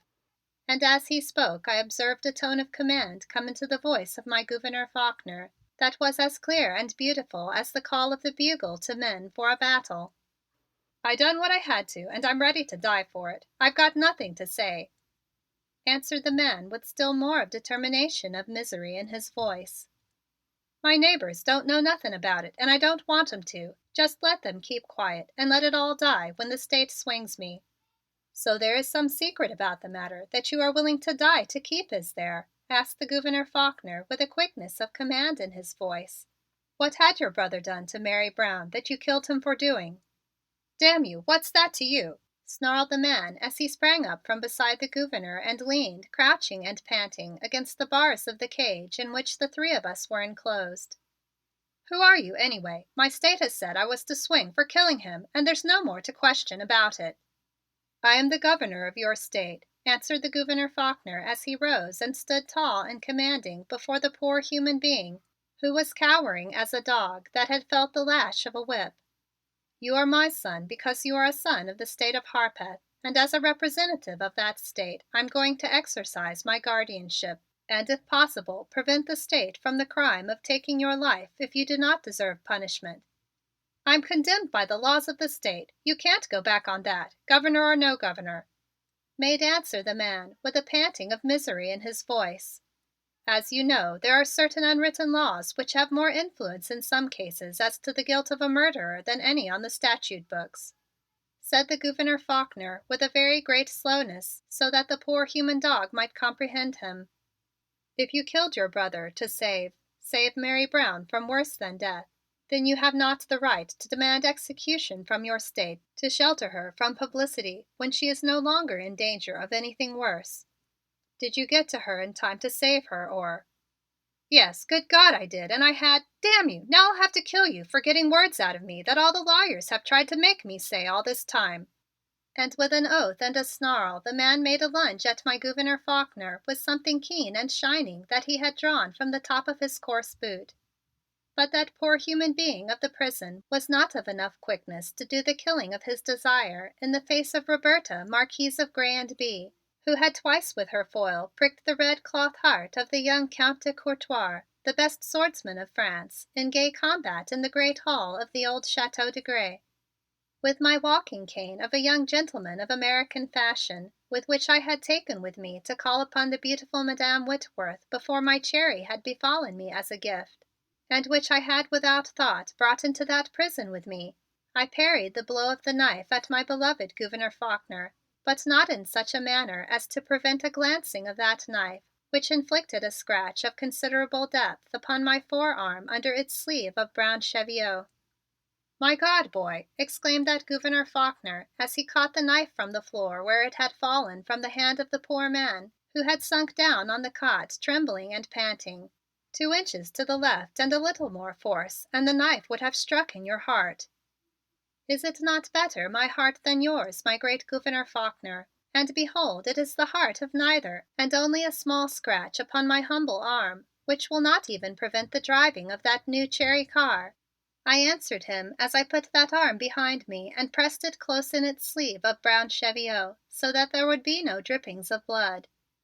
"I didn't go to hurt the young gentleman, nor you either, Governor," said the man from the cot as he sobbed and buried his head in his arms. "I was always a good man and now I—" "Don't say another word, Timms," interrupted my Gouverneur Faulkner in a voice that was as gentle as that father of state which he had set himself to be to Timms. "Nobody will know of this for your sake. I was baiting you. I know what I want to know now, and you'll not hang on the 16th. The state will try you again. Call the superintendent, Robert." "Don't say nothing to hurt Mary, Governor. Just let me hang and I won't never care what," the poor human began to plead. "I'll look after Mary and you too, Timms. I'll see to it that—" My Gouverneur Faulkner was answering the trembling plea for his mercy when the superintendent came in and unlocked the cage. "Don't let him know of the accident, youngster," whispered the Gouverneur Faulkner to me, and in a very few minutes we were out of that prison into the cherry car and whirling with great rapidity down the country road with its tall trees upon both sides. "Stop, Robert," commanded His Excellency as we came under a large group of very old trees, which made a thick shelter of their green leaves as they leaned together over the stone wall that bordered the side of the road. "Now let me see just what did happen to that arm which came between poor Tim's sharpened case knife and my life. We are out of sight of the prison now. It would have been all up with Timms if that attack on me had been discovered. Your pluck will have saved Timms if he's saved, as well as your Governor. Here, turn towards me and let me see that arm." And as he spoke my Gouverneur Faulkner put his arm across my shoulder and turned me towards him so that he could put his right hand on the sleeve of that cheviot bag in which was a long slash from the knife and which was now wet with my blood. "I very much fear my beloved brown cheviot, which I have worn only a few times, is now dead, and how will I find another for my need?" I exclaimed with a great alarm when I saw that the knife had thus devastated my good clothing, of which I had not many, and for the procuring of which I was many thousand miles from my good friend and tailor in New York. If I sought another suit in the city of Hayesville, might there not be dangers of discoveries in the adjustment thereof? "Is it not a vexation?" I asked as the Gouverneur Faulkner attempted to push back that murdered sleeve from my forearm. "In the language of my friend Buzz, you are one sport, Robert. Shell out of that coat immediately. I want to see just how much of a scratch that is and I can't get the sleeve up high enough." commanded my Gouverneur Faulkner. The tone of his voice was the same he had used to me in commanding that I take his mail to his nice lady stenographer, but his face was very white and his hand that he laid upon the collar of my coat for assisting me to lay it aside trembled with a great degree of violence. "Indeed, my Gouverneur Faulkner, it is but a scratch and—" "Get out of that coat." "But—" "Off with that coat, Robert," he commanded me, and before I could make resistance, my coat was almost completely off of me by his aid and I was obliged to let it slip into his hands.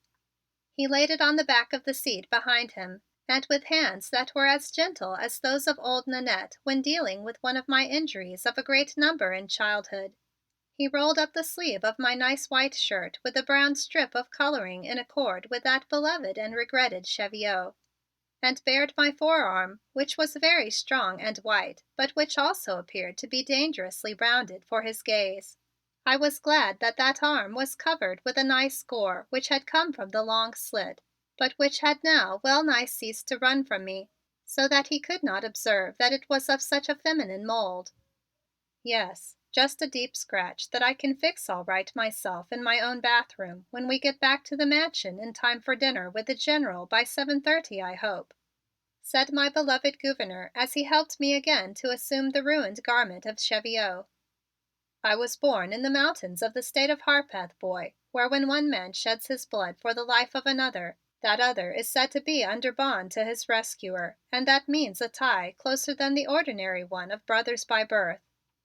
I acknowledge the bond to you for all time, little brother. Now drive on quickly to the Mansion before we are in danger of being late for dinner with the General. It will take me some few minutes to get you out of that shirt and into your dinner coat. I'll send for it and you can dress with me." "Oh, no, my beloved Gouverneur Faulkner, I must go immediately to home and there make myself presentable for a dinner of some very wonderful pie that my Buzz demanded of that very lovely Madame Taylor in my honor.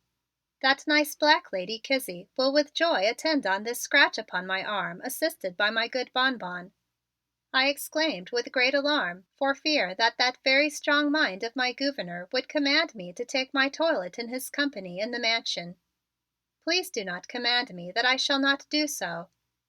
"Of course, youngster, go to your frolic with the rest of the babes and sucklings. Only remember that I always like to have you with me, but never command you when it is not your pleasure," answered that Gouverneur Faulkner to me with gentleness. "It is always my pleasure to be with you, my Gouverneur, and I do like that you command me," I said to him in answer to that gentleness that had something of a sad longing in it for that custard pie of Madam Taylor, I suppose, of which he had probably heard famous mention, but which I would have believed to have been a longing for Roberta, Marquise of Grez and Bye, if I had heard it so spoken with an English or Russian or French accent to me in a robe of tulle or sheer linen. "And may I not return immediately after that supper to that club of Old Hickory for conversation with you and my Uncle, the General Robert?" I asked with eagerness. "Boy, by the time you have eaten that fatted pie at the Taylor's and danced at least a portion of it off your system, I'll be burning the midnight oil going over the papers in the case of Timms. I want to weigh all the testimony carefully in the case given in court about his own and his brother's relations with the woman Mary Brown. As long as I am the Governor of the state of Harpeth, no honest man is going to swing for protecting a good woman from the outrages of a brute.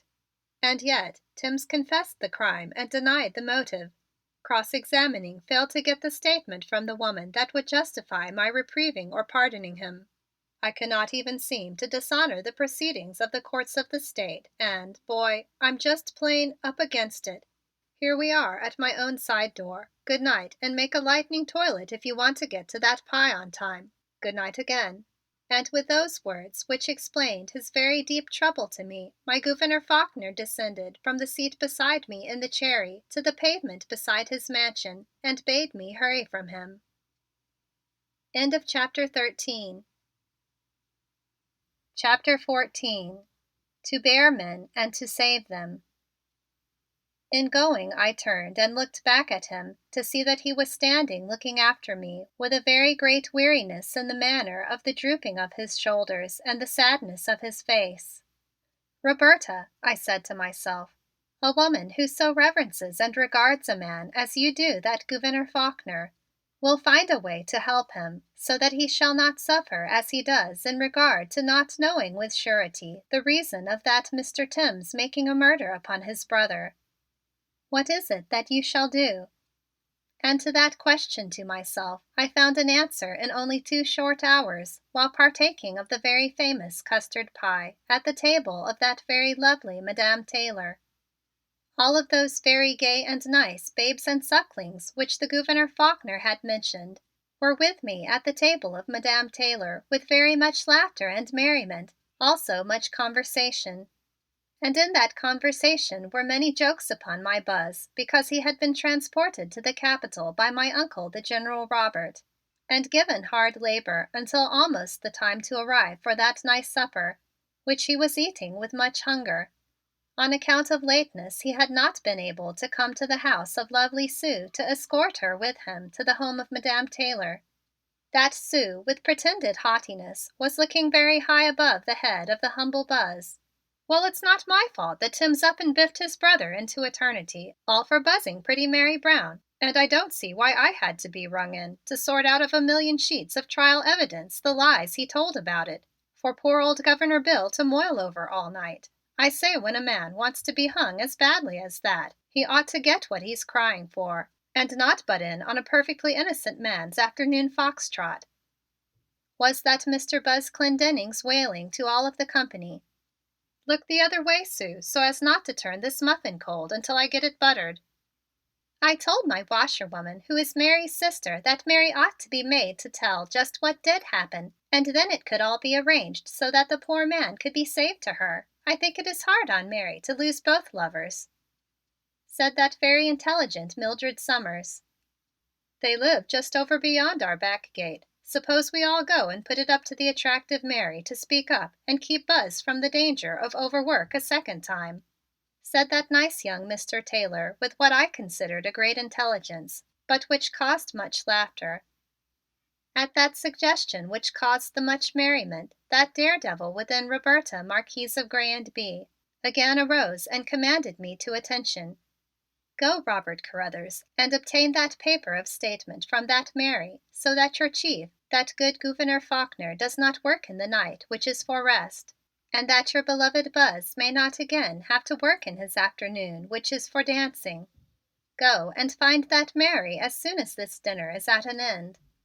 And what was it possible for me to do but to answer the command of the daredevil person within me, all of which I did. I made excuse of myself on account of a lie which involved my attendance on my uncle, the General Robert, and departed after I had had but one nice slide with the lovely Sue, but had obtained a promise of one from Mademoiselle Belle if I found it possible to return by the hour of 10 o'clock. After many inquiries at the back of the house of Madame Taylor in small streets, I was at last led to the home of the Mary Brown. All was dark within the very small house, but upon the steps, in the light from the moon and also a street arc, sat the person that a man of whom I had asked guidance said to be the woman whom I sought.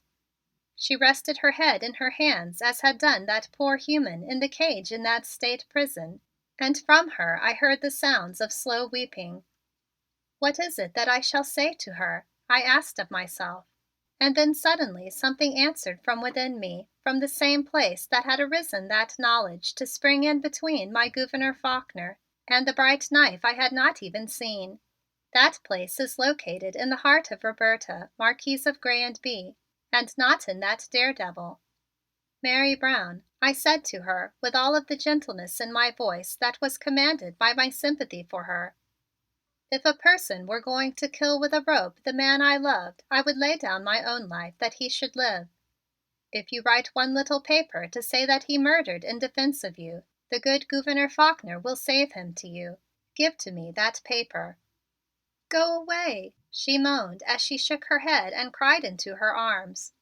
"See, Mary, here is the pencil and the paper to write the words of life for Timms to that Gouverneur Faulkner," I said as I seated myself beside her and extracted my notebook and pencil from the pocket of my overcoat where I had placed them on leaving my room, as is always best, I deemed, for a secretary. There are just two things that are the duty of women, Mary, to bear men and to save them. Save yours now, Mary. Much will happen, it may be, but that Timms is a good man and must live." "I dasn't. He told me not to, Timms did." "If a knife was aimed at Timms' heart, would you not throw yourself between him and its cut, Mary, even though commanded by him not to so save him?" "Yes." "The knife is aimed, and here's the paper by which you can throw your person on that knife. Is it of such moment that it cuts into your own heart, that you stand and let it give death to him?"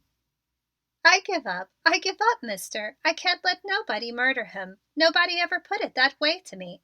Give me that paper and let me get to him for just 1 minute tomorrow." She made answer to me as she seized the paper and pencil and began to write with the paper spread beside her upon the step.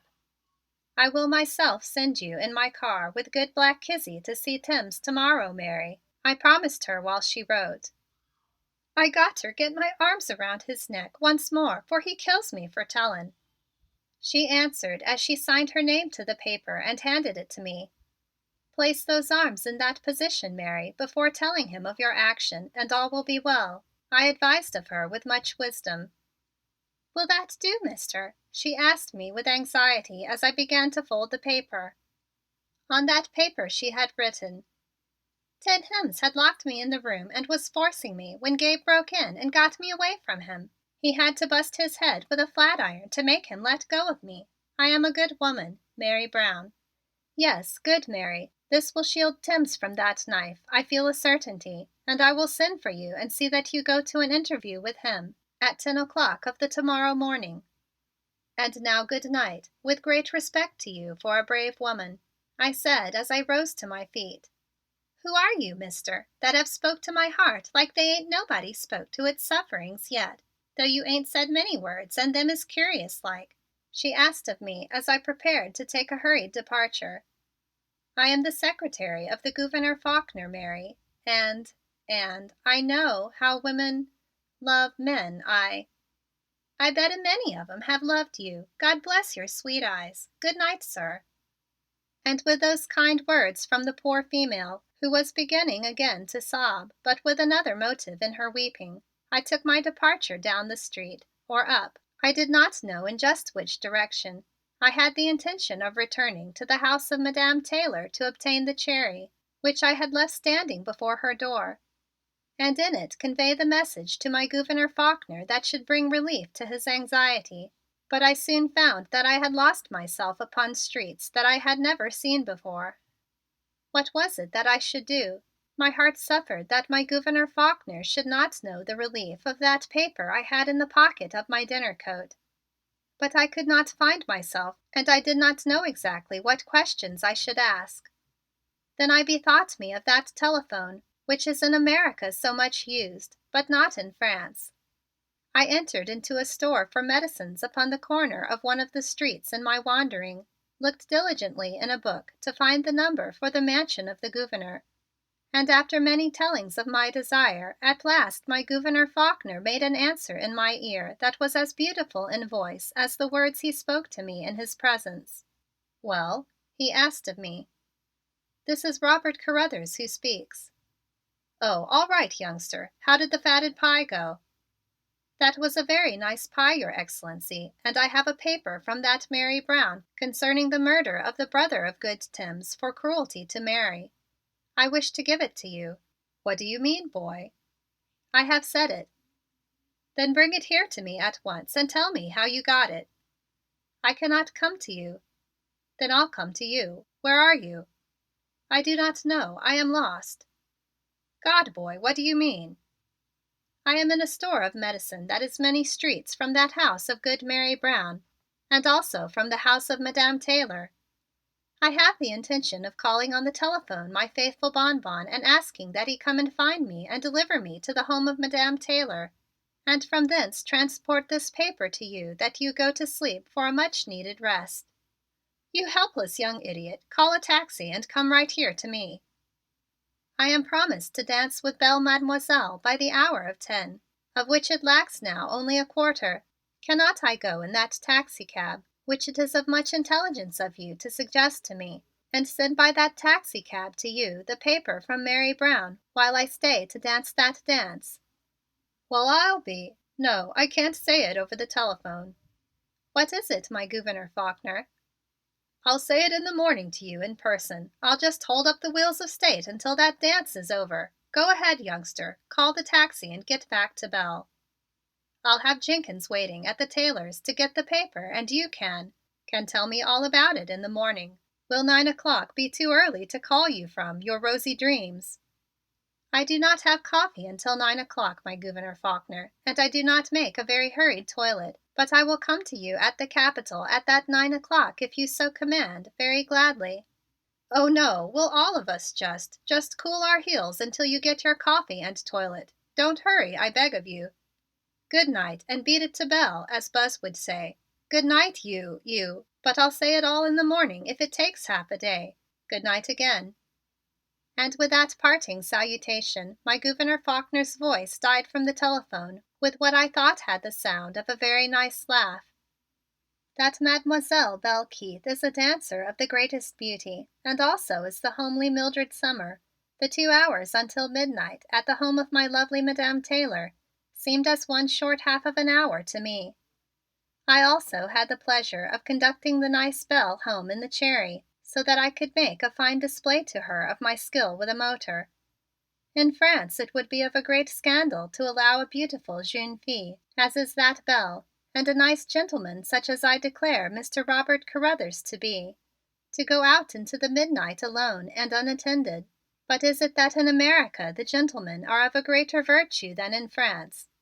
Or is it that the ladies have that great virtue? I do not know, but I declare it to be of much interest to remark. You'll find the old 42 centimeter firing off overtime, L'Aiglon, because when the Whitworth gang got caught up on those specifications, they sidestepped with another proposition, and he's scouting for holes in it. Better climb the grapevine into bed and sidestep him, advised Buzz to me while we waited beside our cars for the beautiful Belle and beautiful Sue. Much gratitude for your advice, and good night. I called to him as we separated the Cherry and the Gray and went in diverse directions. I understood that climb the grapevine into bed to mean entering my home and that of my uncle, the General Robert, with much stealth, and that thing I did, dropping myself into a deep sleep in the moment of inserting myself between the sheets of that bed. And when I awakened because of that much dancing, behold, it was 10 of the clock, and 11 thereto before I arrived in a very great hurry, with much pinkness of cheeks, in the office of the Gouverneur Faulkner at the capital of the state of Harpeth. And in that office I also discovered my uncle, the General Robert, performing the action of the 42 centimeter gun with words about my extreme lateness.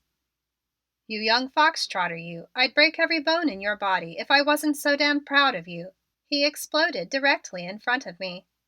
General, if you'll let me take Robert into his office for 5 minutes alone, I'll help you take the hide off of him later, said that Gouverneur Faulkner as he beamed the great kindness to me. Just stay here and get that Tim's pardon crowd ready to hear the news of Mary's confession, and I'll tell you all about it when I've settled with Robert.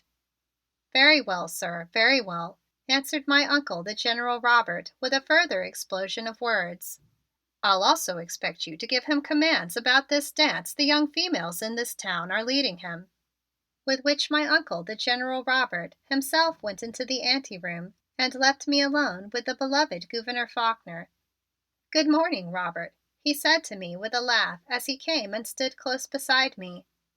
That Roberta, Marquise of Grey and B, will blush within me when that beloved Gouverneur comes very close beside her in a way that is an embarrassment to Robert Carruthers, his secretary. And now tell me what you said to that stupid Mary Brown that has made her see the light, he asked me with his fine eyes looking into mine with a great interest and something of admiration. I asked of her if she would not throw herself before that beloved good Tim's if a knife was aimed at his heart. And she perceived from that question that she must give to me the paper.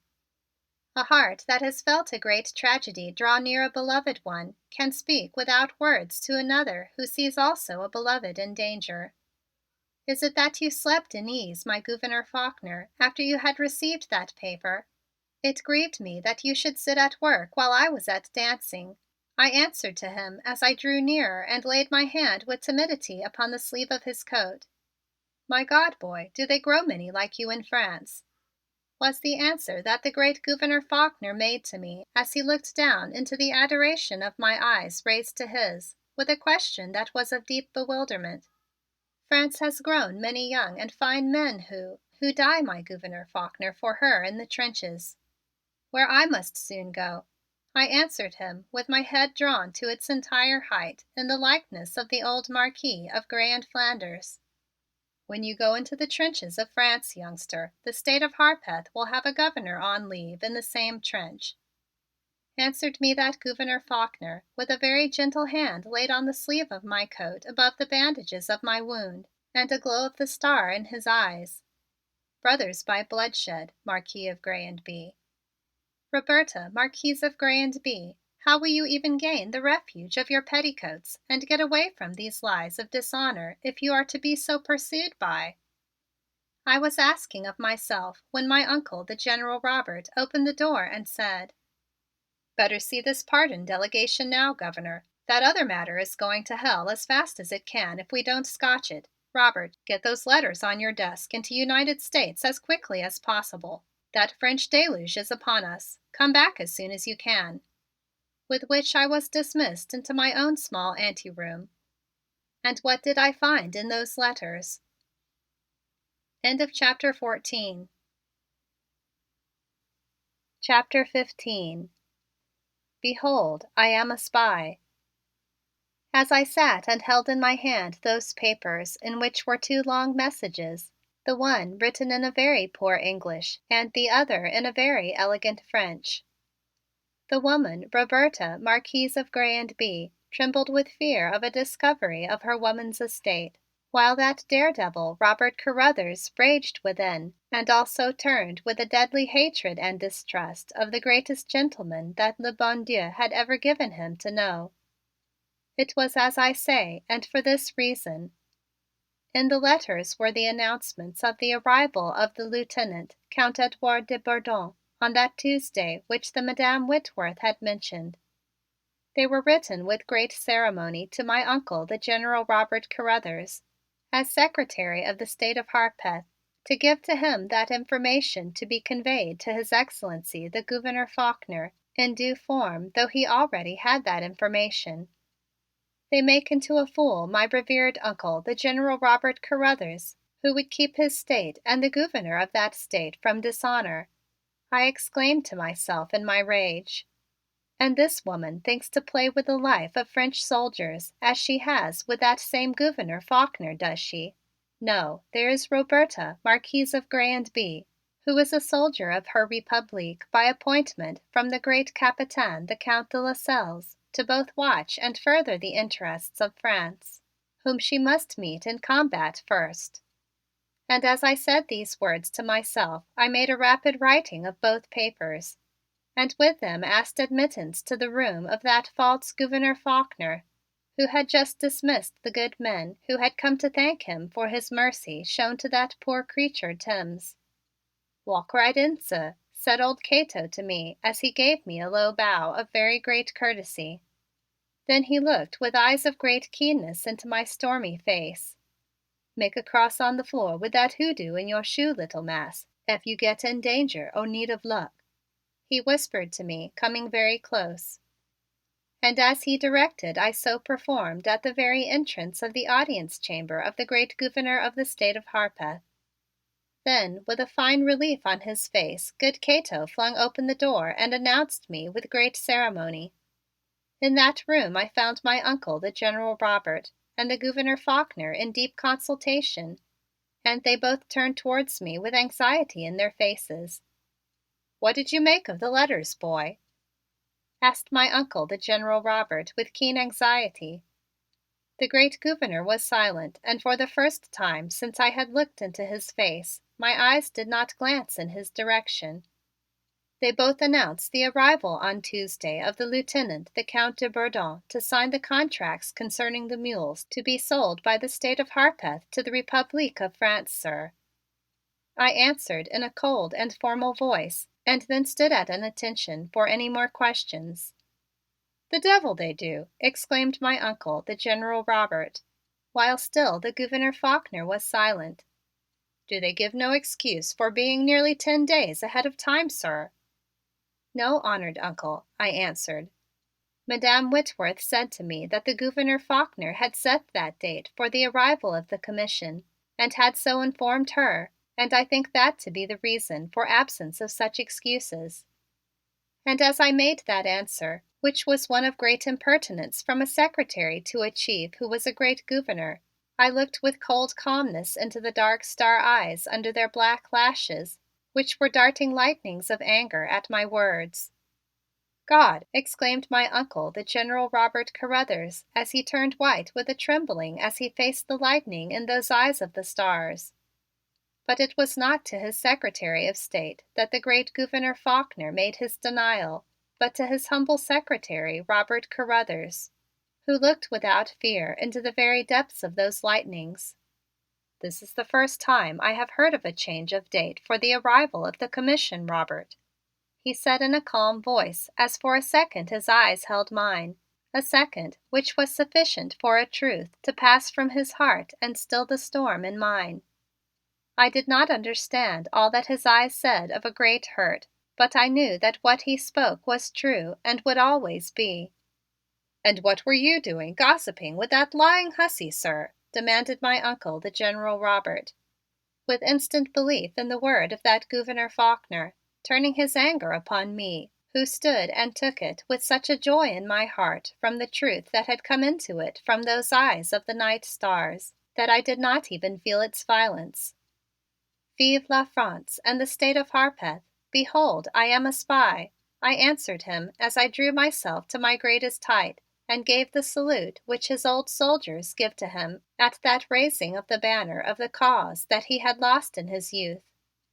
"I'm a great mind to break every bone in your body, as I have said before," he said to me, but I could see a smile of pride making a lightening of the gloom in his countenance over the trouble of his affairs of state. "You keep away from Robert," was the interruption made by my great beloved Gouverneur Faulkner. "Upon you will fall the task of making the plans for the entertainment of this countryman of yours. The General and I will be too busy getting ready to meet them on their own grounds to give any time to that. Remember, they will have to be shown the best grazing land in the valley in motor cars. When they are done sizing us up, we'll be ready for them. The Count and his secretaries will, of course, be entertained at the mansion, and you can make arrangements at the hotel for the rest of the suite.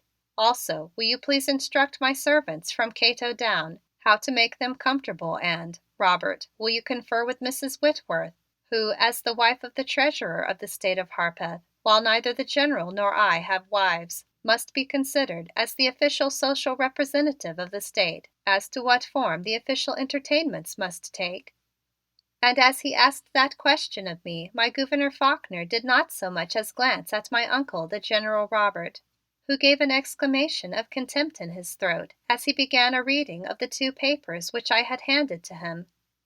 "Also, I suppose this means I must give up all hope of services from that fly up the creek Clendenning," he grumbled as he read. "I will do as you bid me, my Gouverneur Faulkner, in all things, and I will be much helped by both my excellent Buzz and the beautiful Madame Whitworth," I made answer to the question and command given to me by the Gouverneur Faulkner, and as I mentioned the name of that lady I lowered my eyes to the floor and waited for my dismissal. I did not want to look into his eyes, for I did not know even then if I might not find that Madame Whitworth there.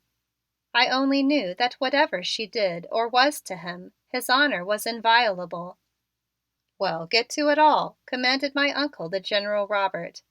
"Get vouchers for what you spend and pay with State Department checks. Don't blow a fortune, you young spendthrift you, but also remember that the state of Harpeth is one of the richest in America and knows how to show France real hospitality.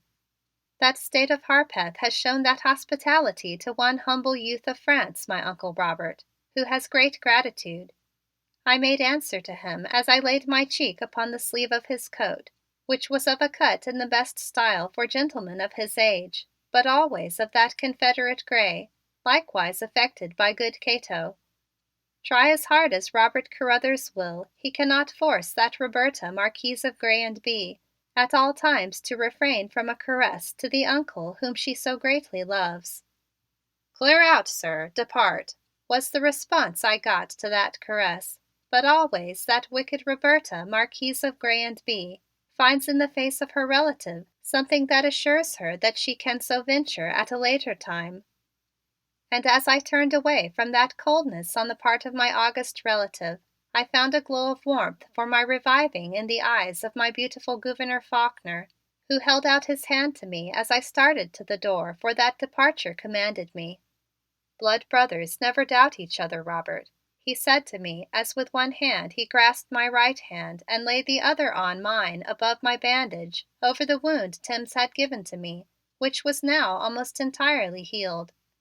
With the quickness of lightning I laid my cheek against the sleeve of his coat in exactly the caress I had given to my uncle, the General Robert, and then did depart with an equal rapidity.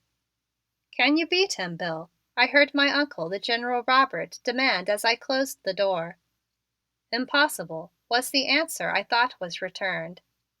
And from that audience chamber I went quickly and alone in my good Cherry to Twin Oaks, was admitted by Bonbon, whom I instructed not in any way to allow that I be interrupted, ascended to my own apartment and seated myself in a large chair before the glowing ashes of a small fire of fragrant chip twigs, which kind Madame Kizzie had lighted against what she called a May chill during my toilet of the morning.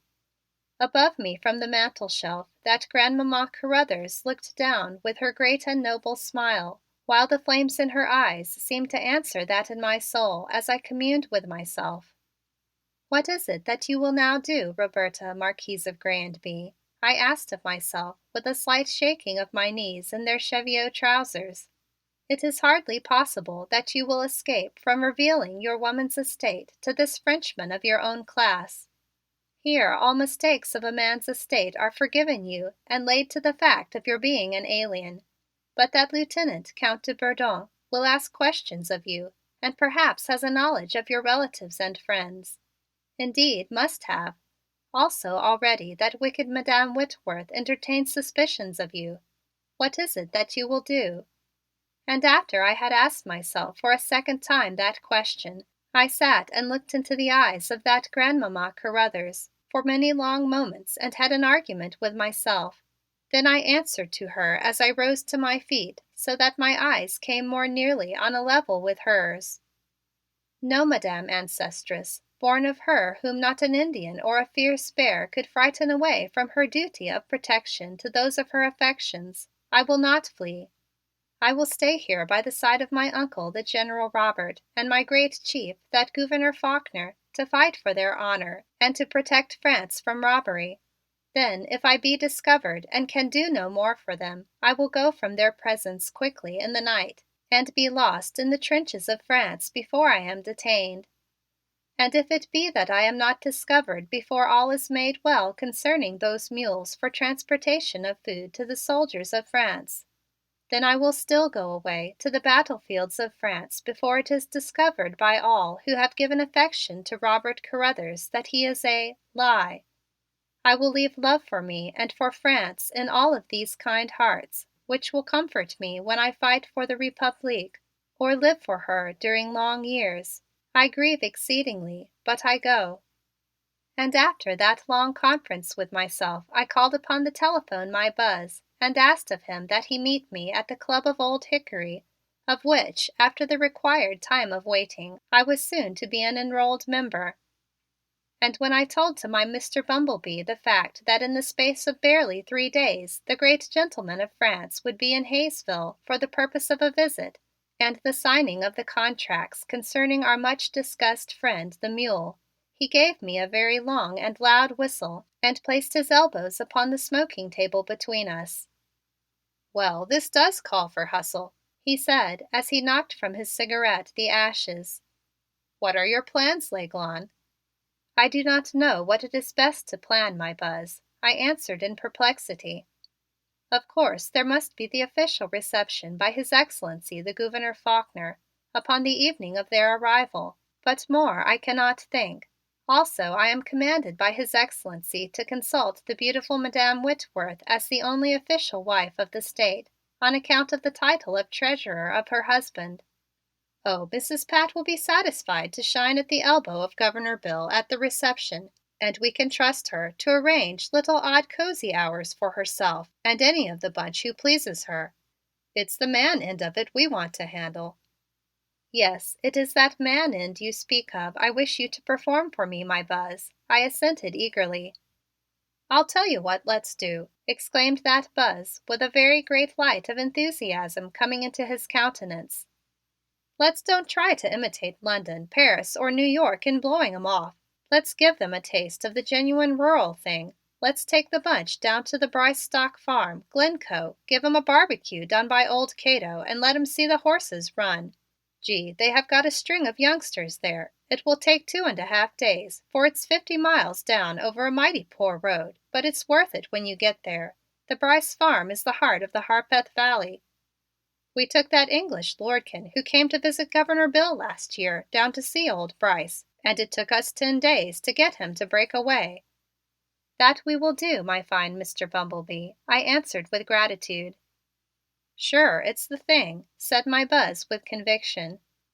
"We pass right through the grazing land of the state and we can show them the mule in the making, the right kind of mule. We'd have to do that anyway, for that is what they are here for. I feel a certainty that if I should continue to be an American man for all the days I may live, to that 70 age, I would never be able to gain in any way even a small portion of what my fine Mr. Buzz Clendenning calls hustle." I went at his side for the 3 days which intervened between the news of the arrival of that Lieutenant Count de Bourdon and that actual arrival, in what seemed to me to be the pace of a very fleet horse or even as the flight of a bird. And as fast as we went from the arrangement of one detail of entertainment to another, the beautiful Madame Whitworth went with us, with her eyes of flower blue very bright with a great excitement. I was glad that in all matters it was necessary that my fine Buzz also consult with her, and thus I was not exposed to any of her wickedness alone. And in my own heart was also a great excitement, for it seemed to me that I was fighting a great battle for France all alone. All day I could see that Mr. Jefferson Whitworth and the other men of wealth who with him were seeking to be robbers to my country were first in consultation with themselves and then with my uncle, the General Robert, and also the Gouverneur Faulkner. Would their powerful wickedness prevail and be able to force a signing of that paper on the Gouverneur? Was that in their power, I asked of myself, and in my ignorance I did not know an answer and had no person to demand one from. There was no ease of heart to me. Then the days went by and I was so at work with my Buzz that I had no time for words from my Gouverneur Faulkner or a glance from those eyes of the dawn star. I could only murmur to myself, "Vive la France and Harpeth America." End of chapter 15. Chapter 16. Immediately I come to you. And so the time passed until the morning upon which the same railroad train which had brought young Robert Carruthers down into the valley home of his forefathers arrived with yet another son of France and his secretaries and servants. All were in attendance at the station of arrival, from the Secretary of State, the General Carruthers, who in his large car was to take the Count de Bourdon to the Gouverneur's mansion for immediate introduction, down to good Cato in a very new gray coat and a quite shiny black hat. "Stand right alongside, Robert," commanded my uncle, the General Robert, as he arranged with impatience a large white rose I had placed upon the lapel of his very elegant gray coat. "I never did like heathens. They make my flesh crawl. Be sure and repeat slowly all he says, damn him." "He will speak to you in English, very like unto that I use, I feel sure, my Uncle Robert," I said with a great soothing. "He will not, sir, he will not," answered my Uncle, the General Robert, with a great impatience. "Half the blood in your veins is the good red blood I gave you, sir, and never forget that. Look what a man it has made of you." "Yes, my Uncle Robert," I answered with a great sadness, but also some amusement. In my heart I prayed that always when I had left him he would think that blood to be the good red blood of a man of honor and not of a woman of lies. It might be that some day he would be proud that still another man of his house had died in battle for France and never know. It was while my eyes were covered with a mist of tears that I heard the great railway train approaching, which was perhaps to bring me my dishonor, and I drew those tears back into my heart and stepped forward to the steps of the car from which I could see a very slight and short but very distinguished looking Frenchman about to descend. "I thank the good God I have never before encountered him," I said in my heart as I stood in front of him. "Lieutenant, the Count de Bourdon, I make you welcome to the state of Harpeth in the name of my uncle, the Secretary of that state," I said to him in the language of his own country as I clapped together my heels and gave to him the bow from the waist of a French gentleman who is not a soldier. "Will you permit that I lead you to that uncle?" "Many thanks, Monsieur. Is it Carruthers I name you after your distinguished relative?" he made answer to me as he returned my bow with first one of its kind and then a military salute. "Robert Carruthers, sir, and at your service," I made answer to him with a great formality, and as I spoke I saw that he gave to me a glance of great curiosity and would have asked a question but at that moment my Uncle, the General Robert, stood beside us. "I present to you the General Carruthers, Secretary of the State of Harpeth.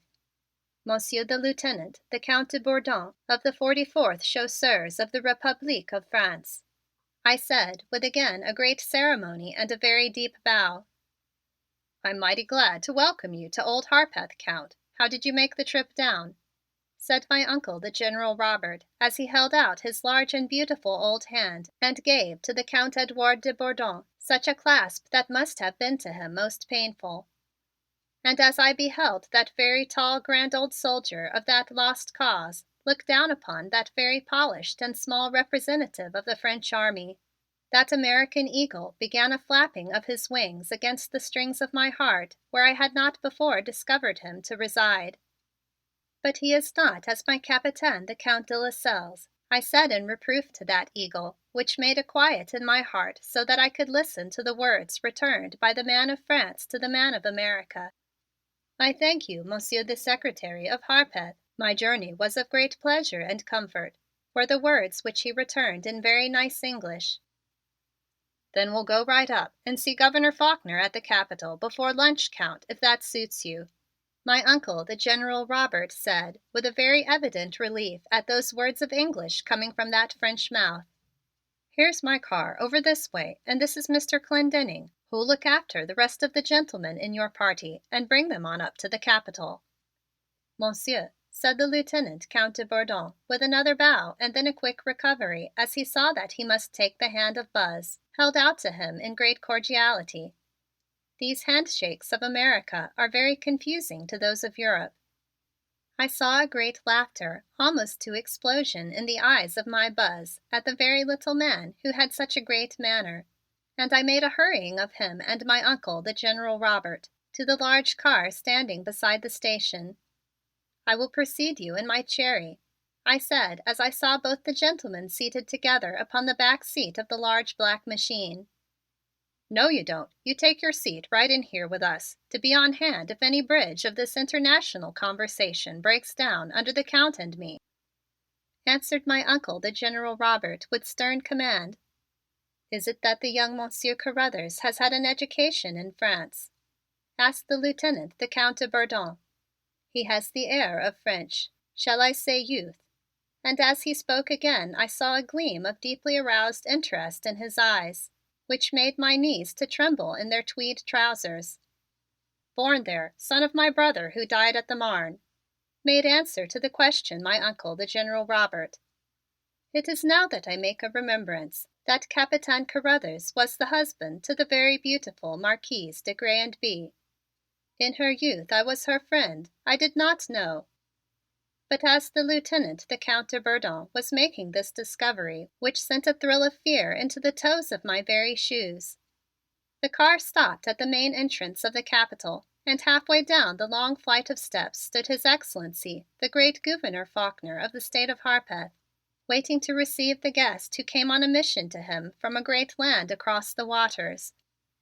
Until I die, and even into a space beyond that, I shall take that picture of magnificence which was made by my beloved Gouverneur Faulkner, as he stood in the May sunlight with his bronze hair in a gleaming. I thought him to be a great statue of succor as he held out both of his strong hands to the smaller man who had come from a stricken land for his help. Le bon Dieu keepeth his heart a friend of France. I prayed as I watched those hands clasp as my uncle the General Robert made the introduction, and all the long hours of that long day were as dreams of sadness and fear to me as I went about the many duties of entertainment laid upon me. I sat opposite the small Frenchman who sat on the right hand of my Gouverneur Faulkner, and opposite to me sat my uncle the General Robert. No business was in discussion at that time, but I could see those eyes of French shrewdness make a darting from one face to another, and ever they came back to me with a great puzzle which gave to me a terrible fear. To all the plans for his entertainment he gave an assent of delight, and for that 2 days' journey down into the grazing lands of the Harpeth Valley he had a great eagerness until told that it was to be undertaken upon the morrow. Is it not that we will be occupied on the morning of tomorrow with the signing of those papers of importance, Your Excellency?" he asked with a grave annoyance which was under a fine control. "The Secretary of State, General Carruthers, and I think it will be best that you see the grazing lands of Harpeth and some of the mules being put into condition before the signing of the contracts," was what was handed out to him, as my Buzz would have expressed it, by my Gouverneur Faulkner with a great courtesy and kindliness, as he helped himself to some excellent chicken prepared in a fry. I could see a great start of alarm come into the eyes of that small lieutenant, the Count de Bourdon, at those calm words, but he gave not a sign of it. In my heart was a great hope that something had been discovered for the protection of my soldiers of France, and I also took to myself a portion of that excellent chicken and did make the attempt to consume it as I beheld all of those great gentlemen performing. I believe that under excitement men possess a much greater calmness of appetite than do women. Monsieur le Gouverneur, it is not necessary that I behold those lands and those mules. The signature of the great Gouverneur of the state of Harpeth will make a mule to grow from a desert in the eyes of the French government," he said with a smile of great charm spreading over his very small countenance. But just at this moment, when a reply would have been of an awkwardness to make, the music, which is made by a most delightful band of black men for all eating in that club of Old Hickory, began to play the great Marseillaise, and with one motion all of the gentlemen in that dining room rose to their feet in respect to the distinguished guest of that Old Hickory Club. Also, many friendly glances were cast upon me, which I returned with a smile of great gratitude. "Yes, the pen is mightier than the mule stick in his eyes, the scoundrel," remarked my uncle, the General Robert, as I drove to the Capitol with him in his car, while the Gouverneur Faulkner took his guest with him in his. "Is any proof been found that he shall not do this robbery to France, my Uncle Robert?" I asked with great eagerness. "Trap is about ready to spring, but not quite. God, but Jeff Whitworth is a skilled thief. I know what he is up to, but I can't quite get it on the surface. Keep the French robber busy, boy, for a little longer and I'll land him. Here we are at the office. Now you get busy keeping them busy and I'll land 'em. If not, I'll go and show France what real fighting is, and I'll take you with me into the worst trench they've got. Battles indeed. They ought to have been at Chickamauga. Now depart." With which words my uncle, the General Robert, got out of the car and left me to direct it to wherever I chose. I have a warmth at heart that the 3 men most beloved of me would go onto the French battle line with me, I murmured to myself as the black chauffeur drove me back to that club of Old Hickory to get me again in company of my Buzz. And yet it is the custom of women to believe that they command the deepest affection of which a man is possessed. And hélas, it is believed to be impossible for a comrade that he be also a lover. It has been my good fortune to be one of the guests at many very brilliant receptions of much state in some of the very grand and ancient palaces of the different countries of Europe, but at none of them have I seen a greater brilliancy than at the one given in his mansion by the Gouverneur Faulkner of the state of Harpeth in America. All of that old mansion, which has the high ceilings and the decorations of a palace, if not quite the size, was adorned with very large masses of a most lovely and handsome flower, which is of many shades of a pink hue set in dark and shining leaves, and which is called the rhododendron. There were many lights and music of a softness as I have never heard equaled, because the souls of those black men seemed to be formed for a very strange kind of music. Also, I have never beheld women of a more loveliness than those of the state of Harpeth, who had come from many small cities near Hayesville at an invitation of very careful selection for their beauty by my Buzz. "Let's give him a genuine dazzle," he had remarked while making a list for the sending of the cards. And most beautiful of all those beautiful grand dames was that Madame Patricia Whitworth, who with her husband stood at the side of His Excellency the great Gouverneur Faulkner for the receiving of his guests. Her eyes of the blue flowers set in the snow of crystals were in a gleaming, and the costume that she wore was but a few wisps of gossamer used for the revealing of her radiant body.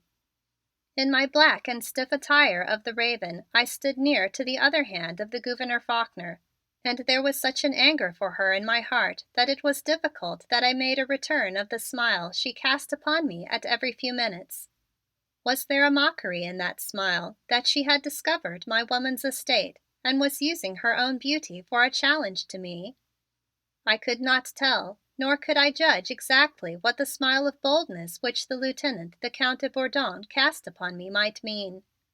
And in doubt and anxiety I stood there in that great salon for many hours to make conversation with the guest of honor easy with those who came to him for presentation, until at last I was so weary that I could not make even a good night to my uncle, the General Robert, when we entered long after midnight the doors of Twin Oaks. When in my own apartment alone with the beautiful Grandmamma, I cast myself upon the bed upon which my father had had birth and wept with all my woman's heart, which beat so hard under that attire of the raven. Scarcely one more day, and perhaps I must flee in dishonor from all the love of these friends. I sobbed to myself, but deeper than all that, I wept for the picture of that beautiful woman at the side of my beloved Gouverneur Faulkner. And then suddenly, as I lay in my weeping, the telephone upon the table beside my bed gave a loud ringing in the darkness that was long after midnight. Very quickly from fear I covered my head with my pillow and waited with a great fluttering of heart. Then a second time it rang with a great fury, and I perceived that I must make a response to it. I arose and took that receiver into my hand and spoke with a fine though husky calmness. "What is it?" I asked. "Is that you, Robert?" came the voice of my beloved Gouverneur, which made the heart of that anguished Roberta, Marquise of Grey and Bee, beat into a sudden great happiness, though also alarm. "Yes, Your Excellency." "Can you dress very quietly, get into your car and come up here to the mansion without letting anybody know of it?" "I will do what you command." "I need you, boy, and I need you quick."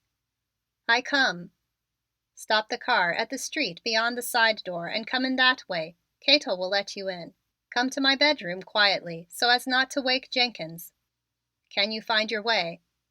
For just one single long second that grande dame Roberta, the Marquise of Grey and Bee, cowered in fear upon her warm bed in the house of her uncle, the General Robert, at the thought of going out into the night at the command of a man. And then that devoted daredevil, Mr. Robert Carruthers, answered into the telephone to the Gouverneur Faulkner, "Immediately I come to you." End of chapter 16. Chapter 17. The Tall Timbers of Old Harpeth. Is it that there comes to the world an hour in the 24 in which it lays aside the mortality of earth and clothes itself in an immortality of a very great awe? I think that it is so, and it was out into the whiteness of that hour that I stepped when I had successfully passed from my room to the garden of the home of my uncle, the General Robert, which is also the home of my American ancestors. A command for my presence had come to me from the loved Gouverneur Faulkner, and it was needful that I make all possible haste. But it seemed to me that all of the beautiful faded flowers of my dead grandmammas in that garden rose up around me for beguilement and gave to me a perfume that they had kept in saving for the Roberta some day to come across the waters to them. And all of their little descendants, the opening blossoms of spring, also gave perfume to me in a mist in the white moonlight, while a few fragrant rose vines bent to detain me as I left that home of my grandmother's to go out into that sleeping city alone. I had a great fear, but yet a great devotion drew me, and in a very few minutes I had driven my Cherry from the garage and was on my way through the silent streets to I did not know what. At the door of the mansion I was admitted by my good Cato, who attended in a very long red flannel sleeping garment, with a red cap also of the flannel tied down upon the white wool of his head. "Has you got that hoodoo, little Mass?" he demanded of me as I passed into the hall beneath the candle in a tall stand of silver which he held high over my head. "Yes, good Cato," I made answer to him, and I was indeed glad that I had now of a habit put his gift under the heel of my left foot. It gave me great courage. "The Governor is up in his room and you can go right up. I never heard of no such doings as is going on in dis house dis night with that there wild man with a gun 5 feet long coming and going like the wind. Go on up, honey, and see what you can do to dem with that hoodoo." With which information good Cato started me up the stairs.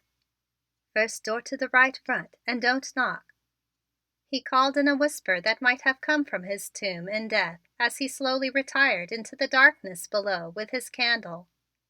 For a very long minute I stood before that door in the dim light that came through one of the wide windows from the moon without. "What is this madness that you perform, Roberta, Marquise of Grandby?"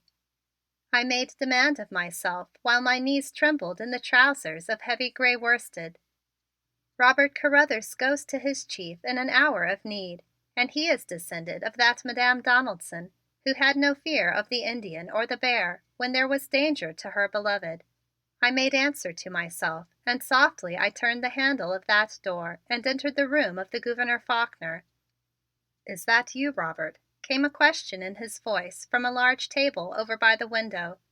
The room was entirely in shadow except for the shaded light upon the table, under whose rays I remarked the head and shoulders of that Gouverneur Faulkner, at whose bidding I had come out into the dead of the night.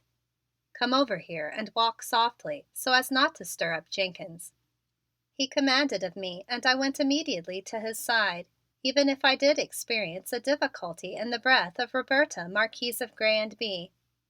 "What is it that you wish, my Gouverneur Faulkner?"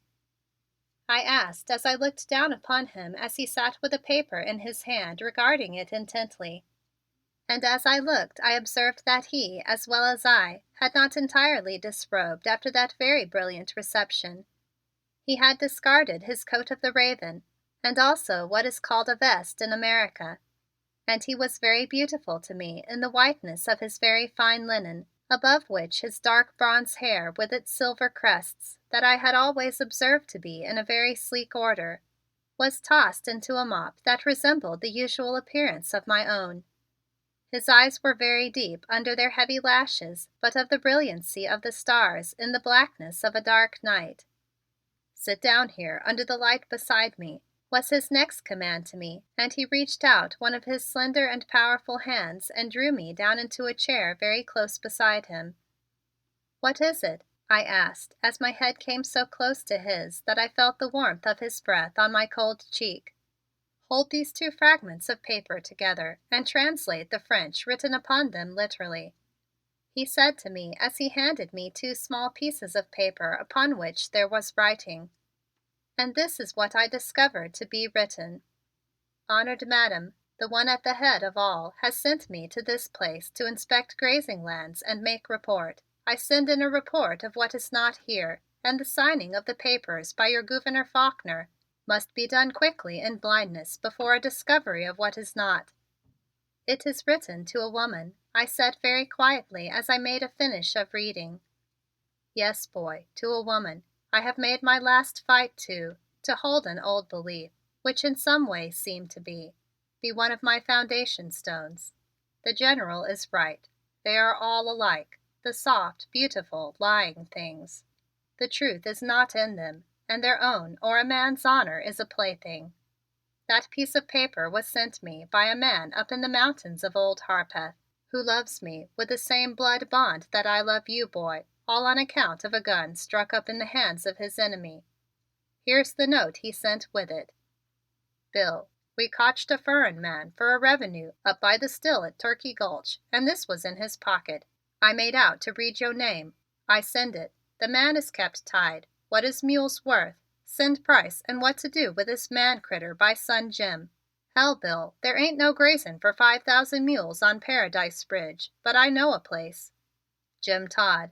What is the significance of this paper, my Gouverneur Faulkner? I asked after I had made the attempt to translate to myself the very peculiar writing he had given to me.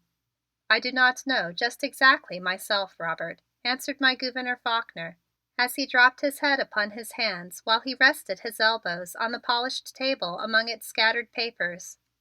I am convinced now that this mule contract business is the plot against my honor that the General believes it to be, and has been trying to get to a legal surface. In some way, Jim Todd has got hold of one end of the conspiracy. It has been hard for me to believe that a woman could sell me out. If I take it to her in the morning, I'll perhaps get an explanation that will satisfy me. The men who are in with Jeff Whitworth are the best financiers in the state, and it is impossible to believe that. Very suddenly it happened in my heart to know what to compel that very large man beside me to do for the rescue of his honor. He must see the matter, not through the lies of that beautiful Madame Whitworth, the instrument of that very ugly husband, but he must look into the matter with his blood friend, that Mr. Jim Todd. You must go immediately to that Mr. Jim Todd and his prisoner to discover truth, Your Excellency, I said with a very firm determination as I looked straight into his sad eyes that had in them almost the look of shame for dishonor. It's 24 hours on horseback across old Harpeth from Springtown, boy. The trip would take 3 days. I can't do it with these guests here, even if they are robbers. I'll have to stay and dig down to the root of the matter here. I may find it in the hearts of my friends," he answered me with a look of great despair. "The root of the matter is that man who is a prisoner, my Gouverneur Faulkner. I say that you go, that you start while it is yet night and while no man can advise you not to take that journey. It can be done while this entertainment to the farm of the Bryces is made for the inspection of mules and also the running of horses. It is necessary." As I spoke to him in that manner, a great force rose in me that I poured out to him through my eyes. "Great heavens, boy, I believe I'll do it. I could never get anything if I went when they knew I was going, but I might find out the whole thing if I went to it in secret. If I go now, they'll not have time to get their breath before I am back. I'll be able to think out there in those hills, and I'm a man who needs to think, with a vision unobscured." For a long minute my Gouverneur Faulkner sat with his head bowed in his hands as he rested his elbows on that table. Then he rose to his feet. "Let's get away while it is still the dead of night, Robert. I'll leave a note with Cato to tell the General that I've taken you, and nobody except himself must know where I have gone or why.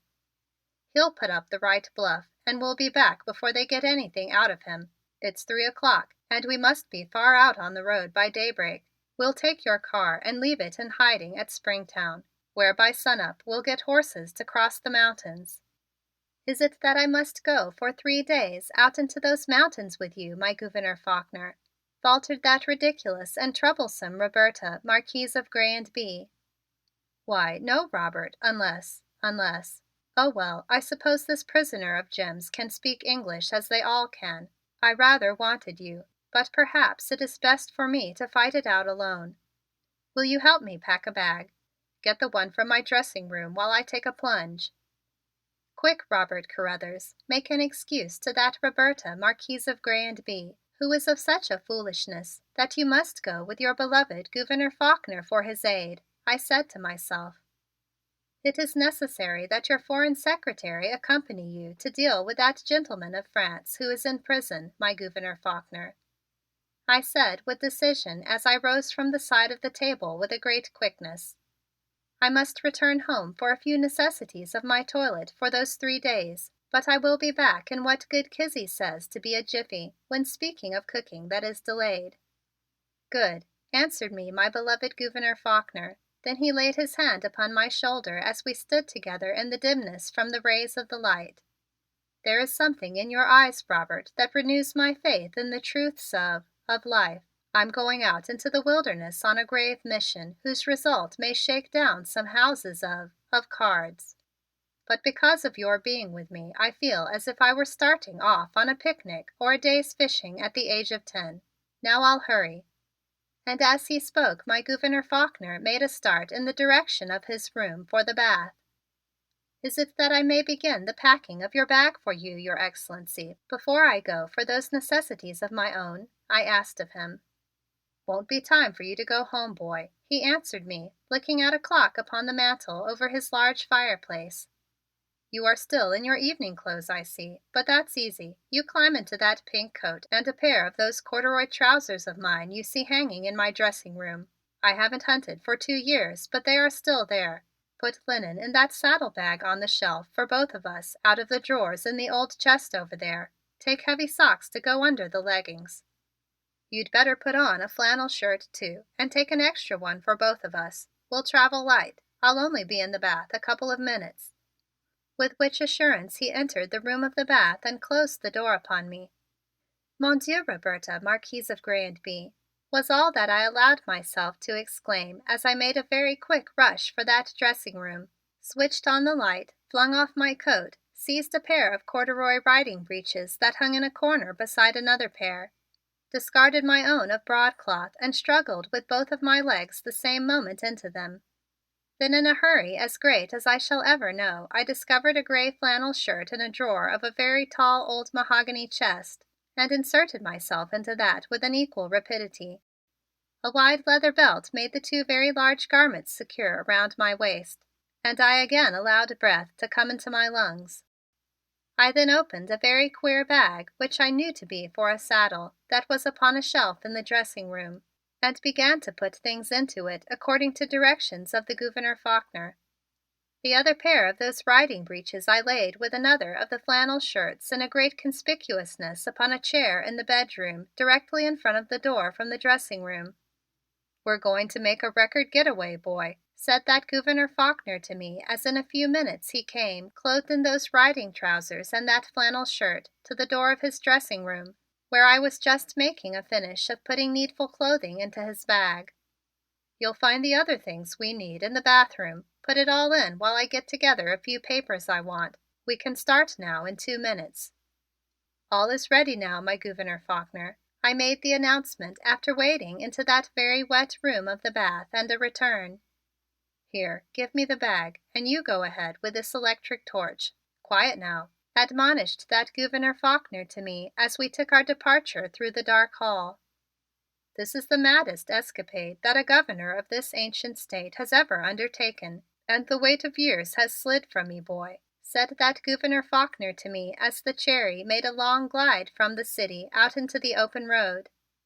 The day was just beginning to come with its light from behind the very large and crooked old mountain that is called Old Harpeth, when my Gouverneur Faulkner made me to turn my good Cherry from off the main road into a little road of much narrowness and of beautiful brown dirt, the color of the riding trousers that I wore, and stop beside a very humble small house which was covered with a vine in beautiful bud, and around which many chickens hovered in waiting for a morning breakfast. Behind the small house was a large barn, and as I made a nice turn and stopped beside the white gate, a man in a blue garment that I now know is called overalls came to the door of the barn. "Hello, Bud. Are Lightfoot and Steady in good condition for a trip across to Turkey Gulch?" called my Gouverneur Faulkner as he alighted from the car. "Fit as fiddles, Governor Bill," answered the man as he came to the gate to shake hands with the Gouverneur Faulkner.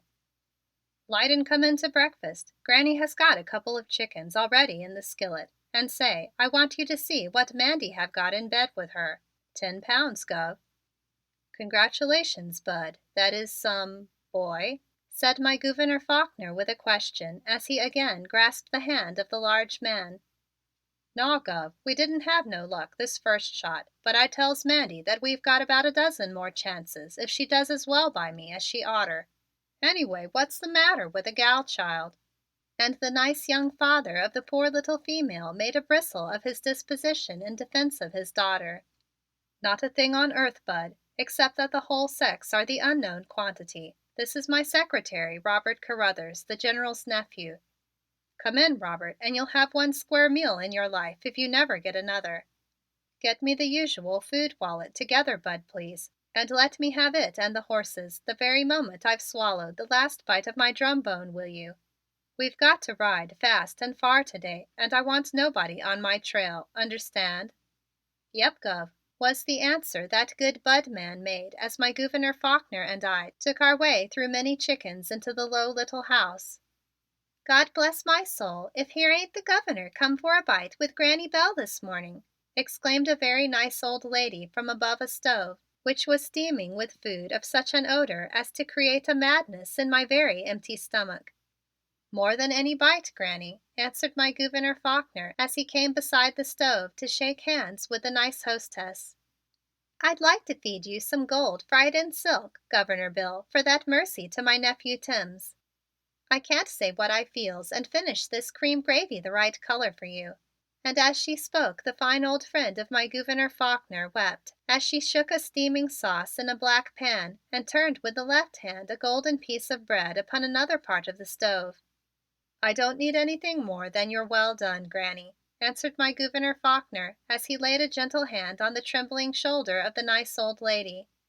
"This youngster here got the word from Mary, and you can give him both of the liver wings if you want to show your gratitude to him." "God bless you, young gentleman, and you shall have anything that Granny Bell has to give you in gratitude. Now draw up 2 chairs and fall to, boys." And as she spoke she set the dishes of a beautiful odor upon a very clean table beside the stove. "Is it that I may wash the grease stains of the car from my hands before eating, dear Madame?" I asked of her. "Back porch you'll find the bucket and pan and towel, youngster. I can't wait for you," made answer my Gouverneur Faulkner as he laughed and began upon the repast that must of necessity be a hurried one. End of chapter 17. Chapter 18. The Camp Heaven. And I was very glad indeed that he did not go with me for that toilet to my hands, for it might have happened that a noise would have deprived me of a very beautiful thing that I discovered.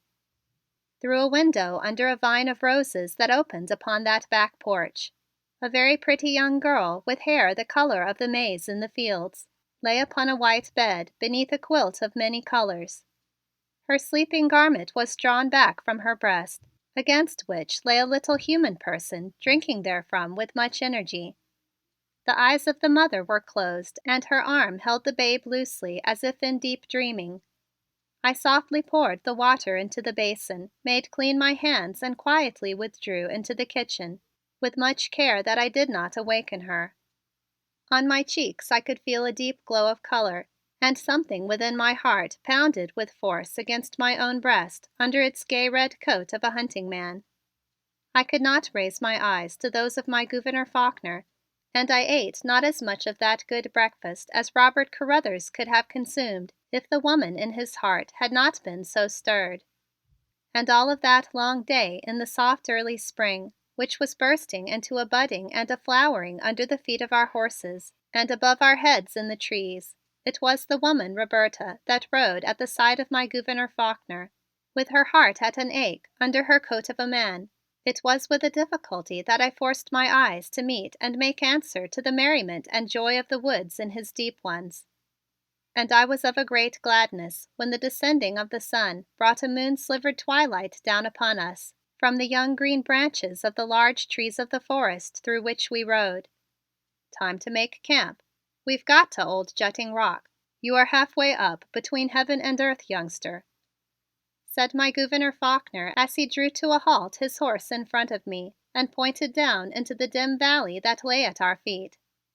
I am glad that we have made this Camp Heaven, I answered to him as I slid from my horse, ungirthed him, and drew from his back the heavy saddle he had worn for the day, as I had been taught by my father to do after a day's hunting if no grooms came immediately. Is it that you have hunger, my Gouverneur Faulkner? Only about 10 pounds of food craving, he made answer to me with a large laugh that was the first I had ever heard him to give forth. I'll rustle the fire and water if you'll open the food wallet and feed the horses. Immediately I will do all of that, I made an answer to him, and because of the happiness of that laugh he had given forth, a gladness rose in my heart that made me again that merry boy Robert. And it was with a great industry for a short hour that we prepared the Camp Heaven for a sojourn of a night. Upon a very nice hot fire I put good bacon to cook, and my Gouverneur set also the pot of coffee upon the coals. Then, while I made crisp with the heat the brown corn pones with which that Granny Bell had provided us, he brought a large armful of a very fragrant kind of tree and threw it not far into the shadow of the great tree which was the roof to our Camp Heaven. "Bed," he said as he came and stood beside the fire in a large towering over me. I dropped beyond rescue a fragment of that cornbread into the extreme heat of the coals. But I said with a great composure and a briefness like unto his words, "Supper. Why is it that a man thinks he wants more of life's goods than fatigue, supper and bed, do you suppose, boy?" questioned my Gouverneur Faulkner to me as at last in repletion he leaned back against our giant roof tree, between two of whose hospitable large roots we had made our repast, and lighted a pipe of great fragrance which he had taken from his pocket. I would not possess happiness even though I had this nice supper if I was alone in this great forest, Your Excellency. I would have fear, I answered him with a small laugh as I took my corduroy knees into my embrace and looked off into that distant valley below us, which was beginning to glow with stars of home lights. Didn't I tell you once that you don't count, that you are just myself, youngster? You ought not to know that I am here. I don't know you exist, except as a form of pleasure of which I do not ask the reason," was the answer that my Gouverneur Faulkner made to me. "I excuse myself away with humbleness for impertinence, Your Excellency," I returned to him. "If you tried, do you think you could call me Bill just for tonight, boy?" was the answer he made to my excuses as he puffed a beautiful ring of smoke at me. "I could not," I answered with an indignation. "I heard you call Sue Tomlinson Sue the first night you danced with her." "But that Mademoiselle Sue is a woman, my Gouverneur Faulkner," I answered with haste. "That's the reason that women get at us to do us, youngster. We don't approach them as human to human, but we go up on their blind side and they come back at us in the dark with a knife." And as he spoke, all of the gayness of joy was lost from the voice of my beloved Gouverneur, and in its place was a bitterness. "With pardon, I say that it is not a truth of all women, Your Excellency," I answered with pride as my head went up high at his condemnation of the sex of which I was one. "You don't know what you are talking about, youngster. They all think I am cold and pass me along, except a few experienced ladies who, shall I say, adventure for graft with me. I've been too busy really to love or let love, but I know 'em and you don't. Let's stop talking about what concerns neither of us and go to bed. See this young cedar tree? I'm going to throw my blanket across it, and with these extra boughs I'll make a genuine cradle for each of us on the opposite sides of the trunk. Then we'll cover with your blanket and be as comfortable as two middies in their hammocks in a man of war. This is a piece of woodcraft of my own invention, and I'm proud of it, old scout." And while he talked, my Gouverneur Faulkner had prepared those cradles of our blankets unstrapped from the saddles of the horses at feeding time, seated himself upon the edge of one of them and began to pull from his feet his riding boots. "Take off your boots and your coat, youngster, and turn in. I'll take the windward side and you can bivouac against the fire. Good night." As he finished speaking, my Gouverneur Faulkner rolled beneath that blanket upon the outer edge and left for me the hammock next to the fire, sheltered from a cool wind that had begun to come up from the valley. Almost immediately, so that I should not have a fright, I lifted the blanket and crawled into the branches of the fragrant tree. Even as I did so, I perceived a loud breathing of deep sleep from my Gouverneur Faulkner, but to me came no repose.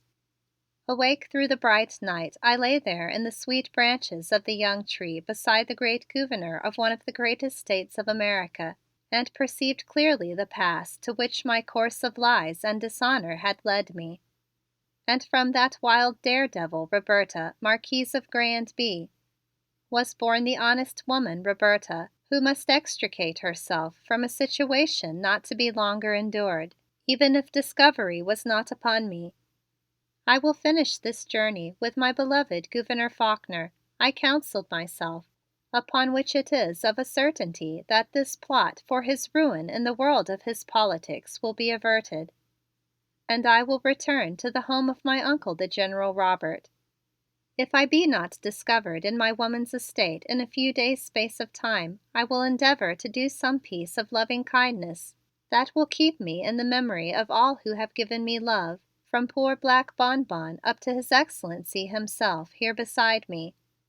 And then I will go into those trenches of France to give my life for my country. Perhaps not as a soldier, but as a good nurse of the Red Cross. And never, never must any living person who has loved Robert Carruthers know that he is a human of dishonor. Nannette will be true to my directions to hide my secret, and we Pierre will keep it forever because I go to fight for France as he cannot. I will put with great firmness into the mind of Pierre that he is to be of a great devotion to my uncle the General Robert through life. And what will you do for that great Gouverneur Faulkner, from whom each day you have stolen more and more affection with your false attitude of much loyalty, to keep from him grief at the loss of you? I asked myself with a sob in my heart. Forgive me, my beloved chief. When away from you, I must die of a coldness, I said to myself in a very low tone into the moonlight. Cold? Do you want the whole blanket, youngster? Snuggle into your cradle closer. Suddenly answered me my Gouverneur Faulkner as he reached his long arm across the tree trunk to tuck in the blanket about me, and again he was immediately in the deep sleep from which my spoken words had but partly awakened him. And then at his bidding I did settle myself down into the fragrant boughs, and I wept myself also into a deep sleep. The round sun was high over that old Harpeth hill when I opened my eyes. For a moment I did not see clearly, and then I looked straight into the deep eyes of my Gouverneur Faulkner, which for that first time I had been able to see to be the color of violets in the twilight. He was seated beside me smoking the fragrant pipe and looking down at me with a great wonderment that was mingled with as great a tenderness. "Boy," he asked softly, "are you sure God has got that pattern of you put away carefully in France?" Before I could make answer to him, a picture flashed into my mind. When still a child one morning, I opened my eyes to find my loved father bending over me, and in the hollow of his arm he held my mother in her breakfast gown of lace and ribbons. He spoke. "Some day, Celeste, a man will bend over her and watch her waken. God grant it will be with the love that produced that beauty. Look at that love curl." And at the recall of that picture of me into my mind, my hands flew to my face to find that same treacherous curl had descended to my cheek from the mop above. With a fury of embarrassment, I sprang to my feet from under that blanket. "I have a great hunger," I said as I observed a very crisp breakfast to be prepared upon the coals of the fire. "I must have a fragment of bacon upon the instant," and I bent over the fire to obtain what I had demanded for a cover to my confusion. "No, you don't, until you've washed that face and those hands that still have the supper smudge on them in the pool down there. I left the soap and the dry sleeves and bosom of a flannel shirt for you. Don't you pack towels in a kit in your country?" With which laughing answer my Gouverneur Faulkner denied unto me an immediate breakfast. "You thought him to admire the love curl while he was remarking the soil upon your face, Roberta, Marquise of I laughed to myself as I plunged my face into the icy pool. After a finish to the breakfast, my Gouverneur Faulkner gave to me the information that we must tether the good horses and make the remainder of the journey by walking, which we did for hardly a short hour. "The Wildcat still is straight up Turkey Gulch and we'll have to scramble for it.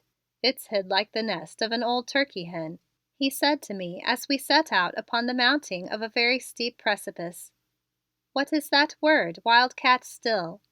I asked as I slid over a great rock with emerald moss encrusted and struggled beside my Gouverneur Faulkner through a heavy underbrush of leafy greenness.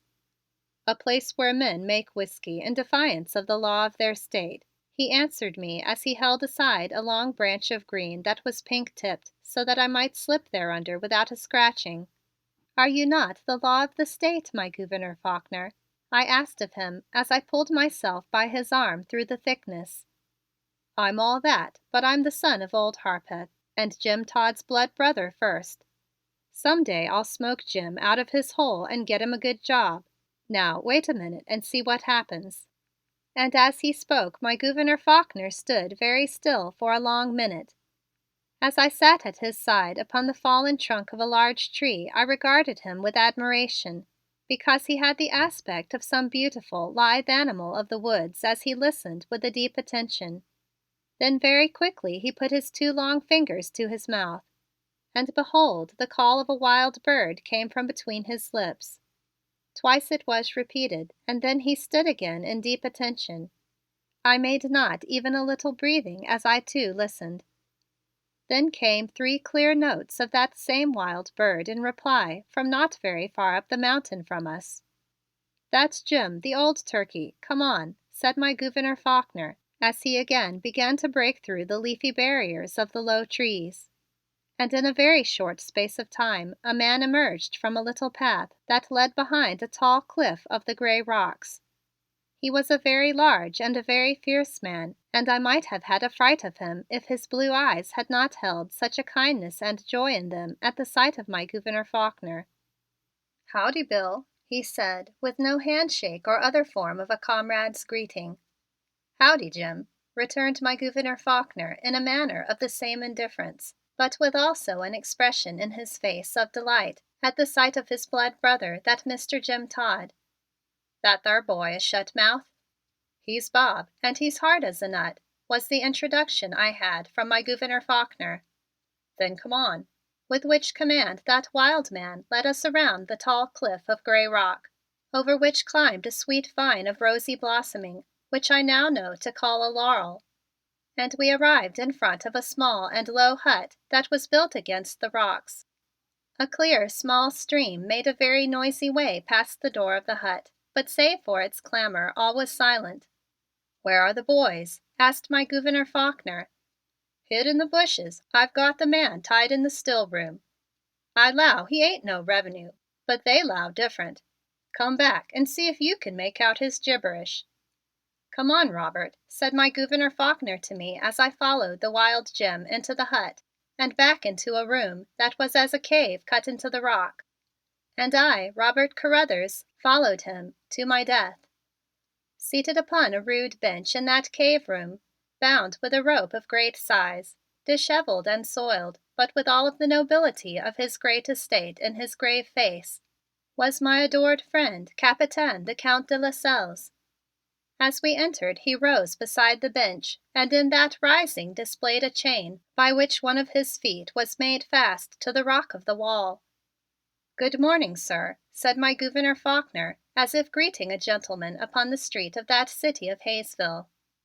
"Also a good morning, sir," made reply my poor Capitaine the Count de Lascelles, and he stood with a fine and great courtesy, waiting for my Gouverneur Faulkner to state to him what his visit could portend, as would he have done in his regimental room at Tours. And as he stood for that very long minute, there expired the last moments of the life of Robert Carruthers. A stream of light fell from the little window high in the rock upon his luckless head as he stood as if frozen into a statue of great fear. And as he so stood, the eyes of the Capitaine the Count de Lascelles fell upon him and he started forward as far as the length of the chain by which he was bound would allow him. and from there held out his hand to the frozen boy, standing in the stream of light from high heaven.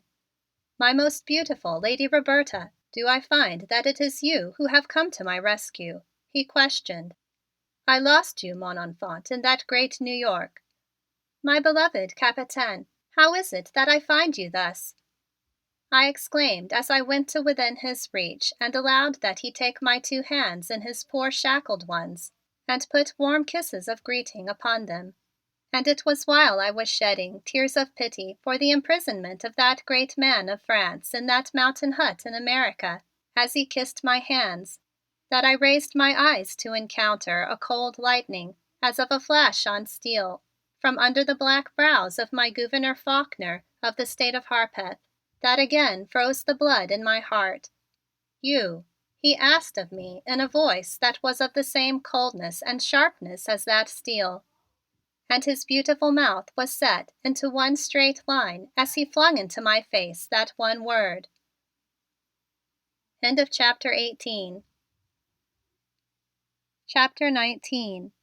All is lost.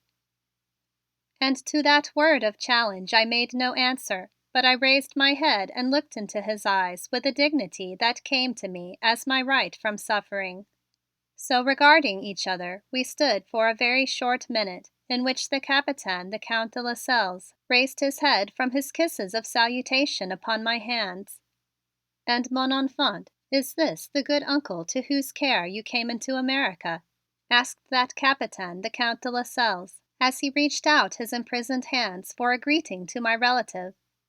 I did not make any answer to that question. My head raised itself yet higher, and I looked my Gouverneur Faulkner again full in the face while I waited to hear what he would answer of my kinship to him. "Sir, I am a friend of General Carruthers, and I am also the Governor of the state of Harpeth. I have come across the mountains to talk with you about the business of this contract for mules for your army, and I have brought your young friend to assist me if I should need translating from or to you. We Americans, Captain, are poor handlers of any language not our own, and the matter is of much gravity." And as the Gouverneur Faulkner spoke those words to my Capitaine, the Count de Lascelles, with a great courtesy but also a great sternness, in which he named me not as his friend but as the friend of that Capitaine, the Count de Lascelles, I knew that I was placed by him among all women liars of the world, and that to him his boy Robert of honor was a truth dead forever.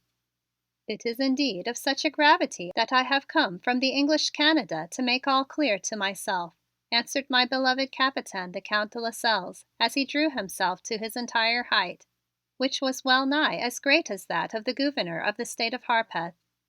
"And I have ridden a day and a night, sir, for the same purpose," answered my great Gouverneur Faulkner with that beautiful courtesy of business I have always observed him to use in the transaction of his affairs in his office at the capital of the state of Harpeth. "And as one of us must make a beginning, will you not tell me, Captain, why you are here and in this predicament?" "In a few words I will make all clear to you, Your Excellency," made answer my Capitaine, the Count de Lascelles, with an air of courtesy equal to that of the Gouverneur Faulkner. "I sent down into your state of Harpeth one of my commission, to whom I gave the direction that with a lack of annoying publicity he should investigate the preparedness of the state of Harpeth to deliver those 5,000 mules to the Republique of France as was being proposed. Behold, a report that all is well comes to me, but it is with sorrow and shame that such a thing could be done by a son of poor France who struggles for life. Among the sheets of that report was left by mistake the fragments of a draft of a letter to an American woman, which made a partial disclosure of an intended falseness of that statement to me. Immediately I came along to interview that false officer, and I find him gone from that small town not far from here into your capital. I was seeking to rapidly ride alone by directions into your capital city to prevent that he make a signature, which I had given to him the authority to write, to those papers of so great an importance. I was thus arrested by that man of a great wildness whose patois I could not understand, as he could not comprehend the English I made use of, and you see me thus. I beg of you to tell me if that wicked signature has been made." "The papers have not been signed, thank God, Captain, and your very impatient lieutenant is being shown some Southern hospitality by the flower and chivalry of old Harpeth, and I beg your pardon for allowing you to be a prisoner a minute longer than necessary," was the answer made to him by my Gouverneur Faulkner. "Untie the Captain, Jim. He's all right. And you can bring us a little of your Mountain Dew while I clear this table here to use for the papers of our business." And still my Gouverneur Faulkner did not speak or look at me, and in my heart I knew that he never would. "I will make all ready," I said as I lifted a large gun, a horn of a beast full of powder, and several pipes with tobacco from the table of rough boards that stood under the window for light. "Ah, that is a good release. Thank you that you did not make tight enough for abrasions your cords, my good man," said my Capitaine the Count de Lascelles as he stretched out his arms and then bent to make a rubbing of his ankle upon which had been the chain. "I said you weren't no revenue. Here, drink, stranger," answered the wild Jim as he handed a bottle of white liquid to my Capitaine the Count de Lascelles and also another to my Gouverneur Faulkner. "That boy can suck the drippings," he added as he looked at me with humor. "Get cups and water, Jim," commanded my Gouverneur Faulkner with a smile. "Don't drink it straight, Captain. It will knock you down." "I will procure the cups and the water," I said with rapidity, for I longed to leave that room for a few moments in which to shake from my eyes some of the tears that were making a mist before them. "Get a fresh bucket from the spring up the gulch, Bob, while I go beat the boys out in the bushes with the news that they ain't no revenue. They'll want to see Bill," was the direction that wild Jim gave to me as he placed in my hand a rude bucket and pointed up the side of the hill of great steepness. After so doing he descended around the rock by the path which we had ascended. "What is it that you shall do now, Roberta, Marquise of Grey and Bye?"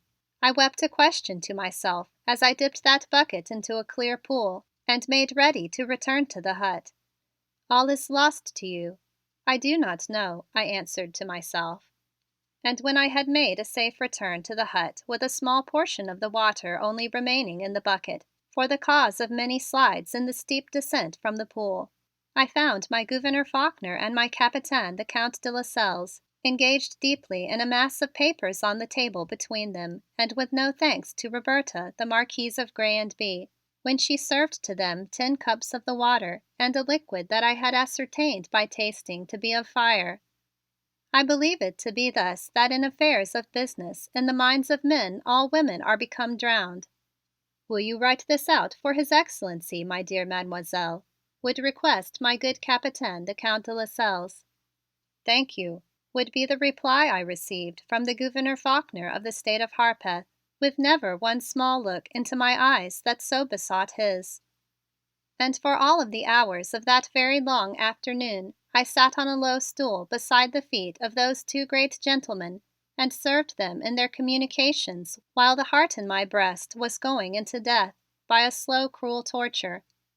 The exact meaning of those papers and words of business I did not know, but once I observed my Capitaine the Count de Lascelles throw down his pencil and look into the face of the Gouverneur Faulkner with a great and stern astonishment. "The work of grafters, Captain Lascelles, with a woman as a tool, but I yet don't see just how it was that she worked it.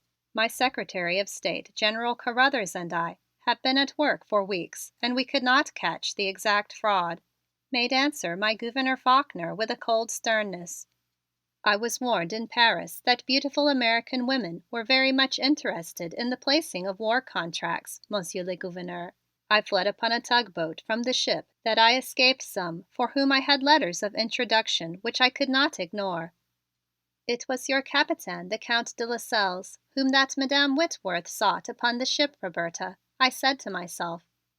"I think women are alike the world over, Captain, and the discussion of them and their mental and moral processes is fruitless," answered my Gouverneur Faulkner as he again took up his pencil. "When it happened to me to find the fragment of the letter to the Lady of America from my false lieutenant, I had a deep distress that tenderness for the sufferings of poor France should fail to be in even one American woman's heart, and now I am in deep concern. Where am I to obtain the good strong mules by which to transport through fields heavy with mud the food to my poor boys in their trenches? Right here, Captain, I feel reasonably sure. I think I see a way to give you what you want at a better figure, and from it no man shall reap more than a just wage for honest work. As the governor of the state of Harpeth, I can give you at least that assurance." And as he spoke, my Gouverneur Faulkner looked the Capitaine, the Count de Lascelles, in the eyes with a fine honesty that carried with it the utmost of conviction. "I give thanks to le bon Dieu," I said with words that were very soft in my throat, but at which I observed the mouth of that Gouverneur Faulkner to again become as one straight line of coldness. "Indeed, thanks to le bon Dieu, Mademoiselle," made courteous answer to me by my Capitaine, the Count de Lascelles. "But how will you accomplish that purpose, Monsieur le Gouverneur?" "As soon as I've done with these figures I'll have in Jim, your jailer, and then you'll hear some things about the American mountain mule that you've never heard before, I believe." As he spoke, my Gouverneur Faulkner proceeded with making figures with his pencil, a fine glow of eagerness added to that of rage in his eyes very deep under their brows. "Now I'll go and call in Jim," he said after a few minutes of waiting, and left the room in which I was then alone with my Capitaine, the Count de Lascelles, who came to me with outstretched hands. "Ah, Mademoiselle Roberta," he exclaimed, "I am in a debt of gratitude to you for bringing this great gentleman, your friend, to my rescue and also to the solving of this very strange situation concerning these contracts.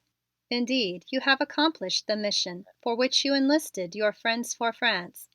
But before procedure I must ask you, little lady, why it was that you made a vanquishment from that hotel of Ritz-Carlton in New York.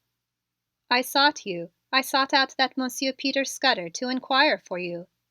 Behold, he is also in sorrow over the loss of you and had for me a strange news of a cup of tea thrown in the face of that Mr. Raines of St. Louis by a member of your family who had departed immediately into the south of America.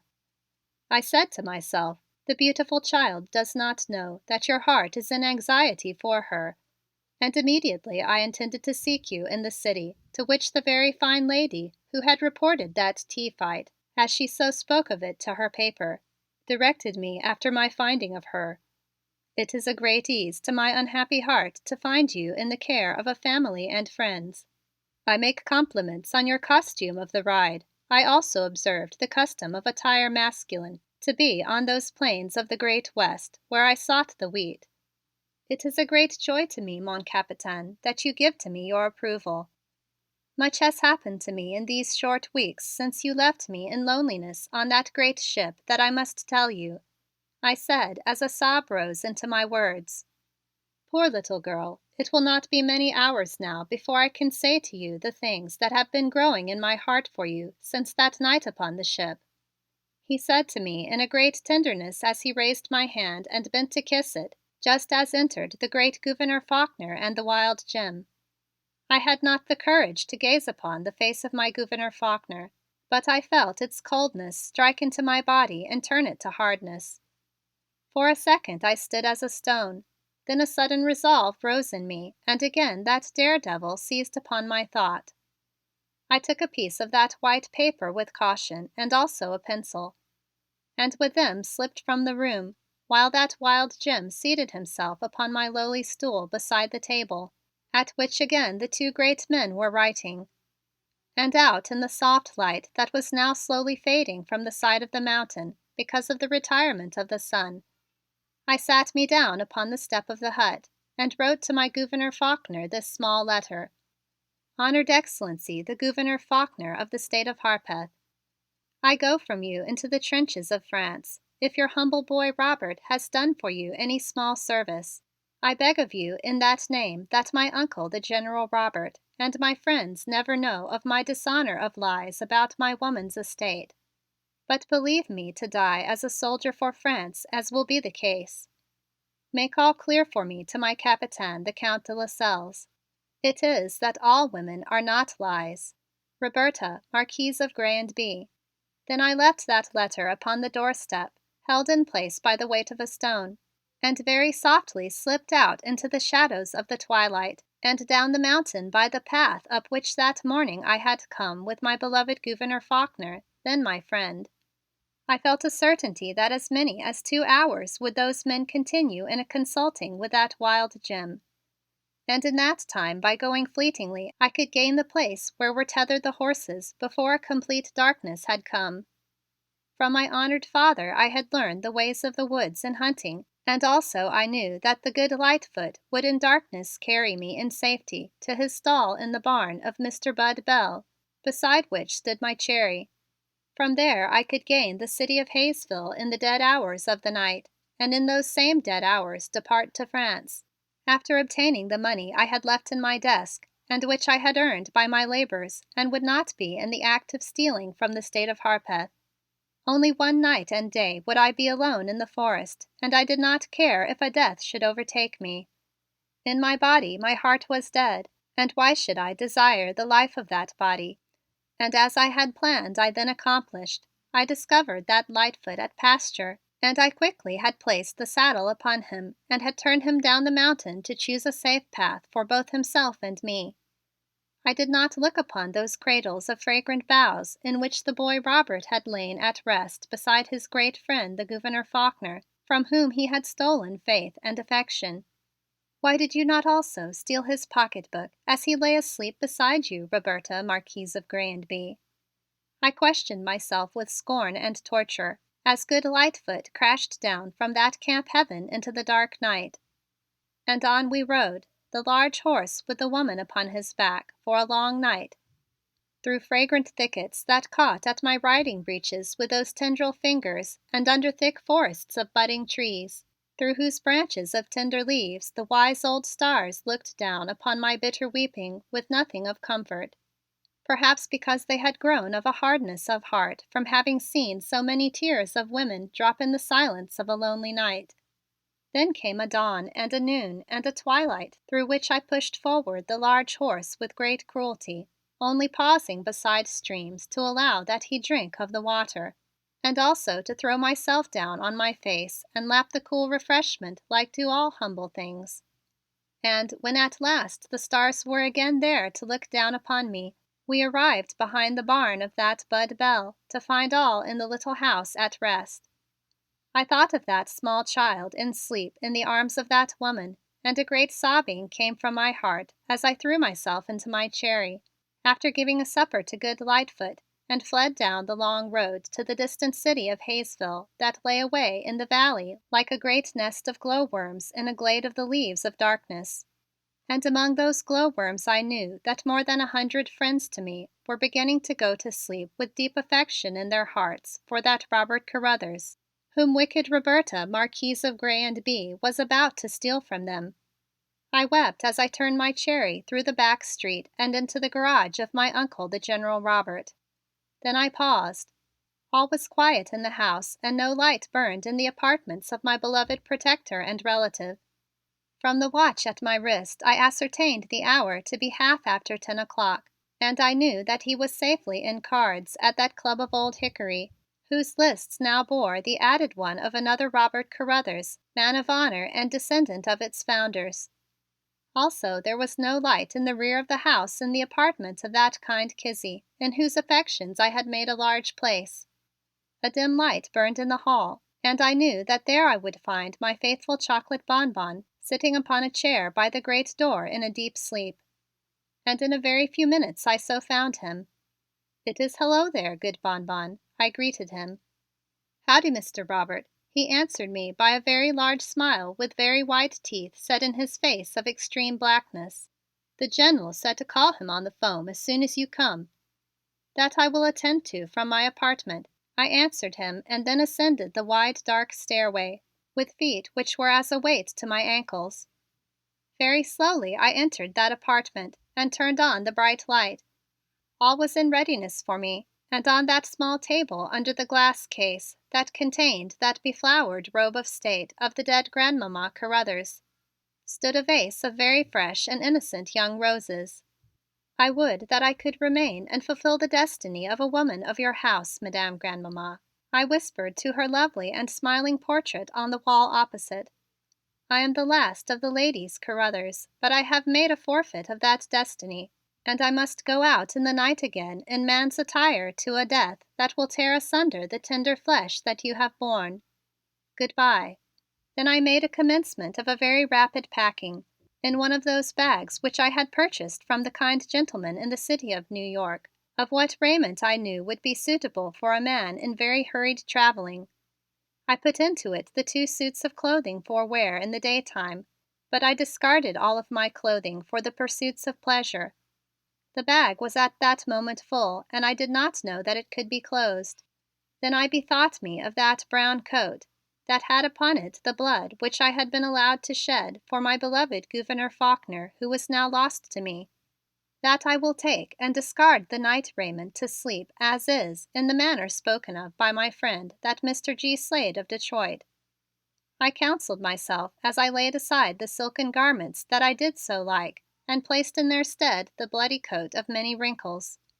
After all of that was accomplished, I went into a hot bath and again quickly began to assume my man's clothing, while from my eyes dripped the slow tears that bleed from the heart of a woman. "You must make a great hurry, thief Roberta, for it draws near midnight and that is the hour that the train departs to the north," I cautioned my weeping self. "At that hour you go forth into the world alone." And then what ensued? Very suddenly I heard the noise of a car being drawn to the curb in front of the house and the rapid steps of a man progress along the pavings of brick to the front door, at which he made a loud ringing. In not a moment was the good Bonbon at my door with a knocking. "The Governor is here to see you, Mr. Robert," he informed me. "How is it that you can be able to support the cold reproaches he will give to you while inquiring that you stay to bring dishonor to your uncle, the General Robert? You are caught in a trap as is an animal." And then as I cowered there in my agony, very suddenly that terrible daredevil rose within me and gave to me a very strange counsel. As it was speaking to me, my gaze was fixed upon the robe of state of the beautiful Grandmamma. Very well then, that great Gouverneur Faulkner can give his chastisements and lay his commands upon the beautiful and wicked Roberta, Marquise of Grez and Bye, in proper person, and not have the privilege of again addressing his faithful and devoted comrade Robert. I, the Marquise Roberta of Grez and Bye, will accord to him an interview, and in the language of this United States it will be some interview. With which resolve I turned to make an answer to the faithful Bonbon at the door. "Where awaits His Excellency the Gouverneur Faulkner?" I questioned to him. "In the hall at the bottom of the steps," he made reply to me. "Attend him into the large drawing room for a waiting and make all of the lights to burn. Say to him that I will descend in a very small space of time," I commanded. "Yes, sir," he made reply and departed. End of chapter 19. Chapter 20. You are myself. And then in my wickedness I began to commit a desecration on the memory of my beautiful and honored Grandmamma Carruthers. I walked to that glass case in which reposed that gown of the beautiful flowered silk and took it therefrom and laid it upon a chair above the soiled riding breeches of corduroy I had so lately discarded. I opened the carved wooden box on the table underneath and took from it the silver slippers and the stockings of silk, also the lace fan and the silver band for the hair. Thereupon I walked to my mirror and commenced to make a toilet of great care but of a great rapidity. My first action was to take down that lovelock and with the oil of roses to lay it in its accustomed place upon my cheek, which burned with a beautiful rose of shame and at the same moment with some other emotion that I did not understand, which emotion also made my eyes as bright as the night stars out in that camp heaven. The silver band held closely the rest of my mop and gave it the appearance of the very close coiffure which is the fashion of this day. And one very sweet young rose I put into it just above the curl with an effect of great and wicked beauty. The coiffure having been accomplished, the rest of the toilet, from the slippers of the cloth of silver to the edge of fine old lace, now the color of rich cream, that rested upon the arch of my bare white breast was only a matter of a few moments. And then I stood away from my mirror and beheld myself therein. You are as beautiful as you are wicked, Roberta, Marquise of Grandby, but you go to your death in a manner befitting a grande dame of your ancient house of France, whose daughters once showed the rabble how to approach a guillotine, costumed in magnificence. Descend for that cold knife to your heart. And so speaking, I picked up my fan and made my way through the hall to the halfway of the wide step. At that point a commotion occurred. "Lordy, it's the old lady come to haunt!" exclaimed my good Bonbon, and with a groan he fled into the darkness in the back regions of the house. And it happened that his loud cry brought a response which came to me before I was quite in readiness for it. As I reached the last step of the wide staircase, under the bright light I raised my eyes, and behold, the Gouverneur Faulkner, to whom I had descended for the purpose of mortal combat, stood before me. And was it that cruel and wicked and cold Gouverneur Faulkner who was to scourge me and keep me in the house of my uncle, the General Robert, for a dishonor? It was not. Before me stood a tall man who was of a great paleness and a terrible fatigue also, covered with the dust of a long, hard ride, with eyes that were full of a fear, who stood and looked at me with not one word of any kind. Suddenly I bowed my head and stretched out my bare arms, the one of which bore the red scar from the wound suffered for him. And thus suppliant I waited to receive the reproaches that were due to me. And for a long minute I waited, and then again for another long period of time, and no word came to me. Then I raised my head. For all women now in the world who have the love of a man in their hearts, and for those unborn who will come into that possession, I pray that they may be given the opportunity to plant in the hearts of those men of their desire the seed of a fine loyalty and service and comradeship, and that they may some day look into his eyes and see that seed slowly expand into a great white flower of mate love, as I beheld bloom for me in the eyes of my beloved Gouverneur Faulkner. Long we stood there and looked into the soul of each other and let the flower grow, drinking from our hearts and the veins of our bodies until at last it was fully open. And then I went with a love cry into his arms held out to me, and pressed the heart of my soft woman's body close against his own. I think my heart has always known, though my mind's eyes were blind. God, if I had lost you into that hell of war, you daredevil, he whispered, and I tasted the salt of his tears on my lips. I am a lie, I whispered back to him. You are myself, he laughed through a sob, and then, while with his large warm hand he held my throat as a person does the stem of a flower, he pressed his lips into mine until they reached to the heart within me. In a moment with my hands I held him back from me. I must go, my beloved, even as I have said, I cried to him. I cannot stay to dishonor and to the rage and unhappiness my uncle, the General Robert, will experience when he discovers that a girl has cheated him in his great affection and generosity to her. It is going to be hard on the General to have his grandmother come to life on his hands like this, laughed my Gouverneur Faulkner, bending and placing upon the creamy lace of my grandmamma a kiss which was warm to my heart through the beflowered silk. Let me die in those trenches so that he will never know, I pleaded. No, sweetheart, that would be too easy. You are going to stay right here and face the old 42 centimeter. He made a reply to my pleading request as he bent and laid his cheek upon the lovelock. That curl ought to have opened my eyes when I sat and watched you open yours day before yesterday morning, was the remark he added to his cruel command that I stay and face my very dreadful and so very much beloved uncle, the General Robert. I am afraid, I answered as I clung to him with a trembling. Yes, I know you are afraid of him or anything, laughed my beloved Gouverneur Faulkner with a shake of my bare shoulders under his strong hands. But perhaps these papers I have in my pocket from Captain Lascelles, who is at the mansion getting rid of dust, will help you out after the first explosion. which you will have to stand in a very few minutes from now, if that hall clock is correct and I know the General's habits as I think I do." "Oh, let me ascend and get once again into my trousers," I exclaimed as I sought to leave the arms that again held me close. "Never," said my Gouverneur Faulkner after another kiss upon the lace on my breast. "You'll just wear this ball gown until you can get some dimity, Madam, and don't you ever even mention to me—" But just here an interruption arrived, and I sprang from the arms of my Gouverneur Faulkner only in time to avoid being discovered therein. My beloved Uncle, the General Robert, entered the door in a great hurry, with that much frightened Bonbon following close at his heels. "What's all this that fool nigger phoned about ghosts walking and—" Then he stood very still in the spot upon which his feet were placed and regarded me as I turned from the arms of my Gouverneur Faulkner and faced him. "My God, Governor, what has happened to my boy?"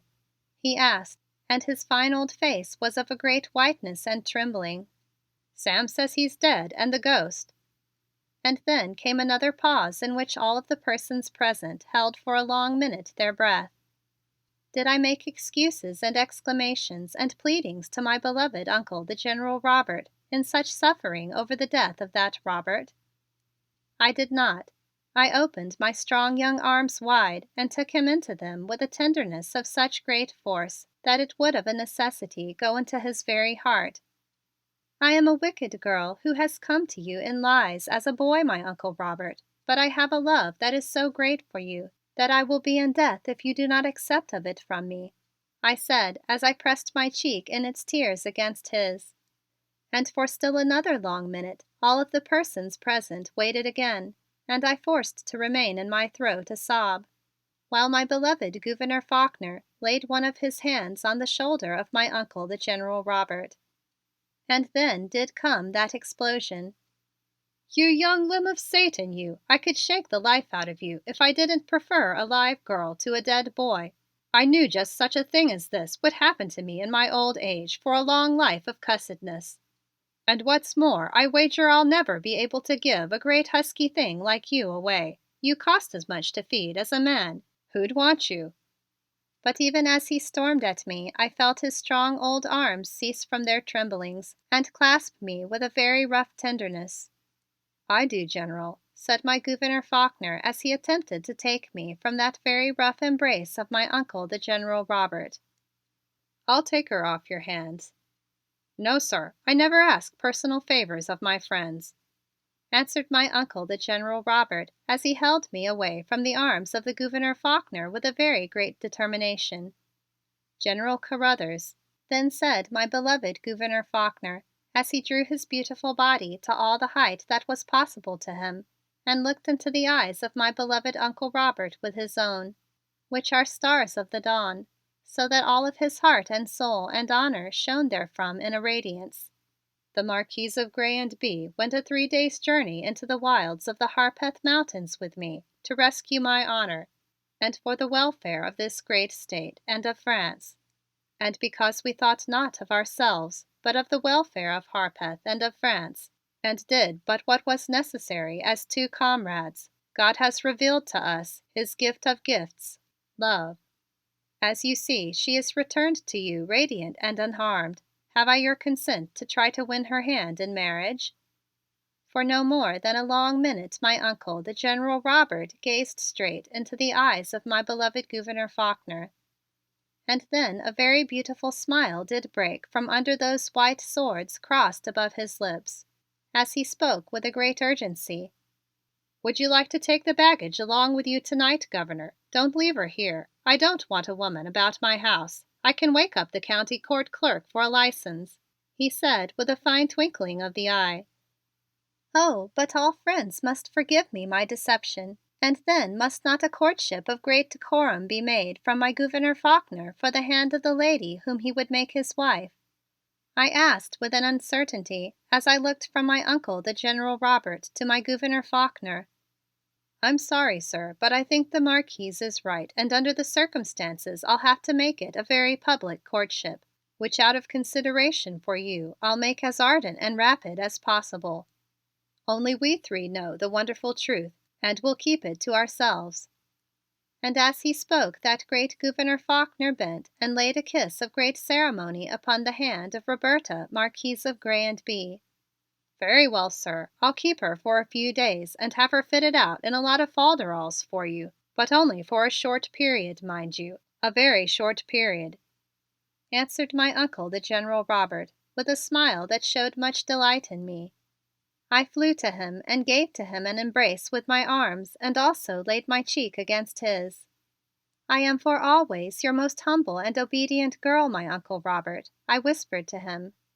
"Humble and obedient! No woman would know those words if she met them in her own drawing room," he answered to me with a great scorn, but he also gave to me a shake that was of a seeming great fierceness, but that I knew to be a caress. And into that caress came also another interruption of great hurry. My Buzz entered the door with a rapidity and this exclamation: "What's the trouble, General? I just got your phone and—" Then he too stood in a great and sudden stillness, regarding me as I stood from the shelter of the arms of my Uncle the General Robert, and looked into his eyes of great fright. "My Buzz," I said to him softly. "Great heavens!" he exclaimed, with terror in his eyes as he backed away from me. "I haven't had but one glass of draft beer, General." "It's all right, Buzz," answered my very wise Gouverneur Faulkner in a voice of great soothing. "This is just Robert in a—" "Not much Bobby, that," answered my Buzz as he backed farther towards the door. "I think I'll step outside in the cool air. I haven't felt well all day. And with which remark my good Buzz turned himself into the arms of the lovely Mademoiselle Sue, entering the door. "I'm tired of waiting out there in that car, Buzz, and—" And again came an awful pause of terror. But is it not that women have a wit that is very much more rapid than is that of men? I think it is so. "You know, I thought Bobby was a queer kind of man and he is a perfectly lovely girl," she said as she came towards me with a laugh and her lovely arms outstretched. "I read about two French girls who got into Germany in German uniforms just last night in a magazine. You are some kind of a French spy about those dreadful mules, aren't you, Bobby dear?" And as she asked that question of me, my lovely Sue gave to me a kiss upon my lips that I valued with a great gratitude. "Please make it that my Buzz also understands," I pleaded to her within her arms. "Brace up, Buzz, and be nice to Bobby, even if he is a girl. Just when did you begin to not like girls, I'd like to know?" questioned my Sue of him with a great emphasis. "You see why it is that I cannot go into that business of timber with you and be married to," I made a commencement to say to him. "That will do, L'Aiglon," interrupted my Buzz with a great haste and a glance in the direction of lovely Sue. "Forget it. It's an awful shame. You were one nice youngster and—" "Be a sport, Buzz, and forgive her and love her again," said my Gouverneur Faulkner with a laugh. "That is, as much as Miss Susan will—" But at this point my Uncle, the General Robert, caused an interruption in the conversation. "What are you doing here, sir, when I left you to watch the sidesteps of that French popinjay and the Whitworth woman? Did you hear what all that powwow was about at her tea fight this afternoon?" he demanded of fine Buzz with a great anxiety. "There's been hell to pay since you left, Governor, and I think this French scoundrel and Jeff's gang are preparing to put through some sort of a private steal if you jump the track on them. Madam Pat has got 'em all up at the club, plotting in a corner at the little dinner dance we got up when His High and Mightiness refused the rural expedition as soon as they heard you were not to go, Governor," said my Buzz with a great anxiety in his face.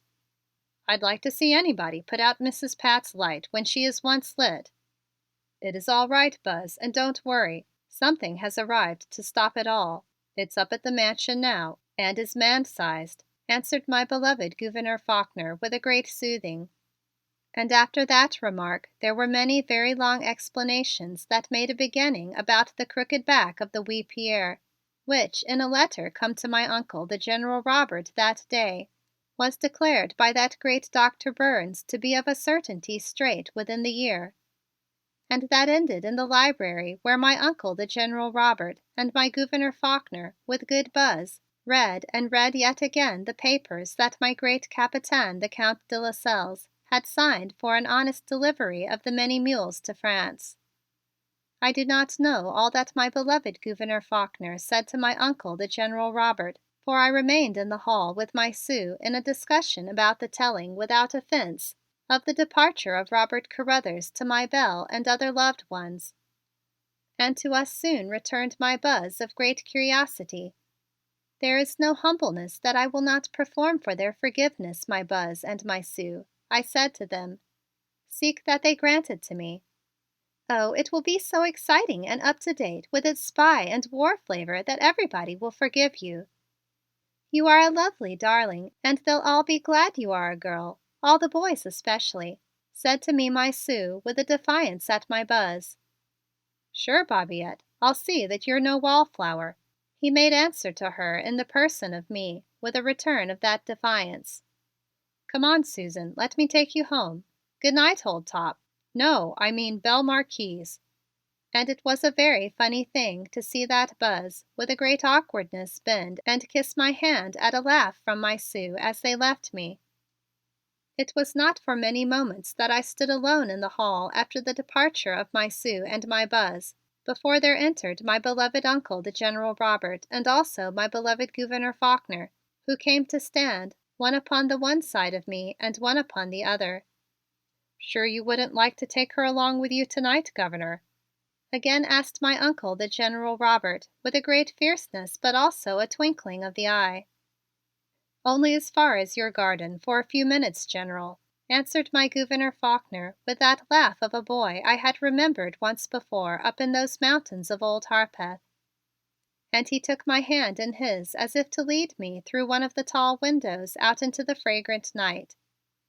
All right, take her, and don't return until you have to, remarked my Uncle the General Robert, as he handed me in the direction of my Gouverneur Faulkner and immediately took his departure up the stairs. And it was under the light of the old moon in the garden of those grand dames Carruthers that Roberta, Marquise of Grey and Bee, who is the last of their line, walked with the great gentleman who was and is her lover.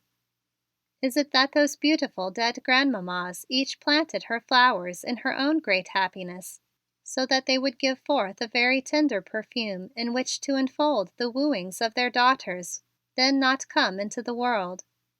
I think it is so, and I was thus enwrapped in their fragrance as I was in the arms of that great Gouverneur Faulkner. Now I am a truth that I do love you, I made answer to a question that was pressed upon my lips. His woman is God's gift of truth to a man, were the words that were heard by those listening flowers and Roberta, Marquise of Grey and Bee, who from a world at war had come home. End of chapter 20. End of The Daredevil by Maria Thompson Daviess.